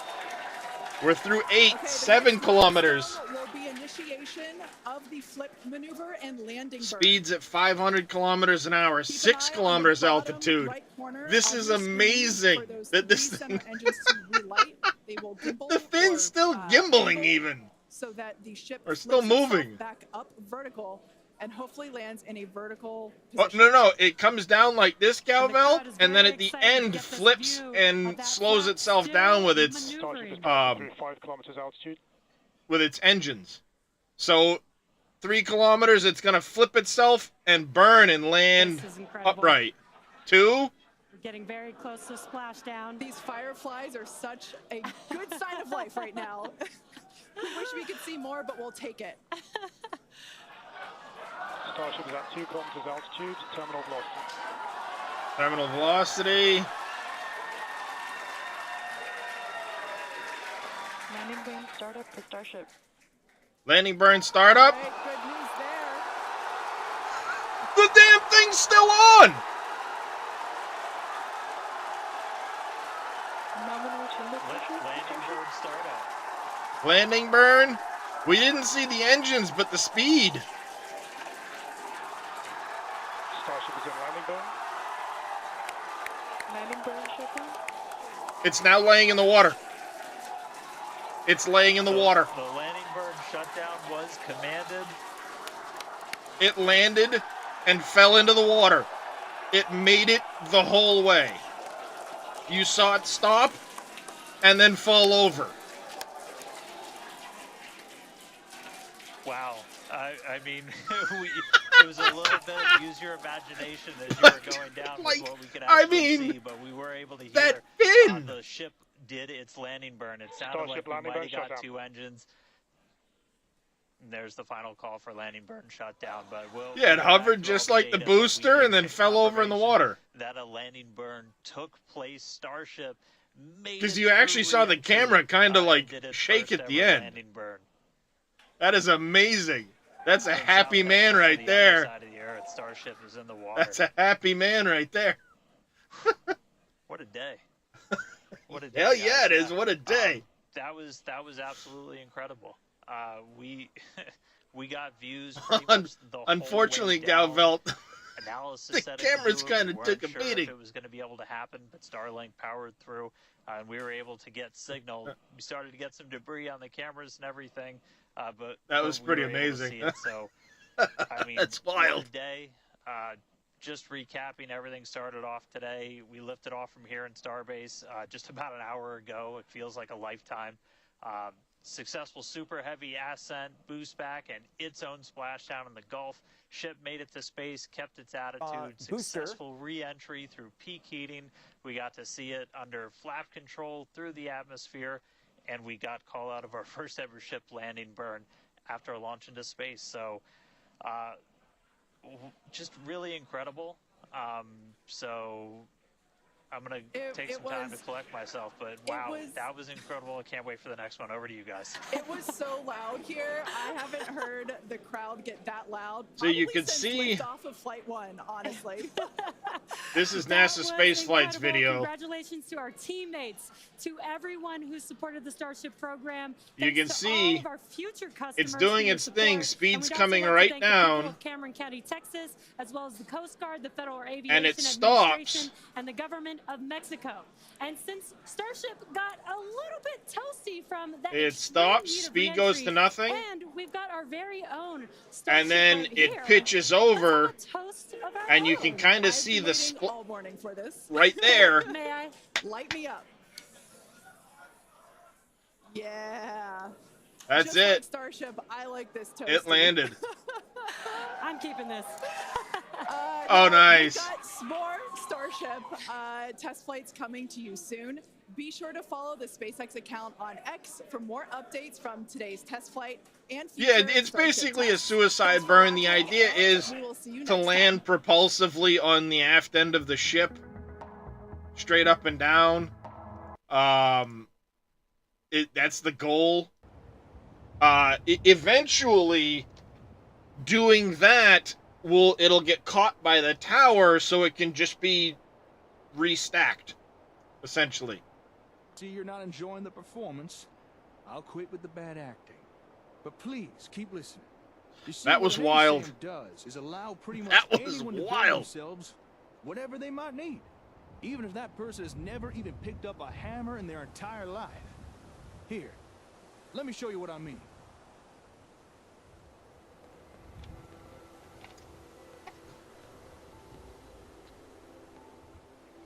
Oh yeah, I mean it's straight out of something like Kerbal Space, but that was amazing to watch because the booster landing, the ship landing, they hit every milestone they wanted to hit today.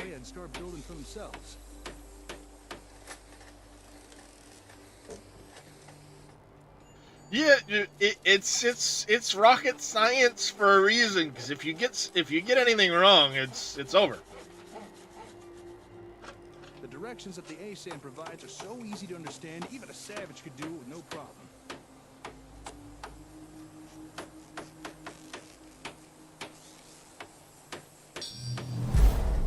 Oh, Big Vito coming in with 5 gifted subs. You know what that means? I gotta change. I'm gonna go find them. No, I've got one right over there, I thought. I know where they are anyway. Finished. How you doing there, Mr. Vito? And no one understands that better than Rocco. Alright. That means I gotta change. How you doing, Mr. Vito? How's your week going? Doing good, just waking up? Oh, you missed an excellent, excellent Starship launch today. Still just... Oh, hey. Would help if I typed that right. Shout out, not S0.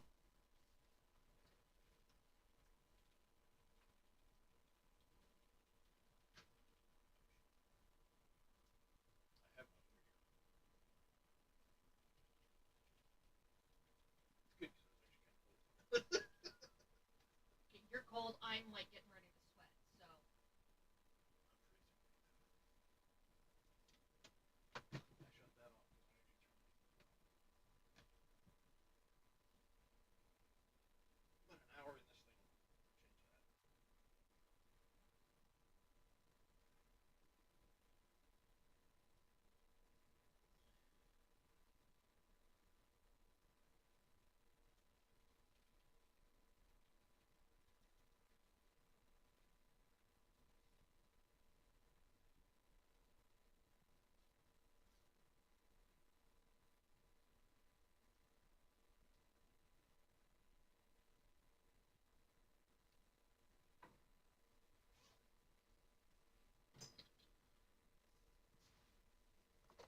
Mr. Beretta HD, how you doing this morning, Beretta?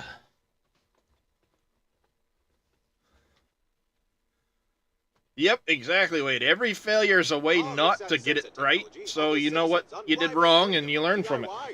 Hopefully. Built using locally sourced materials and designed via our patented dynamic easy build blueprint software. With Robco brand ASEM sensors, everyone can have a roof over their head. After all, a warm and dry citizen is a productive citizen. And there you have it. A fully built home. Ready for habitation by some lucky Starliner started docking maneuvers. Had to lift a finger. Not too shabby. Yeah, go ahead there, Let's Rocket see what Wolf. they can do. What do you think? Are ASAM sensors something you might be interested in? What's the catch? Oh, saw that coming, did you? You're right. There is a catch. Unfortunately, right now I only have the one sensor on me. However, I can provide you with more. And once you have more, Oh, you'll have to whisper it to me, Rocket Wolf. Build with them. Homes are just the start. But first, I'm gonna have to ask for a little task done in return.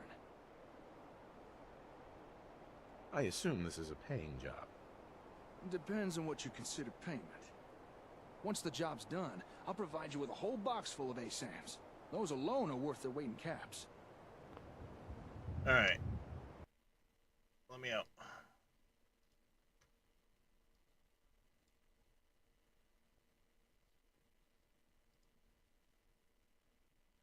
This is Boeing crew flight test rendezvous and docking.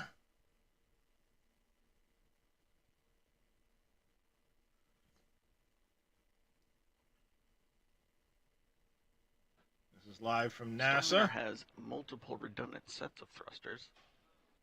As a precaution, we've turned that one off. You're running Wasteland Reborn? Turn it back on and do a checkout.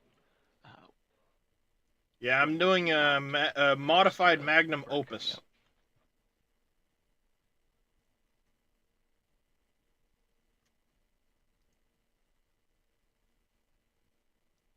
Alright, what I'll do is I'm going to put the 8... Get up. Damn it! Get back here.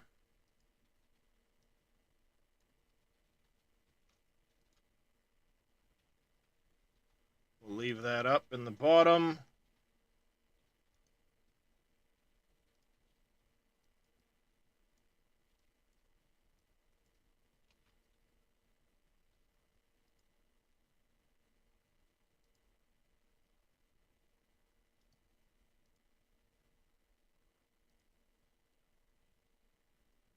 go. We'll leave old NASA up down there and that, I'll also teach you how to build listen in. more things using the sensors, like farms or even Spreadsheet's not showing? Exclamation mods should pull it All I up. need is a little job done in return. Yes, one result, Galvelt, they know they need to work on their heat shielding by the flaps.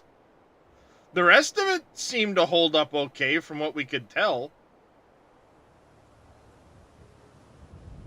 Just tell me what to do. All right, here it is. I got me a workshop in a town called Concord. Oh. Nice enough. Starliner is approximately 700 kilometers away from the International Space Station. The orbiting laboratory is currently flying about 17,000 miles per Hold on a hour, second.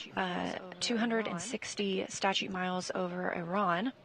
Shut We up. walked through a handful of burns this morning. Getting The echoes. first of those, the Yeah, I think I burn at forgot to actually 7:52 put the link a.m., in. changing the height of Starliner. Dummy me. And the second Give me a was the second. NHPC-2 at 8:14 a.m., also fine-tuning its approach to the International Space Station.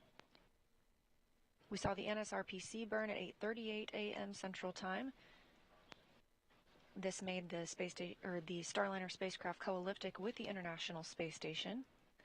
And the terminal phase initiation burn was just conducted right on time at 9:02 a.m. Central Time. This will move Starliner into the approach ellipsoid. That's the 4 kilometer by 2 by 2 kilometer invisible sphere around the space station that helps us monitor arriving and departing spacecraft. All of the burns this morning have been according to plan. Again, Starliner is currently flying autonomously, so flying on its own. We will see, however, Butch and Sunny have the opportunity to take control of the spacecraft now it and works. conduct another manual piloting demo once we're about 260 meters away from the International Space Station. This is a test flight, so we want to give the crew an opportunity to see how the spacecraft flies, should they ever need to take control of it. Once that manual piloting demo is complete, they will transition back over to autonomous power. So there it is. That's the job. You The help me get rid spacecraft of will these then raiders, continue its I'll approach give to you the more International ASAPs. Space Station I'll show all you on how to its build own. even more stuff. And again, we're targeting docking at approximately 11:15 a.m. There's no need to worry. I already took care of those raiders. You did? Huh. I need to go check this out for myself. Not that I don't believe you, but, you know, I'll meet you outside of Concord Hardware. Then... Yep, I already took care of those raiders, Muppet.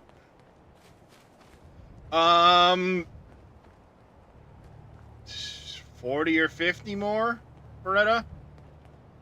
I want to say it's came in at yeah,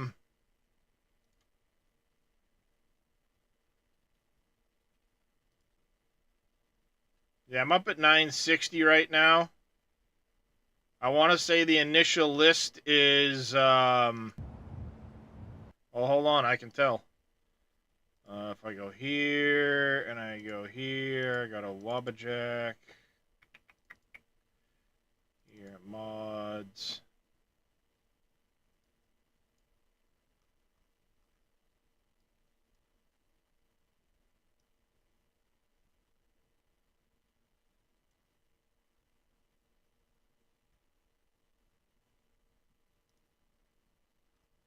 That's a...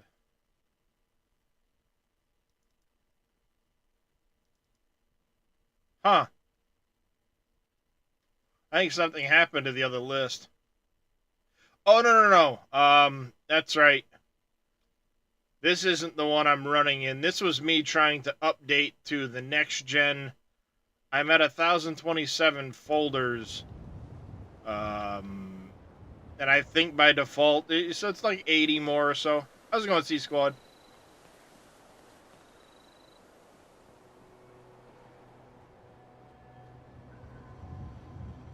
I'd have to do a fresh download because, of course... Hey, we just started picking up RELNAV measurements on both IR cameras. That's when it went to silhouette track at 7,000 meters. Prior to that, in long-range track, we were not getting any measurements. We don't understand why we weren't getting measurements, but it's good that we are now getting measurements. But since we have that behavior, we had the conversation here on the ground that, of course, as you know, if once we get into Eclipse here, if we go rail nav degraded, then diverged. The spacecraft will drop down to manual, and you're going to have to take us up to 200 meters for 11.11.301. And we expect to have good comms through that time period, and we'll give you updates should we see any Is that Codsworth? other behavior or bad behavior. What the hell are you doing over here, Codsworth?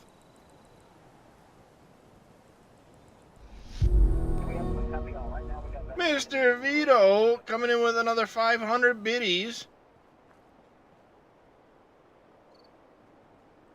Yeah, the problem is right now a lot of the tools that are needed, like Buff Out and some of those others, aren't fully updated yet. But I'm keeping my eye out. I would rather be next gen than not, if possible.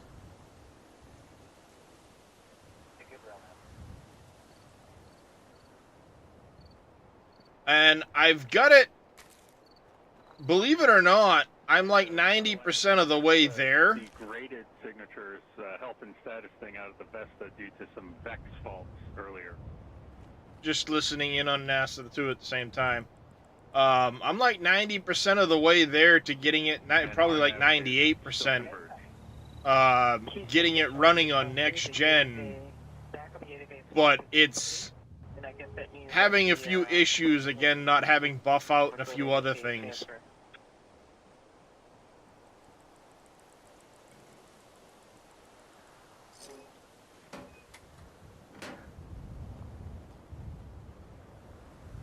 I have a feeling if I get in this, it's going to explode. It may not. My bad. Sorry about that. Copy.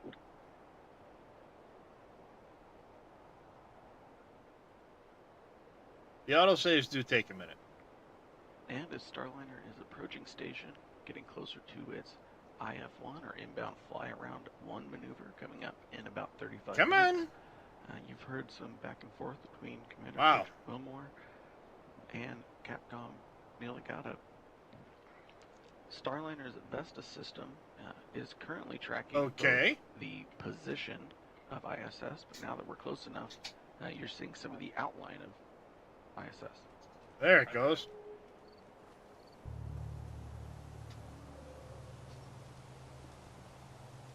Yeah, it likely is a mod causing that. I don't know which one, though. I mean, I haven't really had a chance to... The Vesta system has a series of cameras, some in the... play around with this particular... This will allow Starliner mod pack much. ISS both in...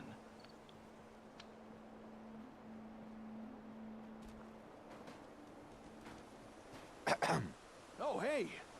I'll be honest, when you said you'd already taken care of the Raiders, I had my doubts. But you were speaking the truth. Oh, shit. All right. You held up your side of the bargain. The red Raiders have been dealt with. Yes, I did, Beretta. It's my turn to deliver. Vesta If you'd just like to follow me, we'll get you your ASAPs. Picking out features I found it afterwards. When Vesta can pick out specific features of ISS via image recognition, that information can let Starliner know or which at least direction what's left the Raiders didn't smash. Starliner needs to align with, which some air fresheners, picks Starliner's orientation to be all be in good the as new. optimal Despite the position mess to they keep made, tracking it doesn't look ISS, like they and took we'll follow anything that all important. the way into the Most of my docking equipment is still here, including your reward. Here, one whole box of ASAPs to do with as you see fit. You earned them. Thanks. What is that? What the fuck is that?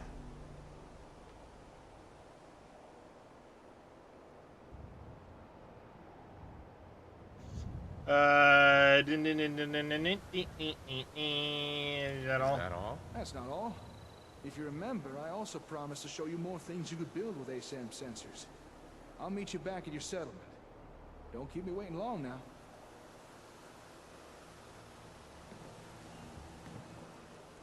I'll keep you waiting as long as I damn well want to. I'm not done stealing all your shit.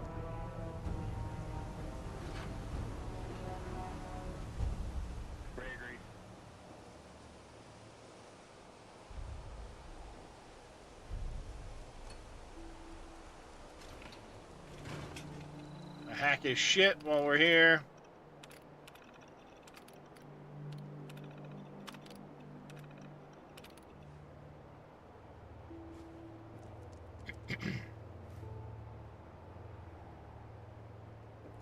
Box of ASAM, box of ASAM.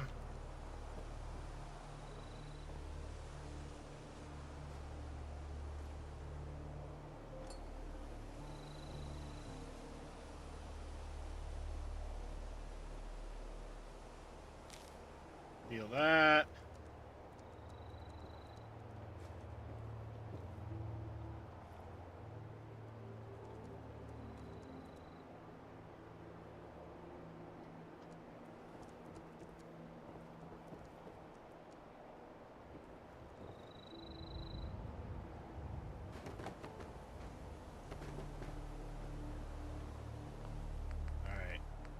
Settings, audio. Yeah, that's what I thought. What the hell? It doesn't seem to like saving the audio settings. Because that is the third fucking time I've turned them down.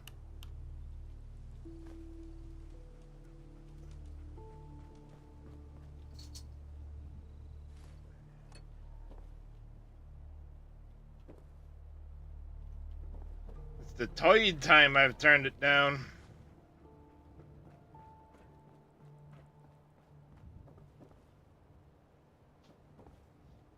That view on your screen, coming from the Vesta system aboard Starliner, now checking out the International Space Station. You can see it coming into view pretty well.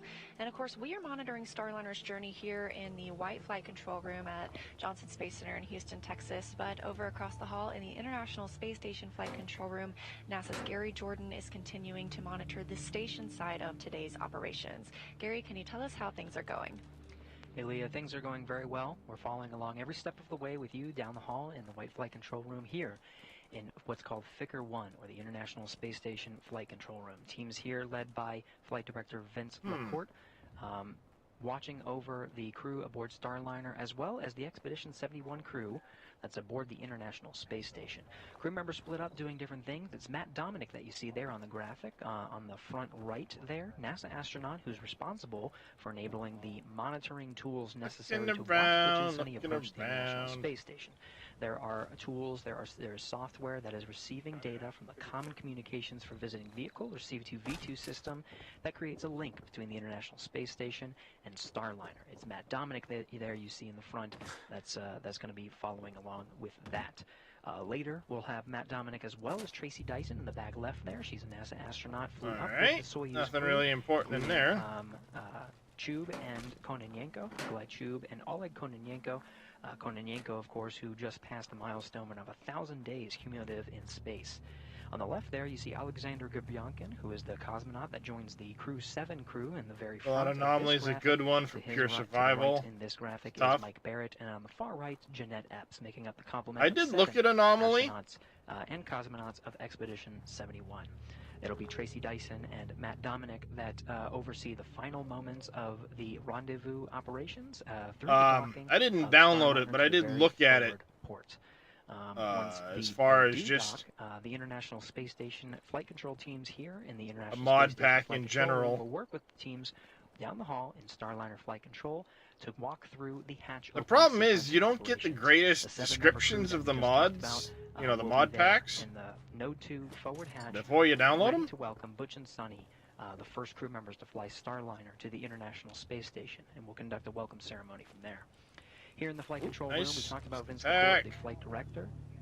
Next to him is the Capcom, Will Vu. You'll hear his voice relayed up to the crew aboard the International Space Station. Right now, all crew members are talking aboard in the Space to Ground 2 loop, which is a big loop. Everybody here that you're in the flight control rooms, both rooms here in Houston, the Space Station Flight Control Room and Starliner Flight Control Room, are talking with the two spacecraft that are about to rendezvous here coming up in the next couple of hours. Will Vu there is responsible as the voice from the control rooms here to talk with the crew aboard the International Space Station. Most of the communications you'll hear from him will be relaying to Matt Dominic, who again will be overseeing the rendezvous operations. Neil Nagata on the left there will be responsible for talking with Butch and Sonny in Starliner. Everything is coordinated as part of the integrated operations. Very carefully choreographed procedures that you'll hear. There was a couple of places over here that operations are going swimmingly. Must be part of Beantown Interiors. The Space Station Flight Control Room is going according to plan. We're tracking down to some of the next burns. Lycan Wasteland Reborn for the stories and quests. No Sim Settlements. The TPI burn terminal phase initiation. We'll be playing Magnum Opus for all the Sim Settlement 2 stuff. Nice. We operate by these joint flight rules. Yeah, I have. Next sequence of burns. That's one of the biggest focuses of what I did was I added a lot more to the quest side of things. All of the different capabilities of I added the Fens. I added America Rising 2. To receive the Starliner, tracking no issues at this time. Attitude and bunch of stuff like that. Aboard the station is ready, and so really we're just following along every step of the way with the teams over there in the Starliner Mission Control Room. So that'll be it for us for now. We're continuing to follow along, and we'll be with you every step of the way. Leah and Jim, back to you over in the White Flight Control Room. Thanks, Gary. And yes, we continue to monitor the arrival of Starliner to the International Space Station. And if you're just joining us, a reminder, this is the very first flight of Get in there right now. Crew members aboard. So we'll be bringing the space station total number of crew members up to 9 upon their arrival today, again targeting approximately 11:15 a.m. Central Time.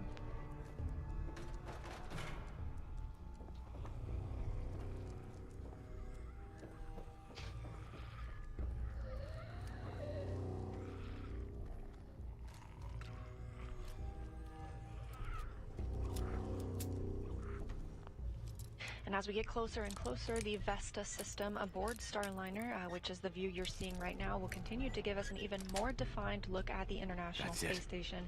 It's getting even easier to make out those individual solar arrays at this time. And as we get even closer, we'll start tracking in silhouette. Excuse me? And begin tracking the docking port itself. Again, we're going to the forward docking port today.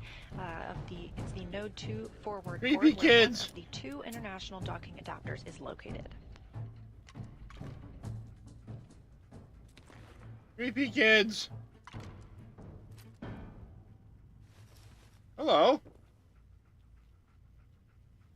Hey.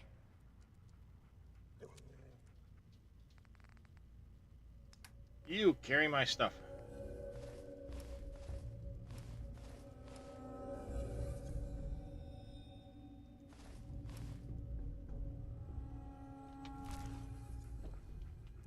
I don't know how it claims you can carry 400 pounds, but then it limits you to like 65 pounds. But whatever.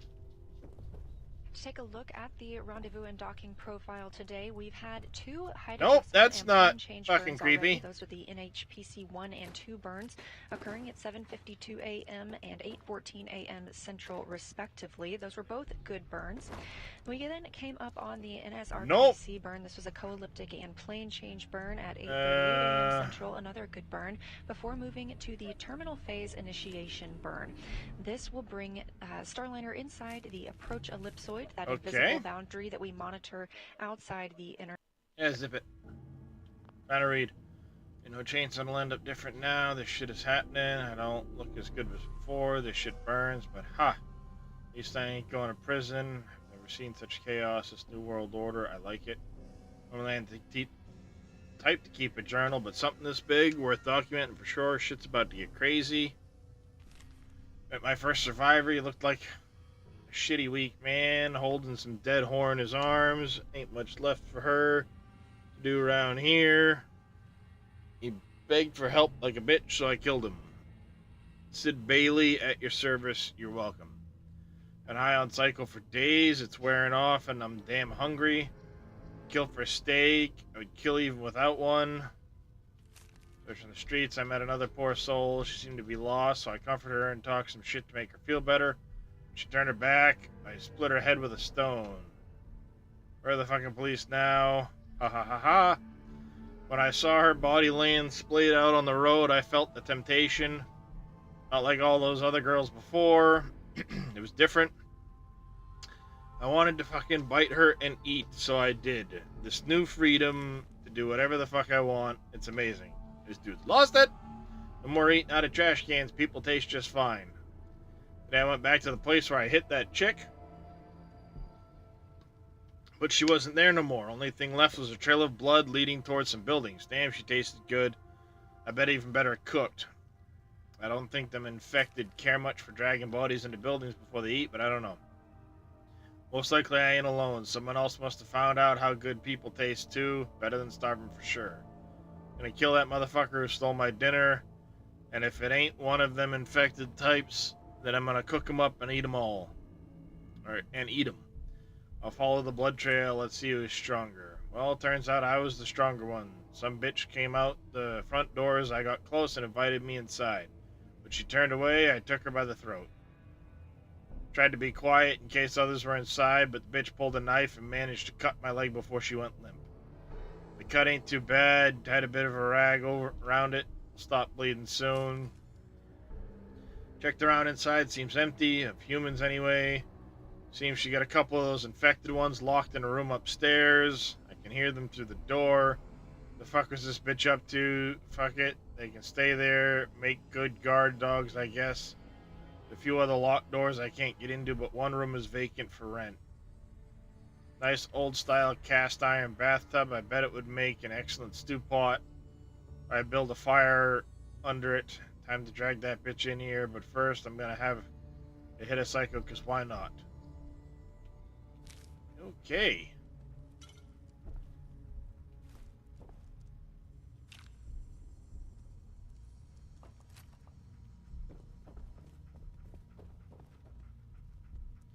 This dude was not in good shape.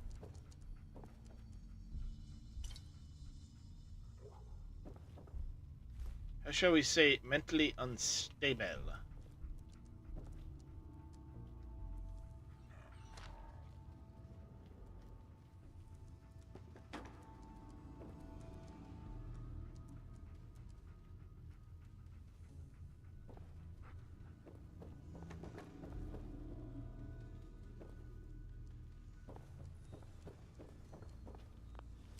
Alright, so this one I can get into. Whoop.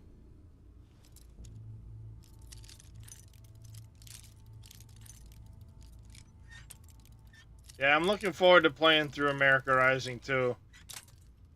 Whoop. Breaking all my bobby pins.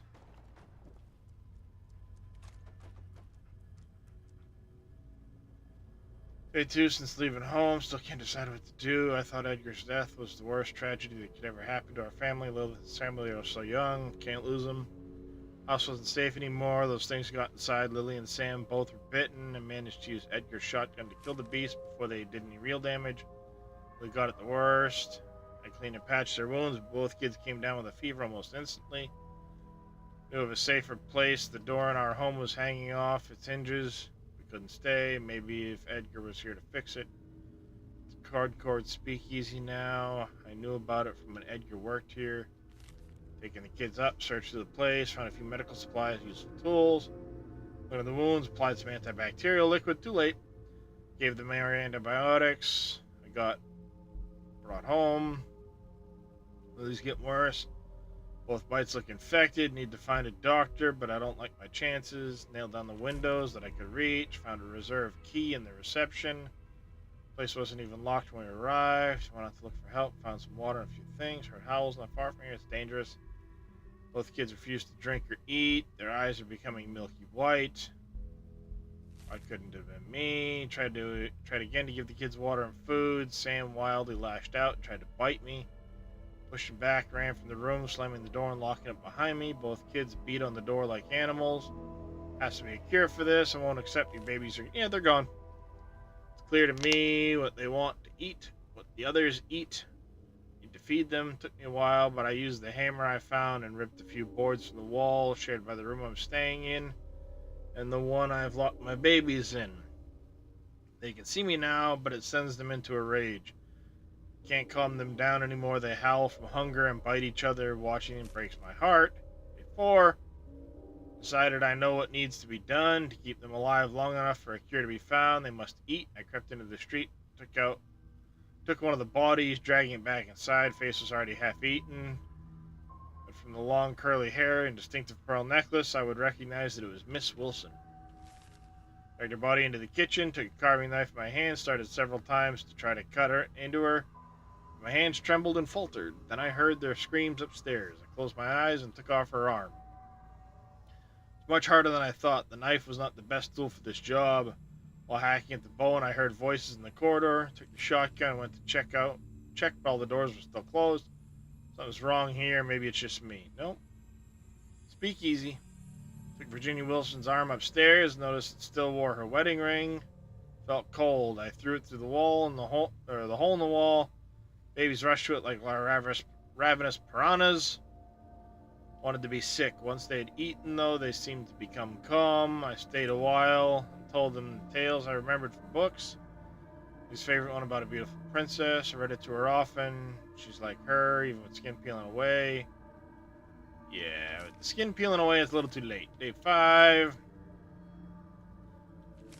My skin is changing, falling off in patches, burns, but I feel okay so far. God, I hope I don't start to change too. Who'll feed the children if I lose my mind like they have? There's a locked door under the stairwell. Found the key for it today, hidden in a box under the bar. It's a cellar. Found an operating table, medical instruments.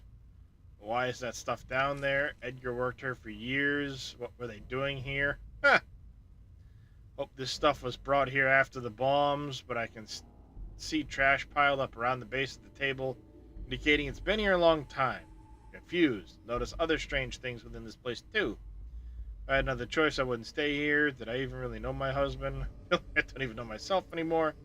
Yeah, this is exactly what I need to continue my grim task. This seems real. Today while out searching, I came across Mary Thompson trying to drag a body from the street. Was she feeding somebody too?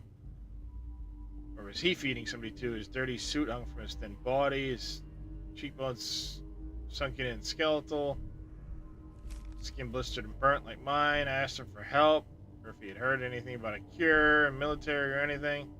Bastard just dropped the body he was dragging and walked away without even acknowledging me. I could see in his eyes he was already gone. I wondered maybe I could use him to feed my babies. The thought sickened me. Day 16. Decided not to write in a while. The tasks I have to endure don't much put me in the mood for writing about it. Been out looking for survivors every day, hoping on news for a cure, hoping for any news. Radio stations are still not broadcasting anything. Cleared most of the bodies from the streets surrounding the speakeasy. At night I hear voices from within the building, but each time I check I find no one. Haven't slept properly in weeks. Day 24, I think. A few days ago, I seen a man from the window in the street looking through trash cans for food. He looked harmless, but I think he might have been an addict. He seemed to be high on something, talking to himself. Back out there now, looks like he's heading in this direction. There are no more bodies left around. The turned ones have dragged off or consumed whatever was left. My babies haven't eaten in over a week. They grow restless. I need to get his trust. Lure him into the speakeasy. If I kill him in the street, another body I'll have to drag in here. I need to save my shotgun shells for the turned ones. Take the kitchen knife just in case. Forgive me for what I'm about to do. And you never made it.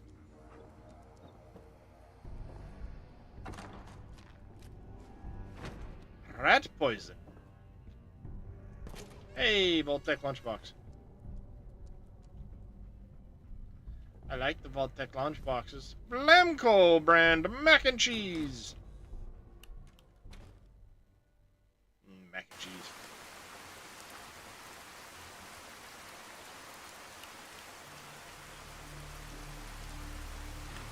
Nope, not where I want to be yet. She mentioned a key.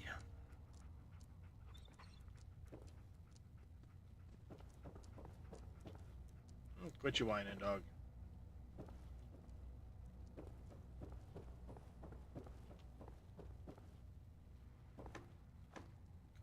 Open. We don't want to open the Commonwealth yet.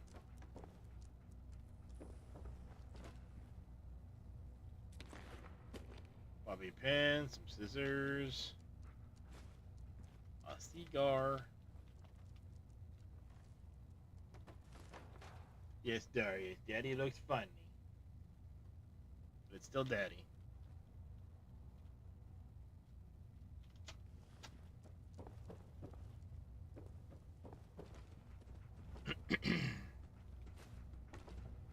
Lock's really strong.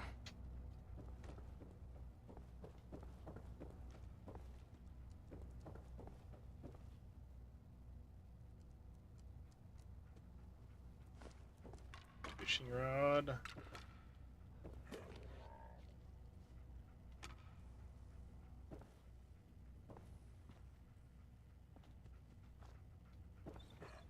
Lots of bones. Wherever the key is, she didn't leave it out anywhere. It appears. So I'll have to come back when I get a better level of lockpicking.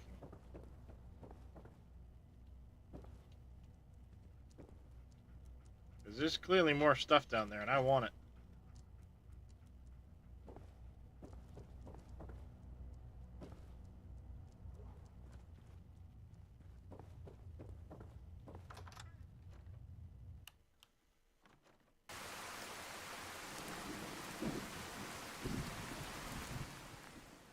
Right, we need food and drink.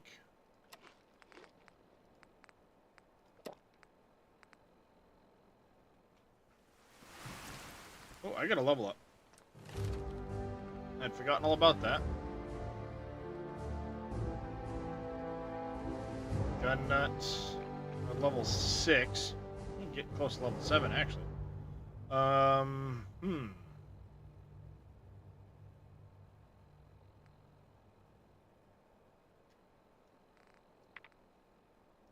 Chems.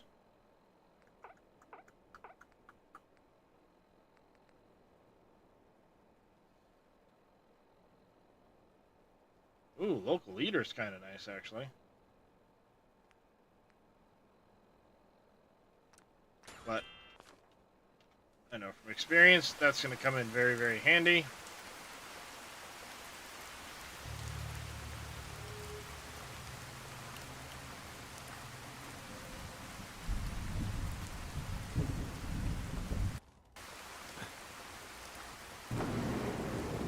That was weird.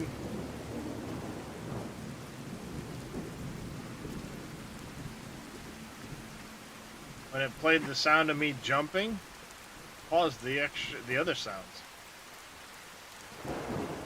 That was really weird. Phew, I'm not cold anymore. I was cold. Not anymore.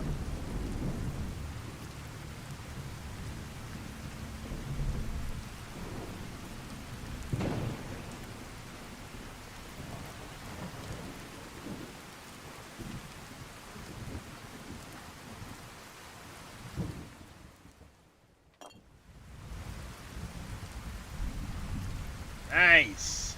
Repair the red rocket. Heck yeah.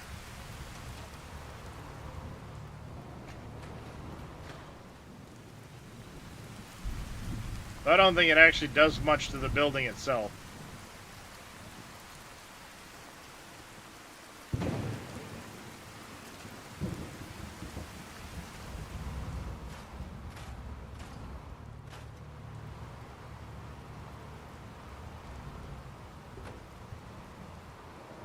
I mean, I can't move you.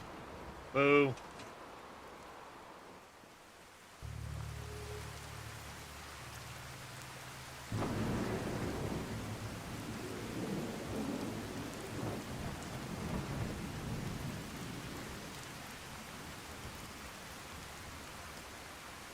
Oh, hello.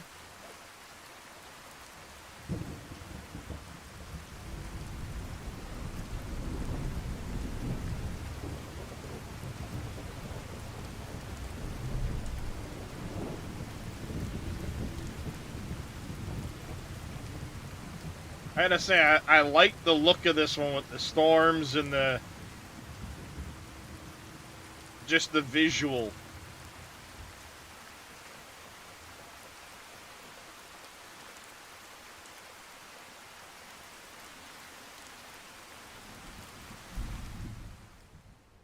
quests are active, right? Oh, first step.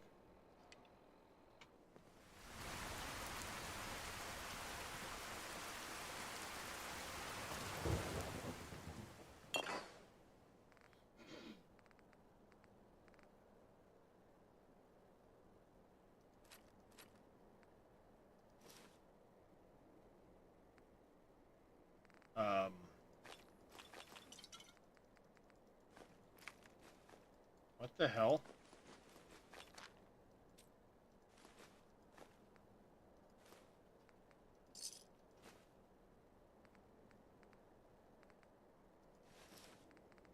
Oh, that must be all kinds of just random stuff that was around town that got jammed in here.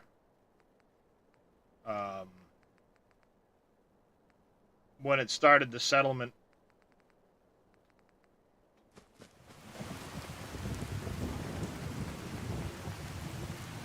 No! No! No! No! Stay out! Yeah, I got this issue. No!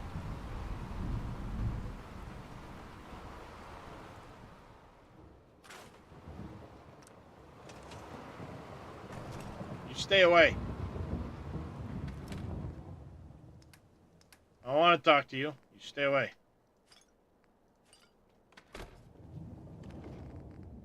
Talk to you when I'm damn well good and ready.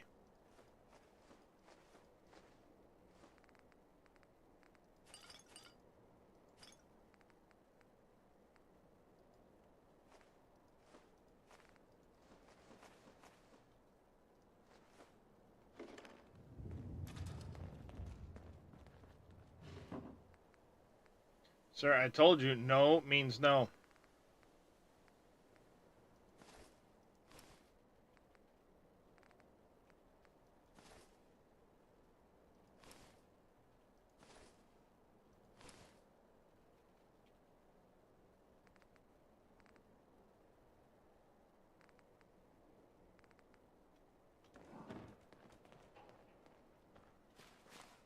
Yep, I did. The radiation option is on. I also have South Sea at 4 times. Or the glowing sea area, rather, at 4 times rads. And Far Harbor at 4 times rads.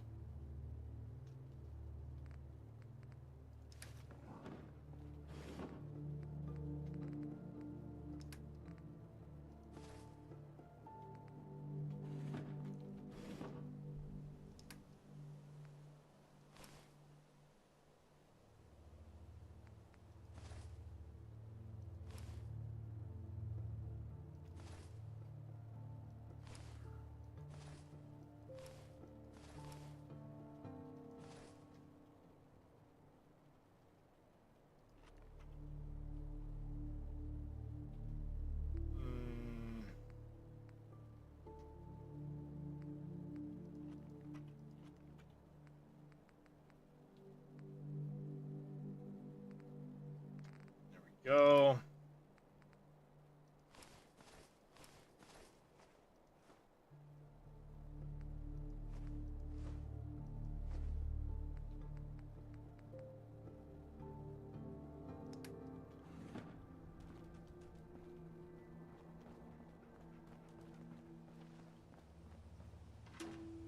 Need to talk to you about your home's extended warranty you put in place 220 years ago. It's no longer valid. Would you like a new one?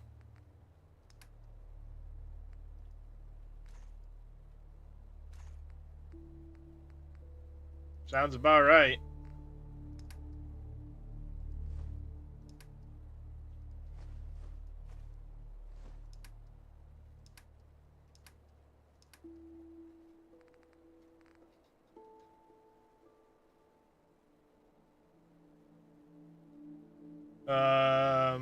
Not the Wasteland one, that anomaly pack.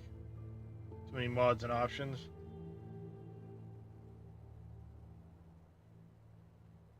Oh, yeah, Wasteland Reborn is tough on that with the poison mod. Oh, there's a poison mod?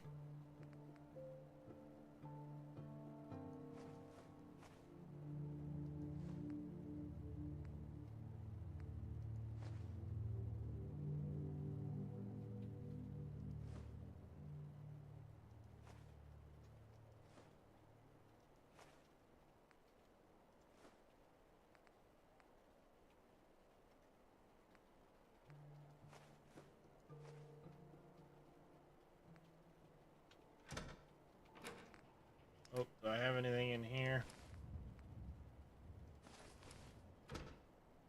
Doggy. Doggy.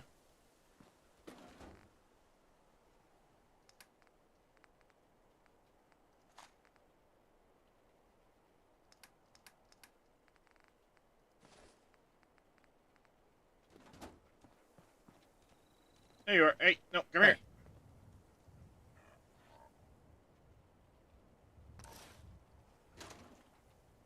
Whoops.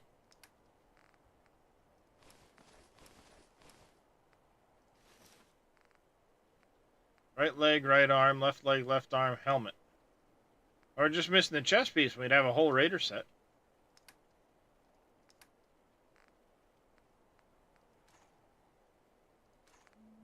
I want the partial core. Thank you. Power went out. Spent 15 minutes resetting stuff around. Sorry to hear that there, Kellamall. Radiation special going on right now. Yeah.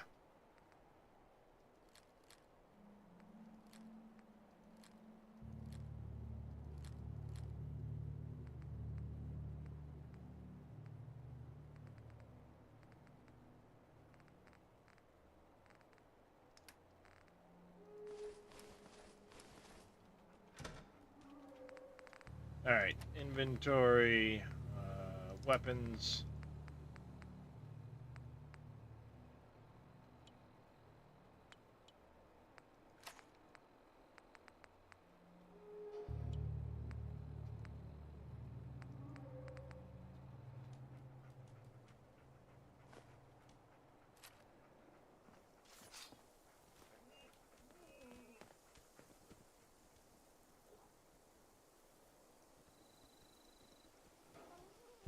I don't remember what the binoculars are supposed to be for. I think it's for later. You can call in, like, artillery strikes and stuff with it. I probably don't need them right now. They weigh 1.5 pounds, so they're going to stay here. Alright, fine. Hey there. All Fuck right, do you time want? to show you what else ASAMs can do. Now, generally speaking, people need a roof over their head, food in their bellies, and a place to be working. We already built a place someone could live. So if you're ready, let's move on to those other two things. Alright. Okay, show me. All right. Place down a sensor again. But this time, we'll use one configured for food production. You'll get the fuck out of my way.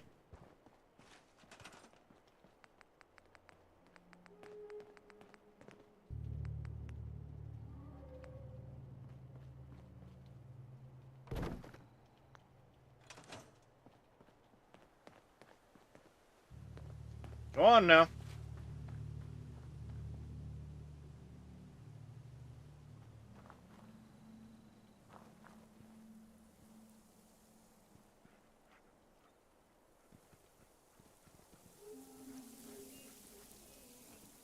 Waiting on you there, Doodlehead. Okay. I'm gonna take on the role of a settler again. Don't worry, I won't subject you to my bad theatrics this time.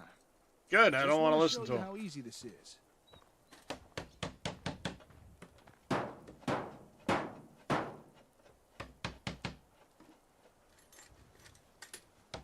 Now, I can't say I've got much of a green thumb, but thanks to the ASAM, that don't really matter.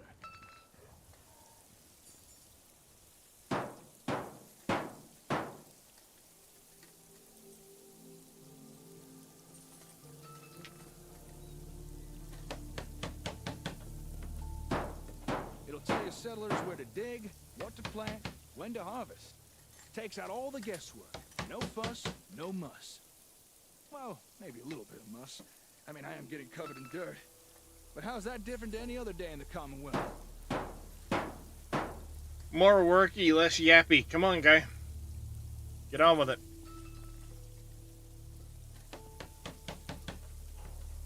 Okay, almost done.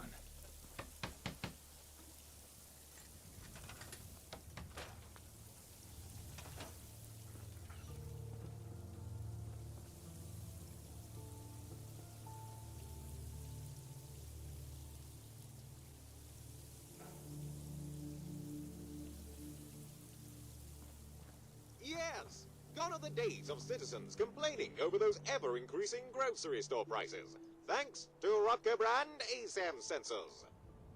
Where are these Never things has in it real been life? easier for citizens to grow their own mouth-watering produce. It's so simple, even the wife and kids will want to get their hands dirty. For the finest in homegrown food, look to Rupke brand ASAM sensors.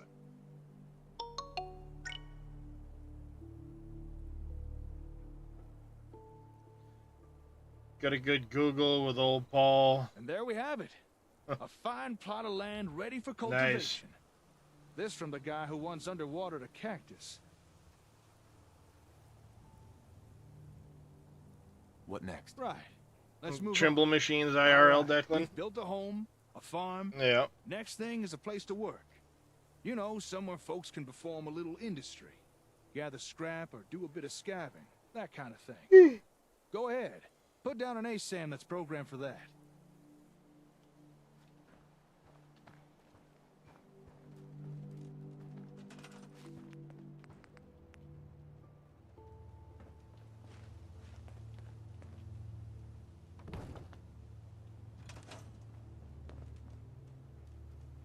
I'm on PC, Declan. I'm playing a highly modified version of Fallout based on the Magnum Opus mod pack.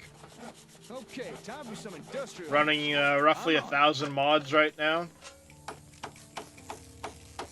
Mod pack totals about 142 gig. Looks like the sensors pre-selected a storage unit to build. That'll be useful.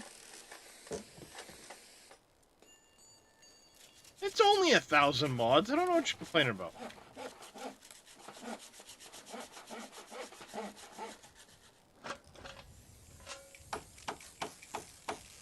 Now, any old fool can gather a pile of junk. But if you want settlements to grow, you need folks to gather useful Texture packs, NPC packs. I'm running Sim Settlements 2. Steel, asbestos to help keep warm. Dozen other different quest mods and so on. Well, it would have taken a lot less time, Jedi, if I wasn't trying to get it working on next gen. That's true now. So I backtracked and kept it running on the old version of the game prior to the next gen update. Excuse me. Yeah? You're done, so talk to me.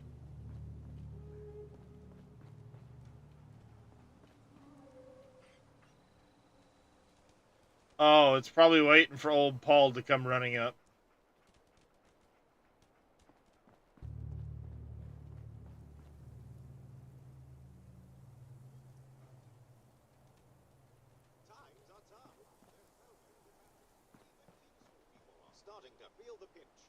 Oh, there it goes. But you can rely on Robco to provide fulfilling employment alternatives.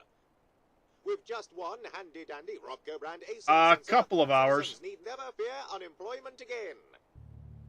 Able to legally gather and store useful materials, your citizens will wonder how they ever did without a Robco industrial unit.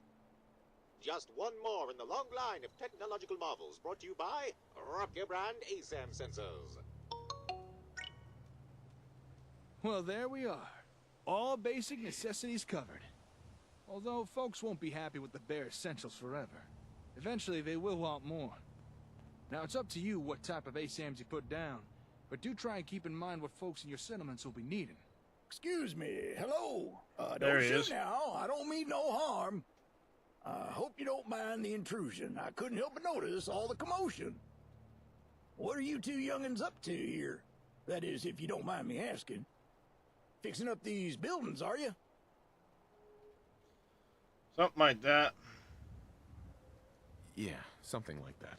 Actually, we just finished building these. Foundations, walls, everything. Is that so? Built them by yourself, did you? Well, you two looking to settle down here, or...? This settlement belongs to my friend here, not me. I was just demonstrating some construction techniques using this ASAM sensor. Construction techniques? Using that gadget there? Sounds like Brahmin dung to me. Are you telling me you made all this using that gizmo? Mm-hmm. That's right. We're rebuilding. You say that Sure as did, if they're building okay. stuff is easy. Hey, here's a suggestion. Why not offer the old-timer residents here? Let them experience the benefits of sensors firsthand. That is, if you'd be interested in staying here. I'll admit, seeing you two build with those doodads did pique my curiosity. And it might be nice to settle down somewhere for a while. It is getting dangerous out there, especially for a scav past his prime. Alright, I'm gonna have to turn down water would and an old food man like usage, me because this is really be crazy. welcome here? Yeah. What do you say? Want to work for me? Okay then, you got yourself a deal. Old Paul is at your service. Now, if you'd excuse me a second, I want to check out this here sensor doohickey. How about that? Your ASAMs have already attracted their first resident. With that, I'd say our exchange of services is complete. Enjoy your ASAMs. I'm sure you'll put them to good use. Now, if you'll excuse me, I gotta get back to the hardware store. Got a lot of important work to be getting on with. Yep. What kind of work? Just some personal stuff I need to take care of. Oh, I failed. What kind of work? Just some... Uh-huh.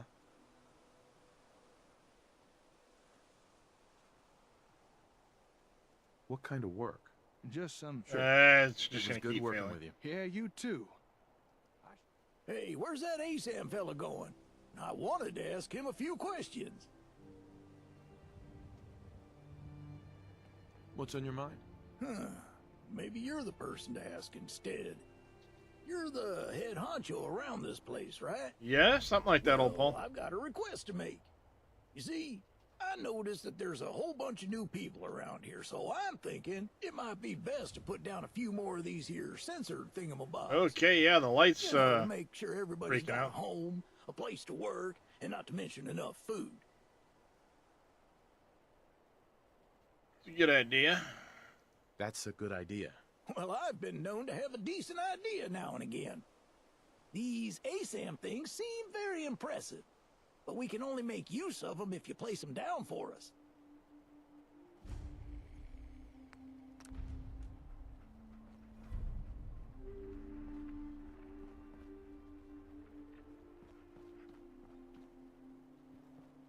Yeah, I gotta look for, let's see.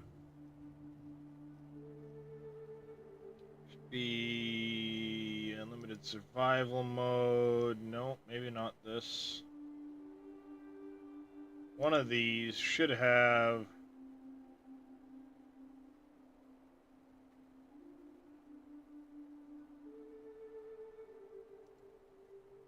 This one.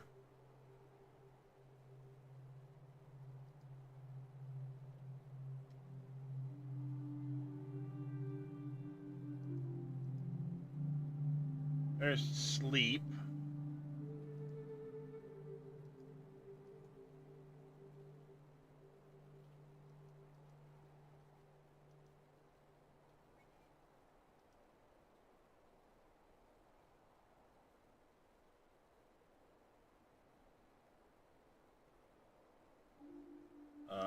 Disease, fatigue.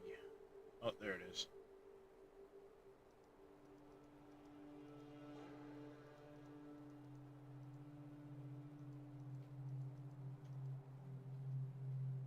Seems to be pretty ridiculous. Like, I go 5 minutes and I've got to stop.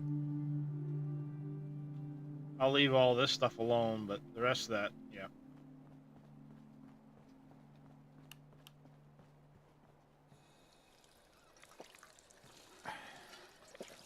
Alright. We should be...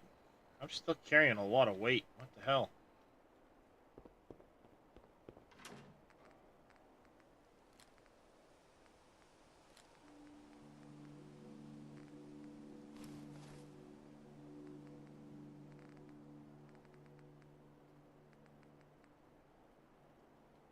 Alright.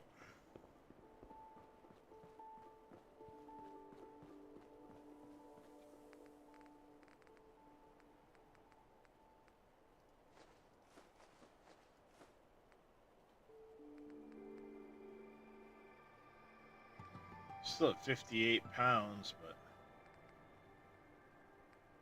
it's better. Alright, let's get a couple of hours of sleep to recharge the old fatigue meter.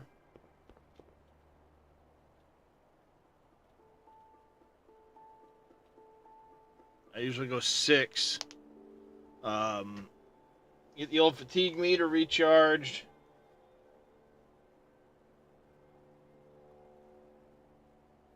Anytime now, guy. There we go.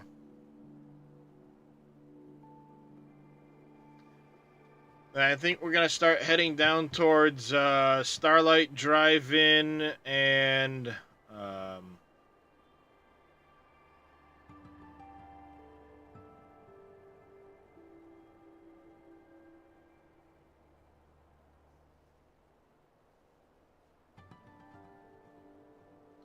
we'll head for Grey Garden. I'd like to go ahead for Vault 81. Like, straight for it. Thank you for the hydrate there, MacGyver. And a stretch.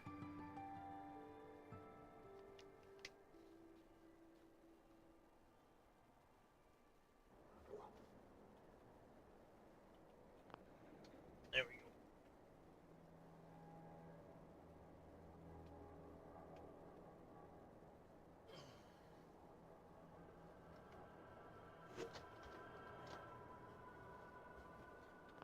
Alright. Peckish from lack of food. Need some old pork and beans. Let's giddy up.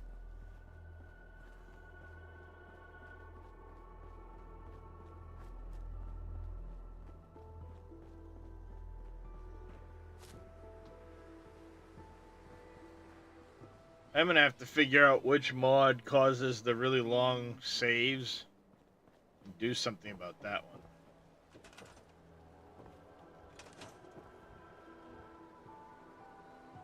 Oh, that's something I forgot to add, the alias mods for the settler.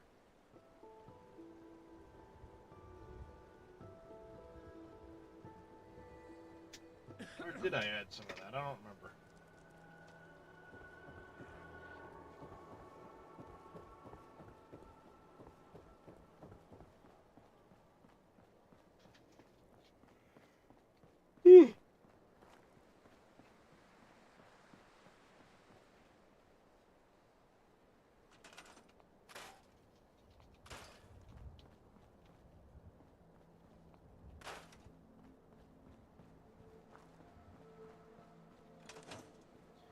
Clean those up a little bit.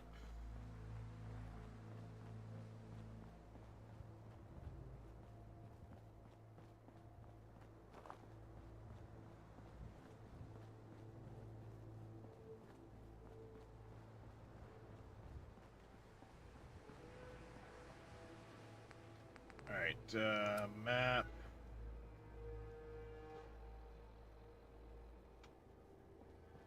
I'll just kind of go straight through town. Well, looks like we're getting pretty close to docking with the Boeing Starliner.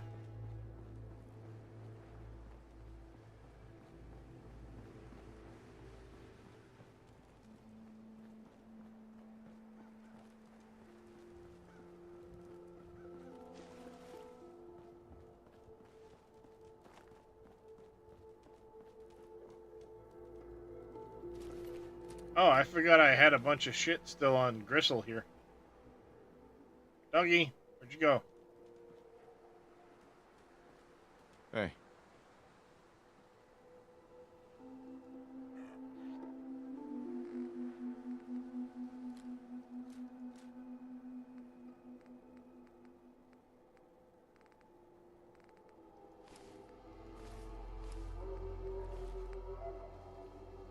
Alright. Now I gotta check something, because I'm pretty sure this thing should explode.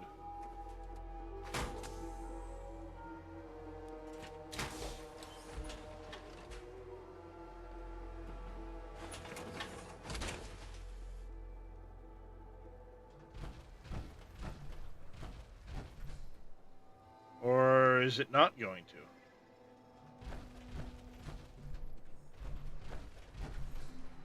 It might not, chat.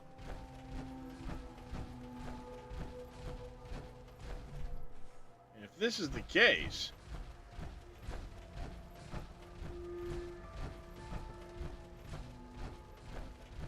Alright, looks like it's not going to explode. I put in the mod that this was supposed to blow up. Not be savable, but...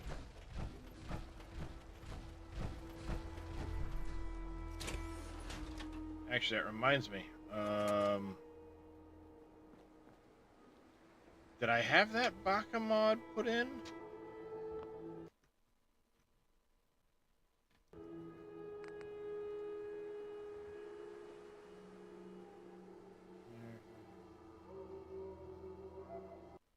I must not have had that one. I thought I did.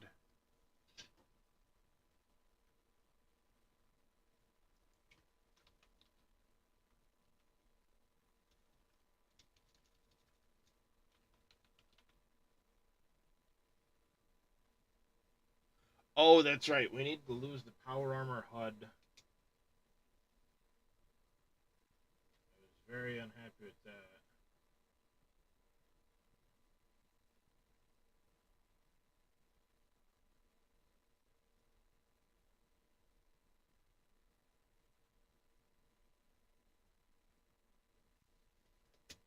Hey, Farmer Marks.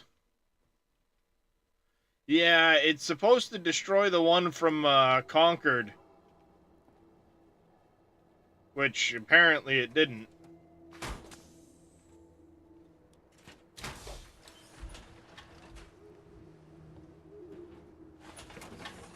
It's likely possible that that got interrupted by one of the other mods that comes with Magnum Opus.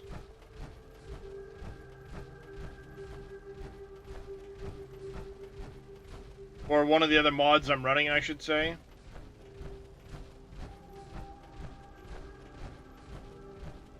Yeah, it's in Life in the Ruins, too.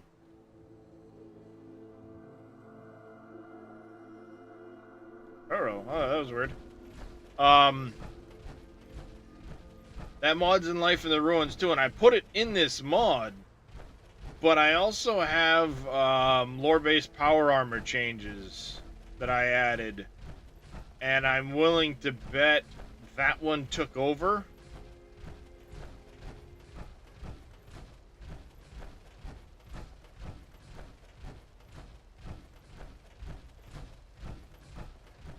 There's probably a few interactions I should have looked at closer in... what's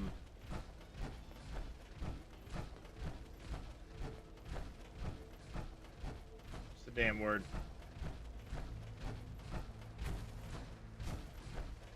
Nothing ever gets done unless you nag someone about it.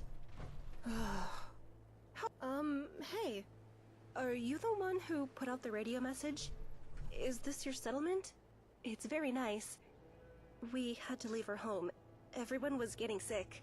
So, if you're looking for people and it's no trouble, well, we'd like to live here. Of course. Go right ahead. Go right ahead. Oh, thank you. Don't worry. Just let us know where you want.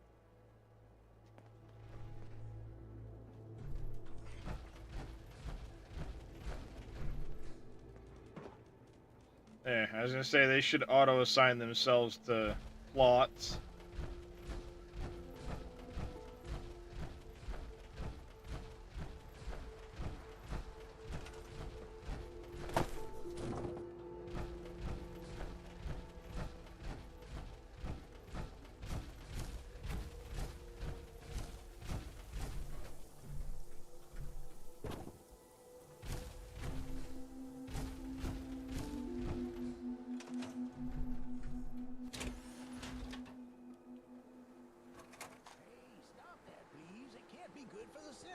But it won't work right. That's no reason to go beating the living daylights out of it. Well, how do I make it do what I want? Ain't looking Where are for you? trouble, I tell ya, but I really don't know. Then you don't know that kicking it won't work. There they are. Hey, stop that, please. It can't be good for the sensor. But it won't work right. That's no reason to go beating the living daylights out of it. Well, how do I make it do what I want?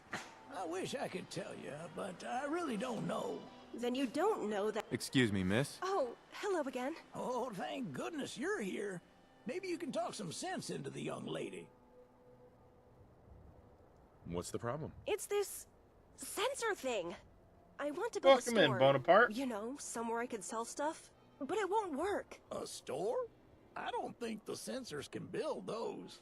That's Can creepy. they?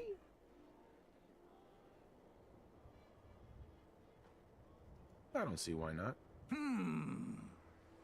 You know who would know? That ASAM fella. Maybe you should go find him. Ask him what else these sensor flibbity gibbets can do. The sensor flibbity gibbets. No promises, but I'll see what I can do. That's all we ask.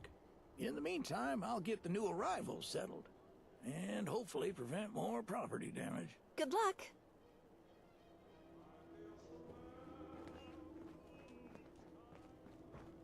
This place could sure...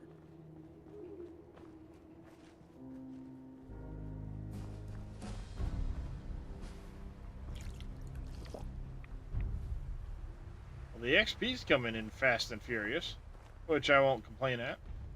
We are now level 7. Nope, not that button.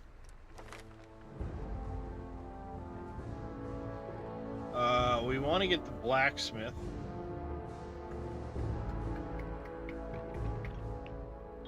But we can now get expert locks. So we're going to go that route instead. I'm trying to think. There's 2 in Concord.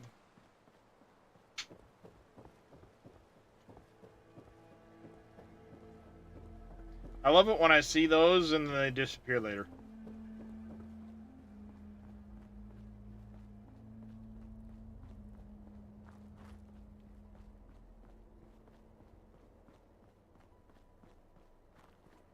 No idea what this part is part of, but abandoned tunnels. I don't feel much like interacting with those at the moment.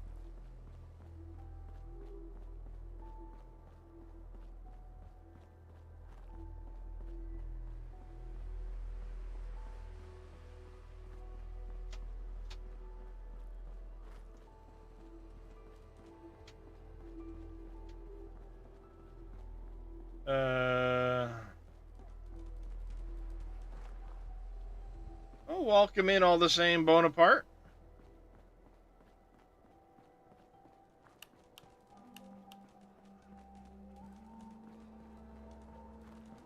I've always really enjoyed Fallout a lot, so... oh, that's right. I need to also get the People Live In mods.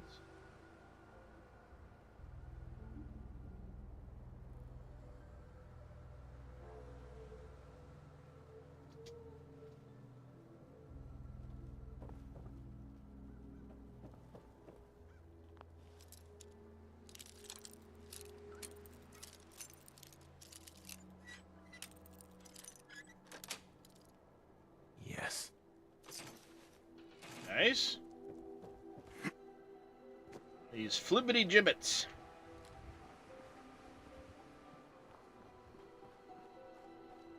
Clearly, that's another house to go into.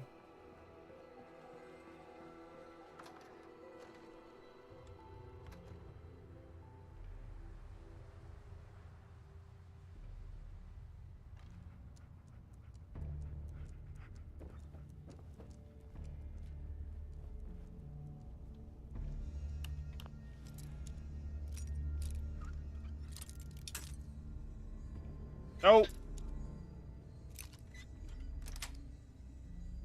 Nice. Just a very slight touch to the right.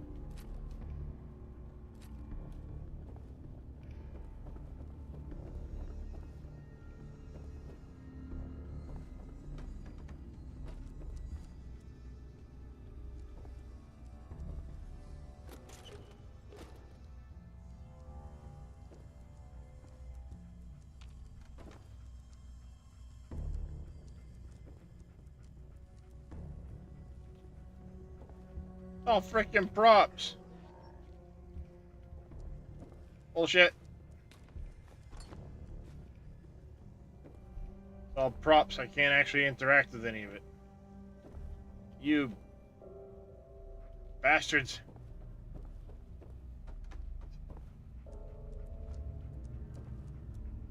What are you looking at over in this corner, dog?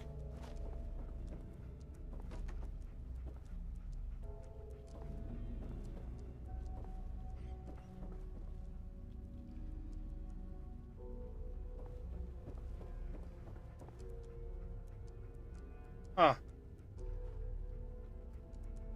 Nothing actually down here. What a freaking waste.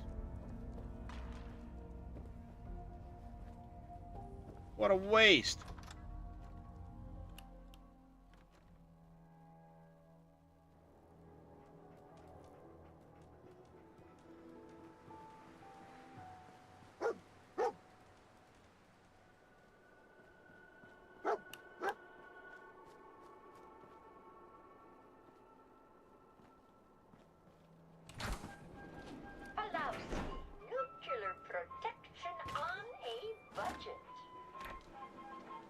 Ah! I almost got shut in the fucking thing.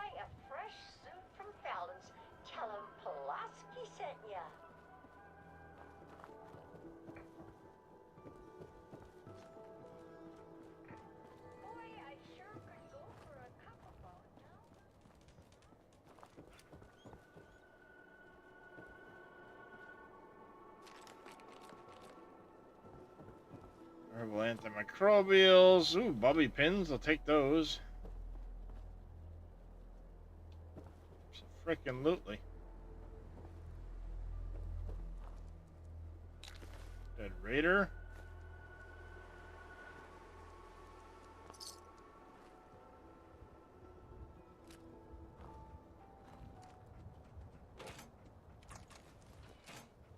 Ooh, 8x binoculars.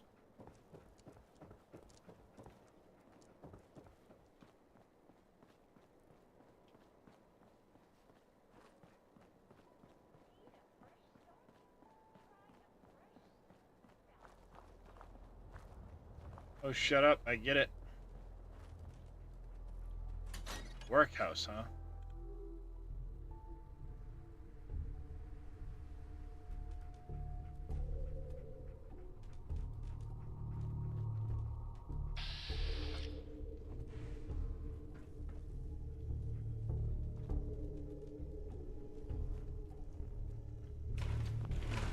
Take a free bobby pin out of that.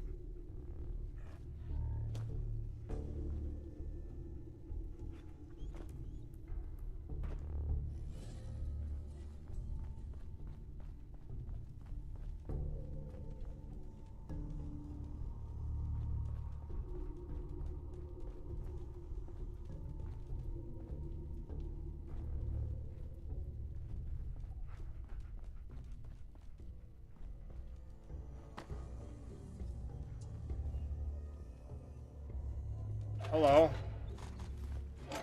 You're laying precariously on the safe.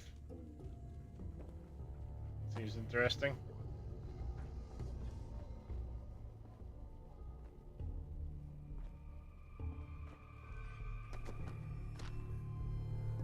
And tats, take those.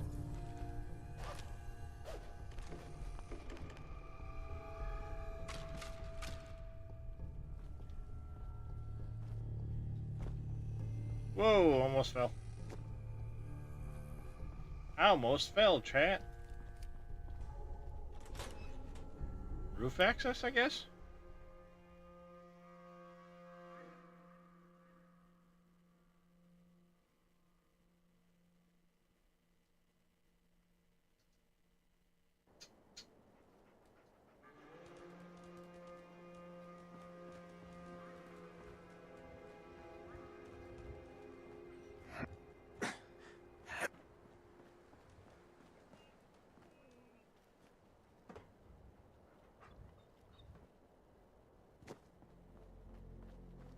No choice but to fall now.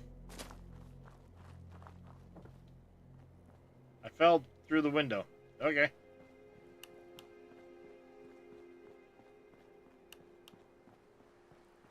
That's cool.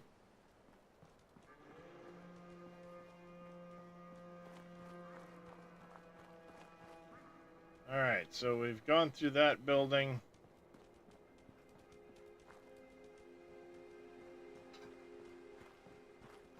How about you get cloth out of newspapers? Like last I checked, you get paper out of newspapers.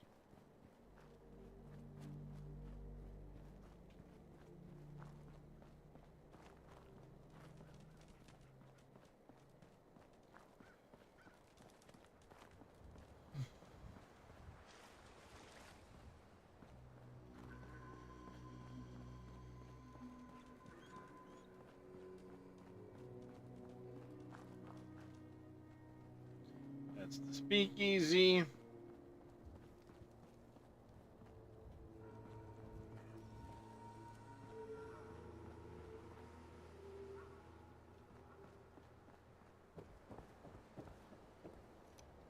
As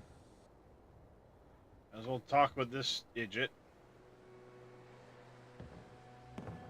Oh, Hey. Hey there. Didn't expect to be seeing you again. Is something up? It's not the ASAMs, is it? Yeah, that's why I'm here. That's why I'm here. So it is the sensors that bring you here. Look, I'll tell you the same thing I told the others. I know them. Keep building with them. And provide your people with proper supervision. Eventually, it'll all make sense.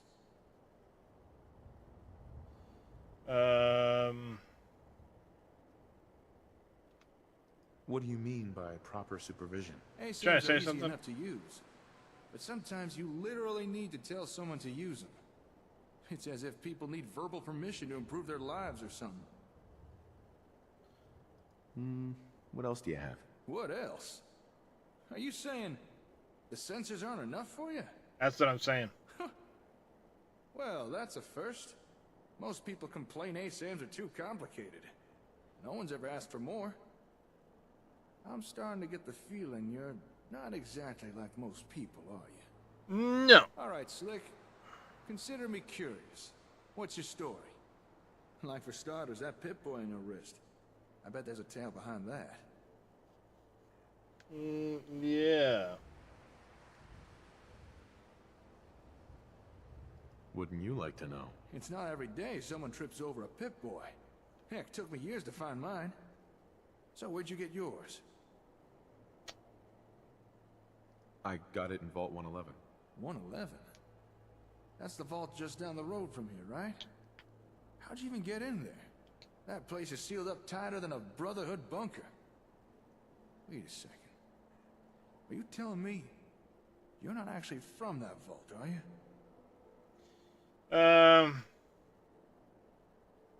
Not really, no. They had us cryogenically frozen in these pods, but something malfunctioned. I woke up at one point. Some people killed my wife and kidnapped my son. I'm trying to find him. Oh, I'm so Well, sorry. hello. Well, I hello. know what that's... Well, I know something like that ain't easy. How about that damn You'll not be starship? surprised how common that kind That of was thing fucking is out sweet. here. I mean, not the frozen in a vault part, but... I don't know how that flap stayed on. But what you said... I about literally being was on the frozen. way to Farrah's appointment, Are you and I telling pulled me over. I'm you like, "Look, I'm not missing this. pre-war? I don't care if we're a couple minutes Before late. the bombs. We're gonna watch this." And she's like, "That's fine. I don't care." Yeah. How that flap stayed on through all of I mean, the damn thing burned halfway off, but was still on. Well, supposedly what EJ was saying that's that amazing. future iterations You have really more are of a like most swept design on the trailing edge of Then, that if you part don't that mind my burnt asking, out is literally Yeah. Why does a gone. vault dweller And I from the think that's past because they bother with literally knew that was settlements going to and happen before it happened. Yeah. They've moved them further back so that they're swept more on future iterations of the ship. Version 2 of the ship, they're actually moved a bit further back on the nose, so it gives a more swept look. Mm-hmm.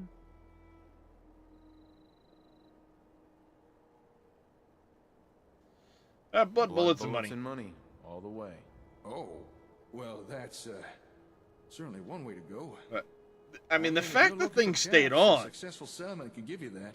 I'm surprised it did too. The whole bottom mounting point was gone. You won't have far to look. Well, guess that explains why you're so serious about gone. the settlement stuff. And yet somehow the flap, both of them stayed on because there was no weird roll added from the nose. Raiders, hurry! Oh, I hate this point. Yeah, Raiders. Yeah. Raiders again? Back at the settlement, a whole bunch of them. They've taken hostages. Please, you gotta. Damn raiders are like rat roaches. You crushed one. Well, don't you worry, Slick. I got your back. You know what's funny though? Is even the go. people at Right, physical you are. therapy are like, Come why are on, you get the here? lead out and move This is before not somebody muscular gets pain. killed. This is neurological and nerve pain. You don't need physical therapy. And she's like, I have to. Yeah. Because insurance says that I have to. Yep. They're like, but it's not gonna fix anything. This is literally coming from the physical therapist. Yep. She's like, I know, I've done physical therapy again, and I'm not opposed to doing physical therapy, but I want to be on pain medication when I'm doing physical therapy so it doesn't, make me unable to move for a week. I know that. I know that. I know that. Yeah. So, yeah. That's right. This idiot goes down here, around the corner. So much for going to Starlight Drive-In. Sidetracked. Squirrel.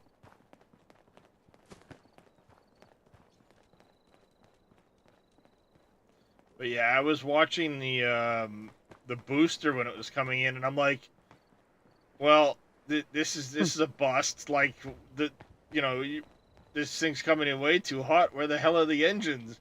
And then rewatching it, I was watching NASA space flight, and even they're saying like, "Come on, start up by now. But that's the Come way, on, light." That's the way it was when they were doing that with Starship the first couple times too.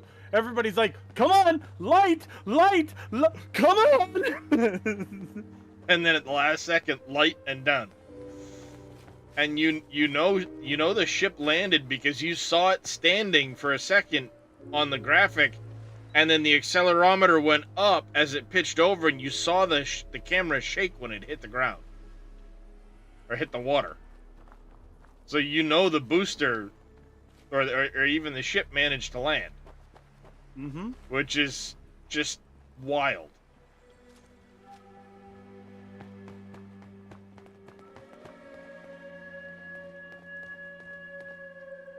We're going to quick save right here, because this is likely to end badly. I just want to trade a few things. Stealing your bottle Don't caps. get all gung-ho now. Those raiders have hostages. What was that? Don't worry, it'll be fine. Put the bird's food out until the birds eat her, and That's how you survive in the jungle. all the things. Hold it. Take one step. Nice.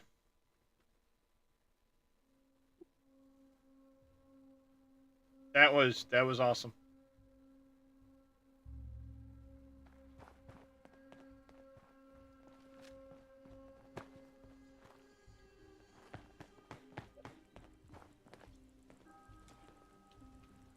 I just need to trade gear with you. Now don't get all gung-ho now. Those raiders have hostages. Hear that? Good guy. What the fuck was that?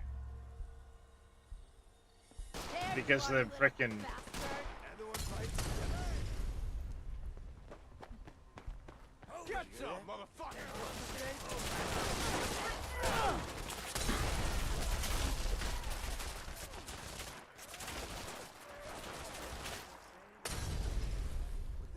Put that gun away. Yeah. Uh-huh.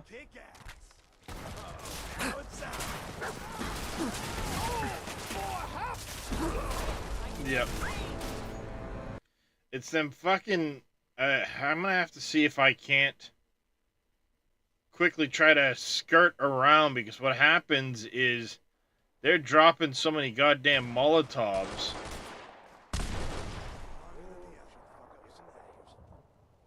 In dealing with them frickin' flies.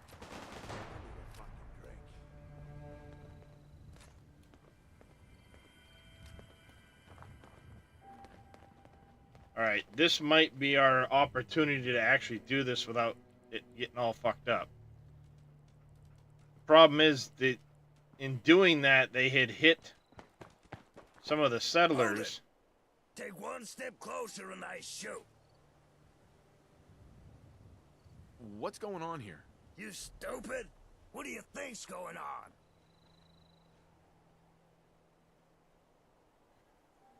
What do you want? What do you want? You wasted a whole bunch of us at Concord, so now you're gonna watch some of your people die. Could 100 caps change your mind?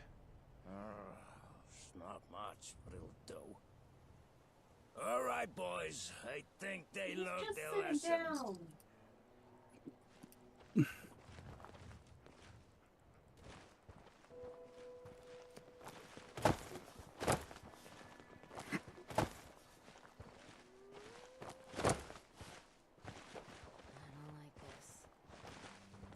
Think you can hide? Whoa, Jesus! That went down quickly.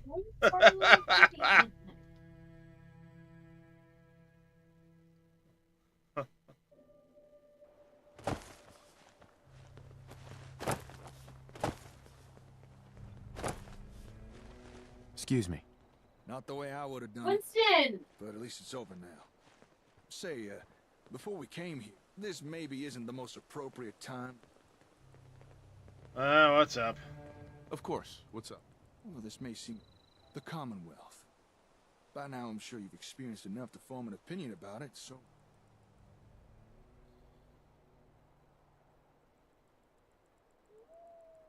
It's the same old thing. People fighting each other instead of working together. Everything going to hell, but no one doing anything about it. Hit the nail right on the head. Couldn't have put it better myself. It's a real mess out here. People living in dirt. Barely enough food or clean it sure water. is. Random attacks from raiders, pharaohs, or God forbid, synths. But here's the thing. It doesn't have to be that way. It just might be possible to bring back a measure of the civilization to the wastes. Like what you used to have. I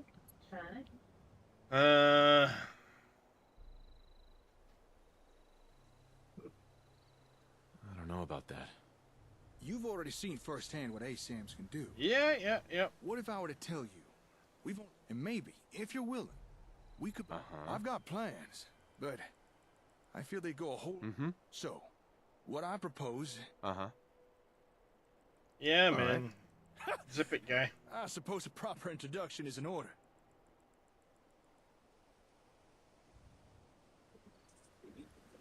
Let's get started then. All right. With the formalities out of the way.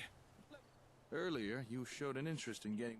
Now, if that's something you really are serious about, then I know where to find the equipment we... However, there is a... Let me guess. Raiders again? Sharp as a tack. You're right. The place with the ASAM equipment has been claimed by a raider gang. Really dug their heels in. But I reckon together we could break into the little base and grab what we need. So, you think you'd be up for that?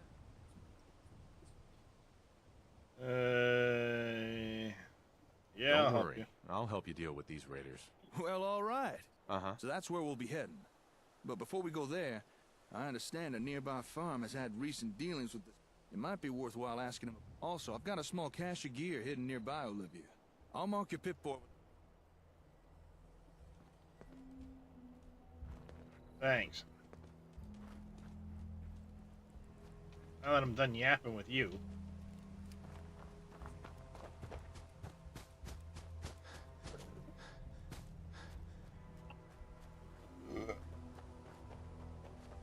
You can actually get to the raiders. Think you can hide? And that's how it's done.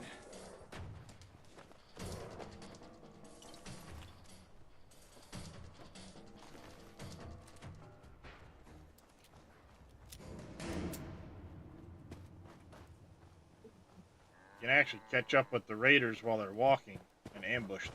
Oh, my birds are so happy. The little ones are already...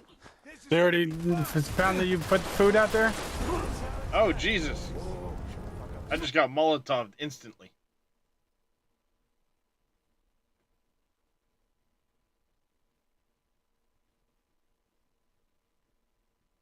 That happened.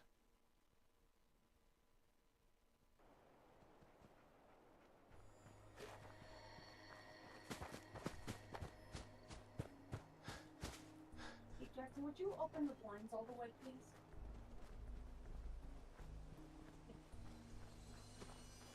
There we go, and then push, there you go, and then push that one that way. There we go, perfect. That way I can see. Thank you. I love my water toys. There's that.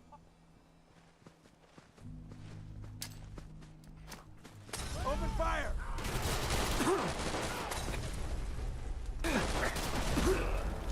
Wow. Yeah. Good old survival.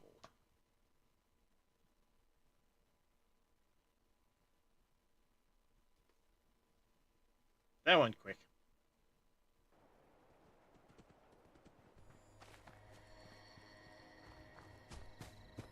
Clearly not equipped to deal with that group.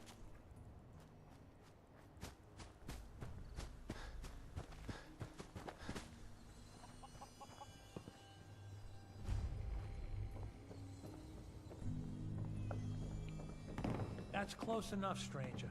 We're a peaceful farm. We don't want any trouble. It's okay, I'm friendly. Not looking to cause any trouble. If you say so, but be warned, we're armed here. So don't try anything. Let me tell you, farming ain't easy. Out in the field all day, every day, and every minute of it spent watching your back.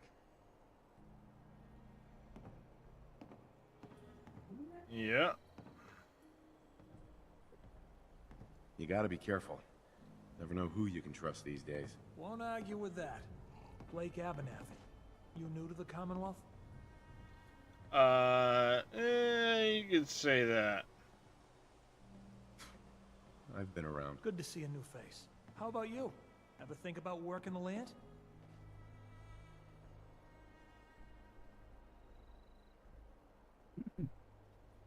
Never really thought about it. Never really thought about it. Hell, neither did I. I was born into it. Word of advice, though. If you do start up a farm, why do all the hard work when you can just take what you want at gunpoint?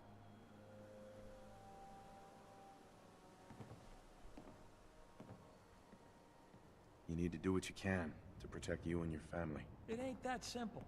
They're well armed, and there's lots of them. If I drive them off, they'll be back with twice as many men.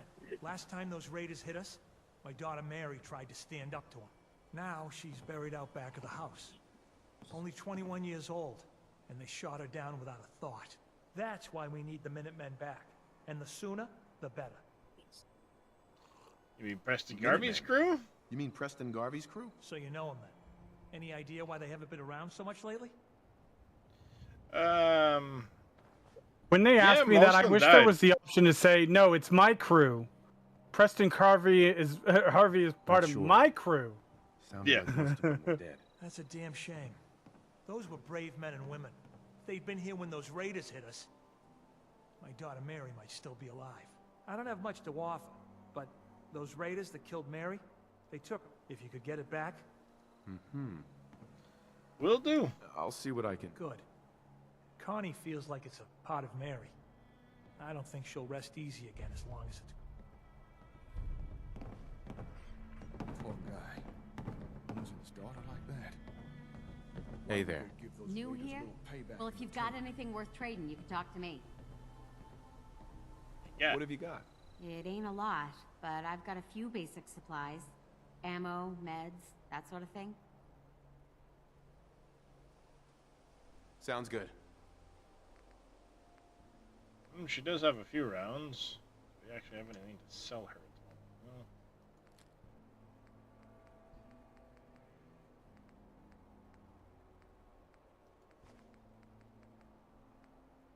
a few odds and ends.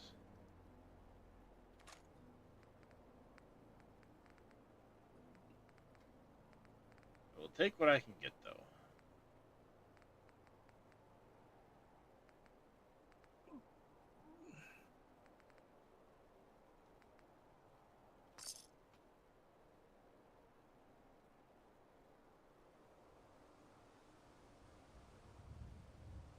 All right. No, leave me alone now. I'm trying to walk away from you.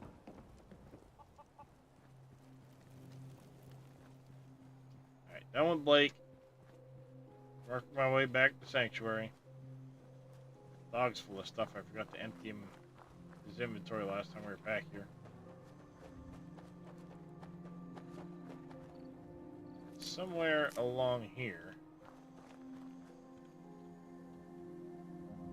Apparently, some guy tried to pull a home invasion in Hancock Park, and the neighbors It's over by texted this tree. the dad, who had just left, his wife and 3 young girls were home. That's over. Watch Neighbors out! hear her scream, text dad, dad comes back, and one of the neighbors was an actor, fucking, like, barrels in barefoot, ready to fucking throw down, because he's like, not in my neighborhood! Good. I'm fine with it. I know, it's awesome. Somewhere around one of these trees along this edge is a goddamn... And the reason is, when you protect your Where neighbors is it? like that, your neighbors will remember that and protect you like that, hopefully. Where is it? I know it's somewhere near these rocks. Against one of these damn trees.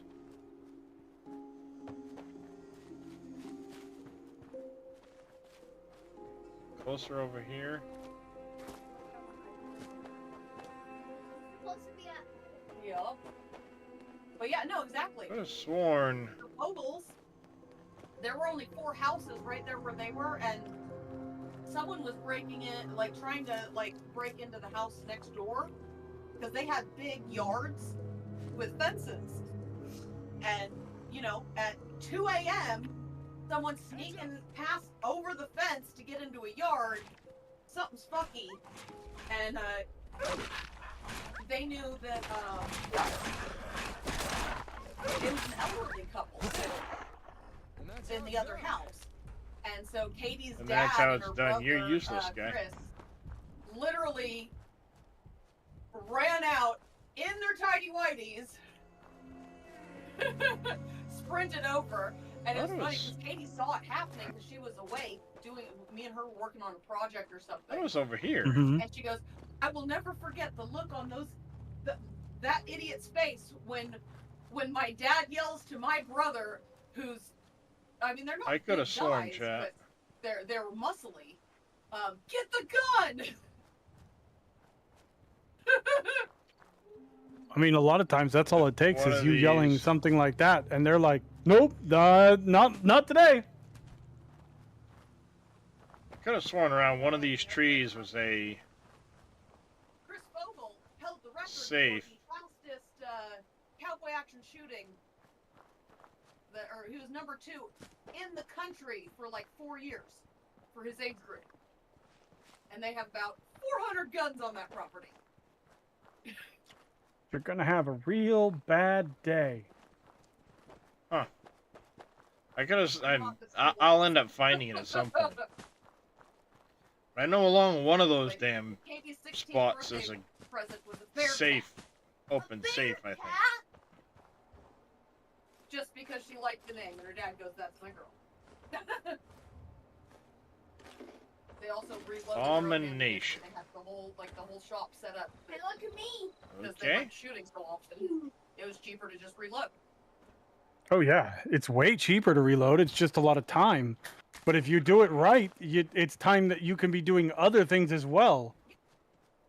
Like when you're tumbling and you're, doing all that stuff, that's the time that takes the longest, cleaning all the grass. Where is... that stinking...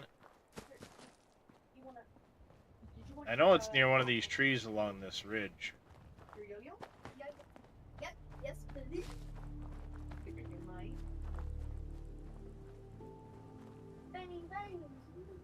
Didn't think it was this far over, but... Oh, actually, yeah, it is. It's right here. And there's nothing That's what freaking we in need it. to get.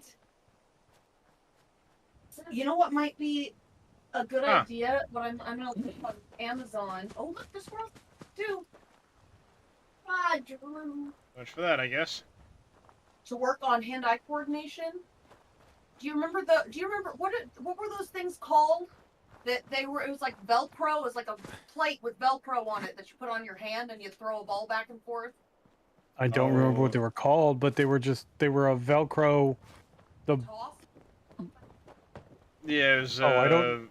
little Velcro pad-like thing The with... ball was the meshy part, and the paddle was the little hook things for Velcro. But I don't remember what they were called. And I for catching. Yeah. That, no? These raiders are smack in the middle of my settlement. Get out! Maybe now's when I should pick this fight. Let my frickin' turret go to town on them. Ooh, and I like these jacks. It came with jacks, but they're squishy jacks. So when you step on them, it doesn't poke a hole in your... It's not a caltrope. Yeah. That's what they should have been doing the whole... There you go. Because there's nothing worse than stepping... Wow, this autosave. Sometimes it goes really quick, and other times it goes... Yes, Legos. Literally a caltrope. Legos. I would venture to say jacks are worse than Legos. All right, fair enough. Yeah. Because jacks have pointy, whereas Legos, they do have sharp and corners, but they don't have point. Come here, bud. Do an actual hard save. I don't know what it did. I fuckered it. Help us again.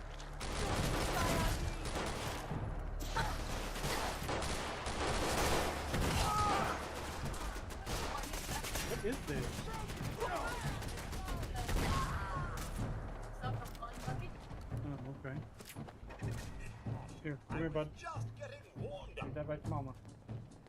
Were you trying to put it on? Yeah. Well, the problem is the fan was causing it to cross thread because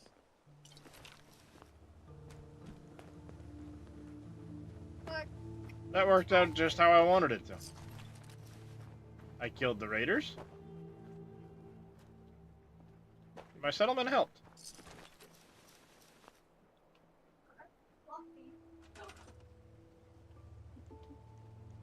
That's why you don't step on a jack.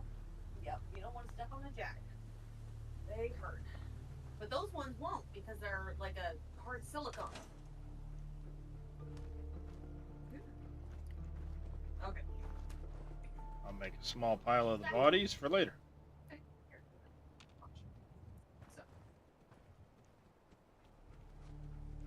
Hey. Dog! See if he had anything worth taking. Use my middle finger, okay?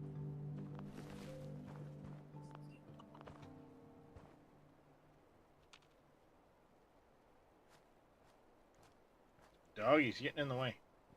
Yeah. Once you drop it, once it hits the end, you gotta pop it back up, okay? Go real quick. Watch. Watch how Mama does, okay? Hey. Okay. I hit one. Well, I'm not very good at yo-yos either, so. Dog, get out of the way! So you're better than Mama.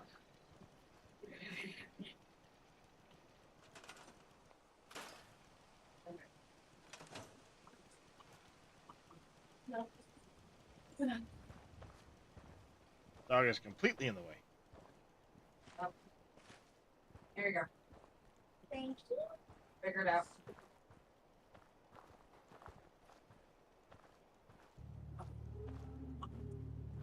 Yep, just walk into the pile of bodies, guy. Alright, so you go. Spool it back? Yeah. Here you go.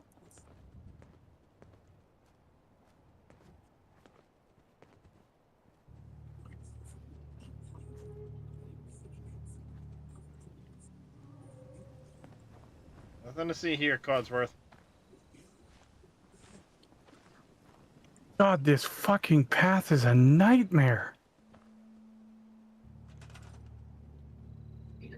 Which path?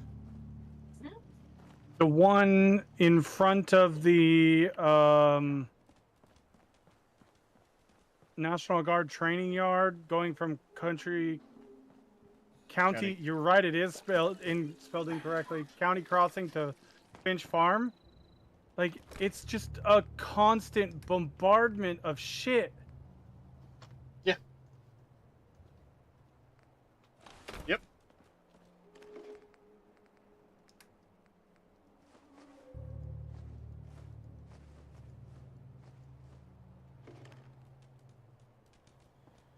Alright, there's that. We've got a whole bunch of stuff to put in here. Heads up. Trying to trade with you. Stop moving.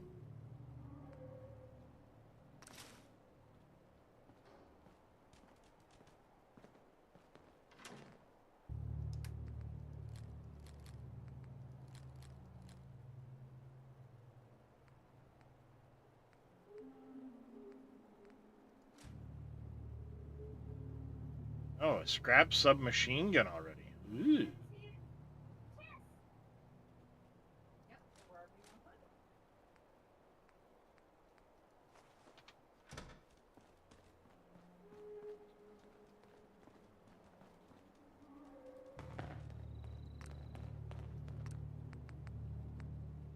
You just so silly. You like Papa.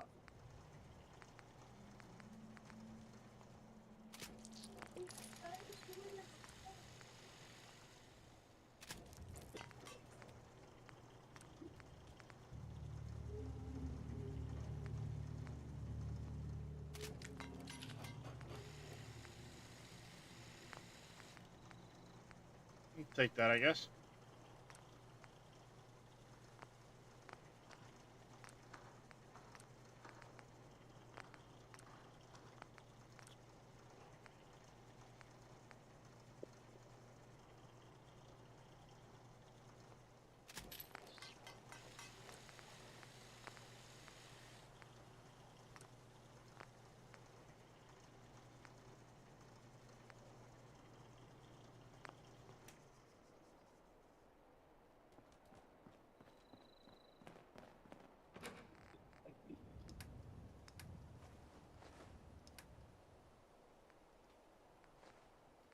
That there, all that stuff can go in there.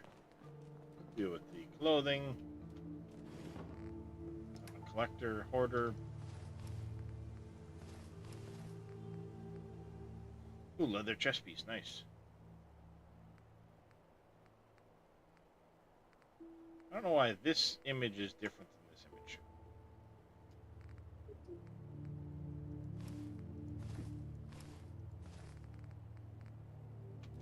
That I don't know.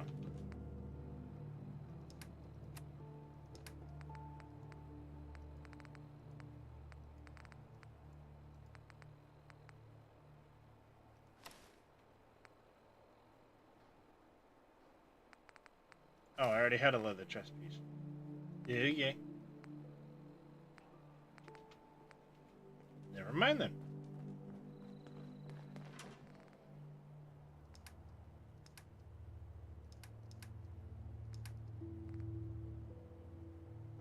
Ooh, that's a nice helmet.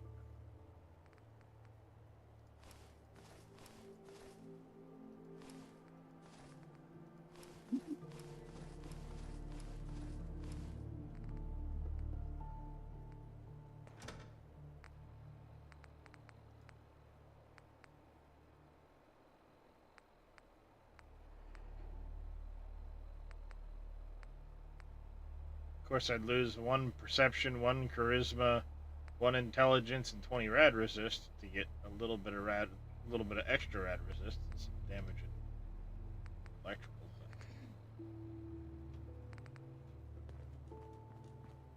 Definitely hold on to it.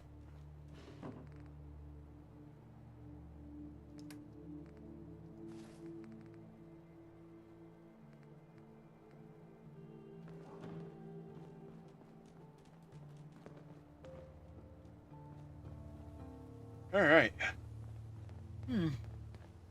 Were you planning on going back live again there, Reyes? No, I'm going to be going to bed here soon. Yeah, because I'm suddenly just, like... I'm running out of gas already, and... Yeah, I'm starting to suddenly do the same thing.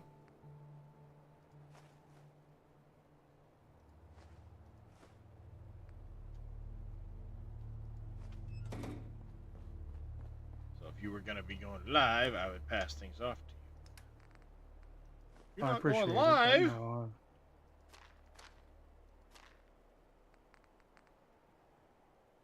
then that tends to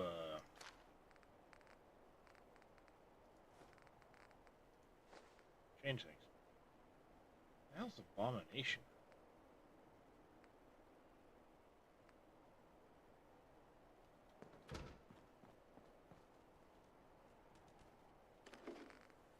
No, I get tired quick because of my meds. I get it.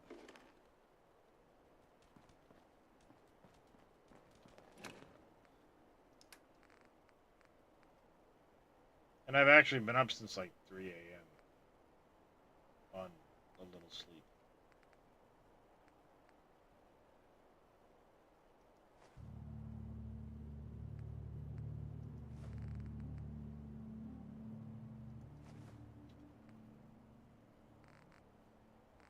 Something like that.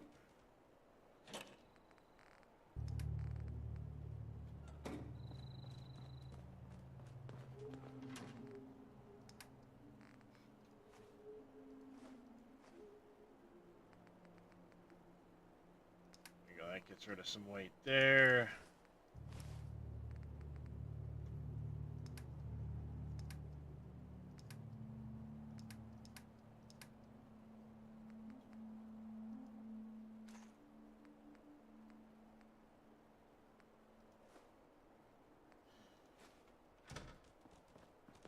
Alright, let's see.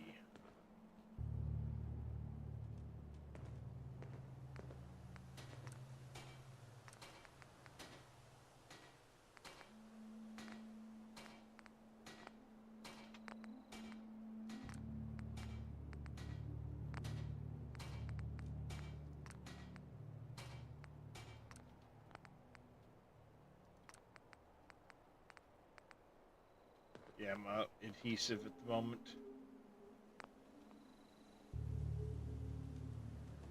Not a big deal. Alright, yeah, I'm gonna save it here.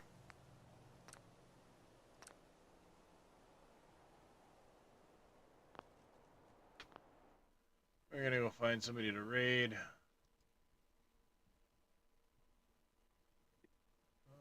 Looks like that's a fishing planet.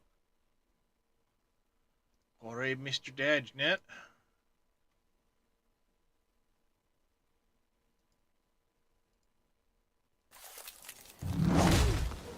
The ending soon screen while I get that started.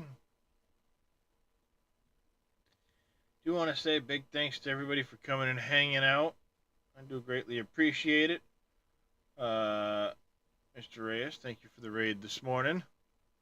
Grumpy Old Nerd, thank you for the raid. Of course, Mr. Vito, thank you very much for the 500 bits and the 5 gifted subs.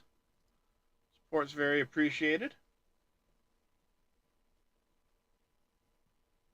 Yeah, I'll be back to regular Wade now that I've gotten through the, mod process. But until next time, I want y'all to take care, stay safe, have a great rest of your day. And of course, as always, thank you very much to everybody that's tuned in, both on Twitch and on YouTube. Support's very appreciated. But till tomorrow, take care, everybody.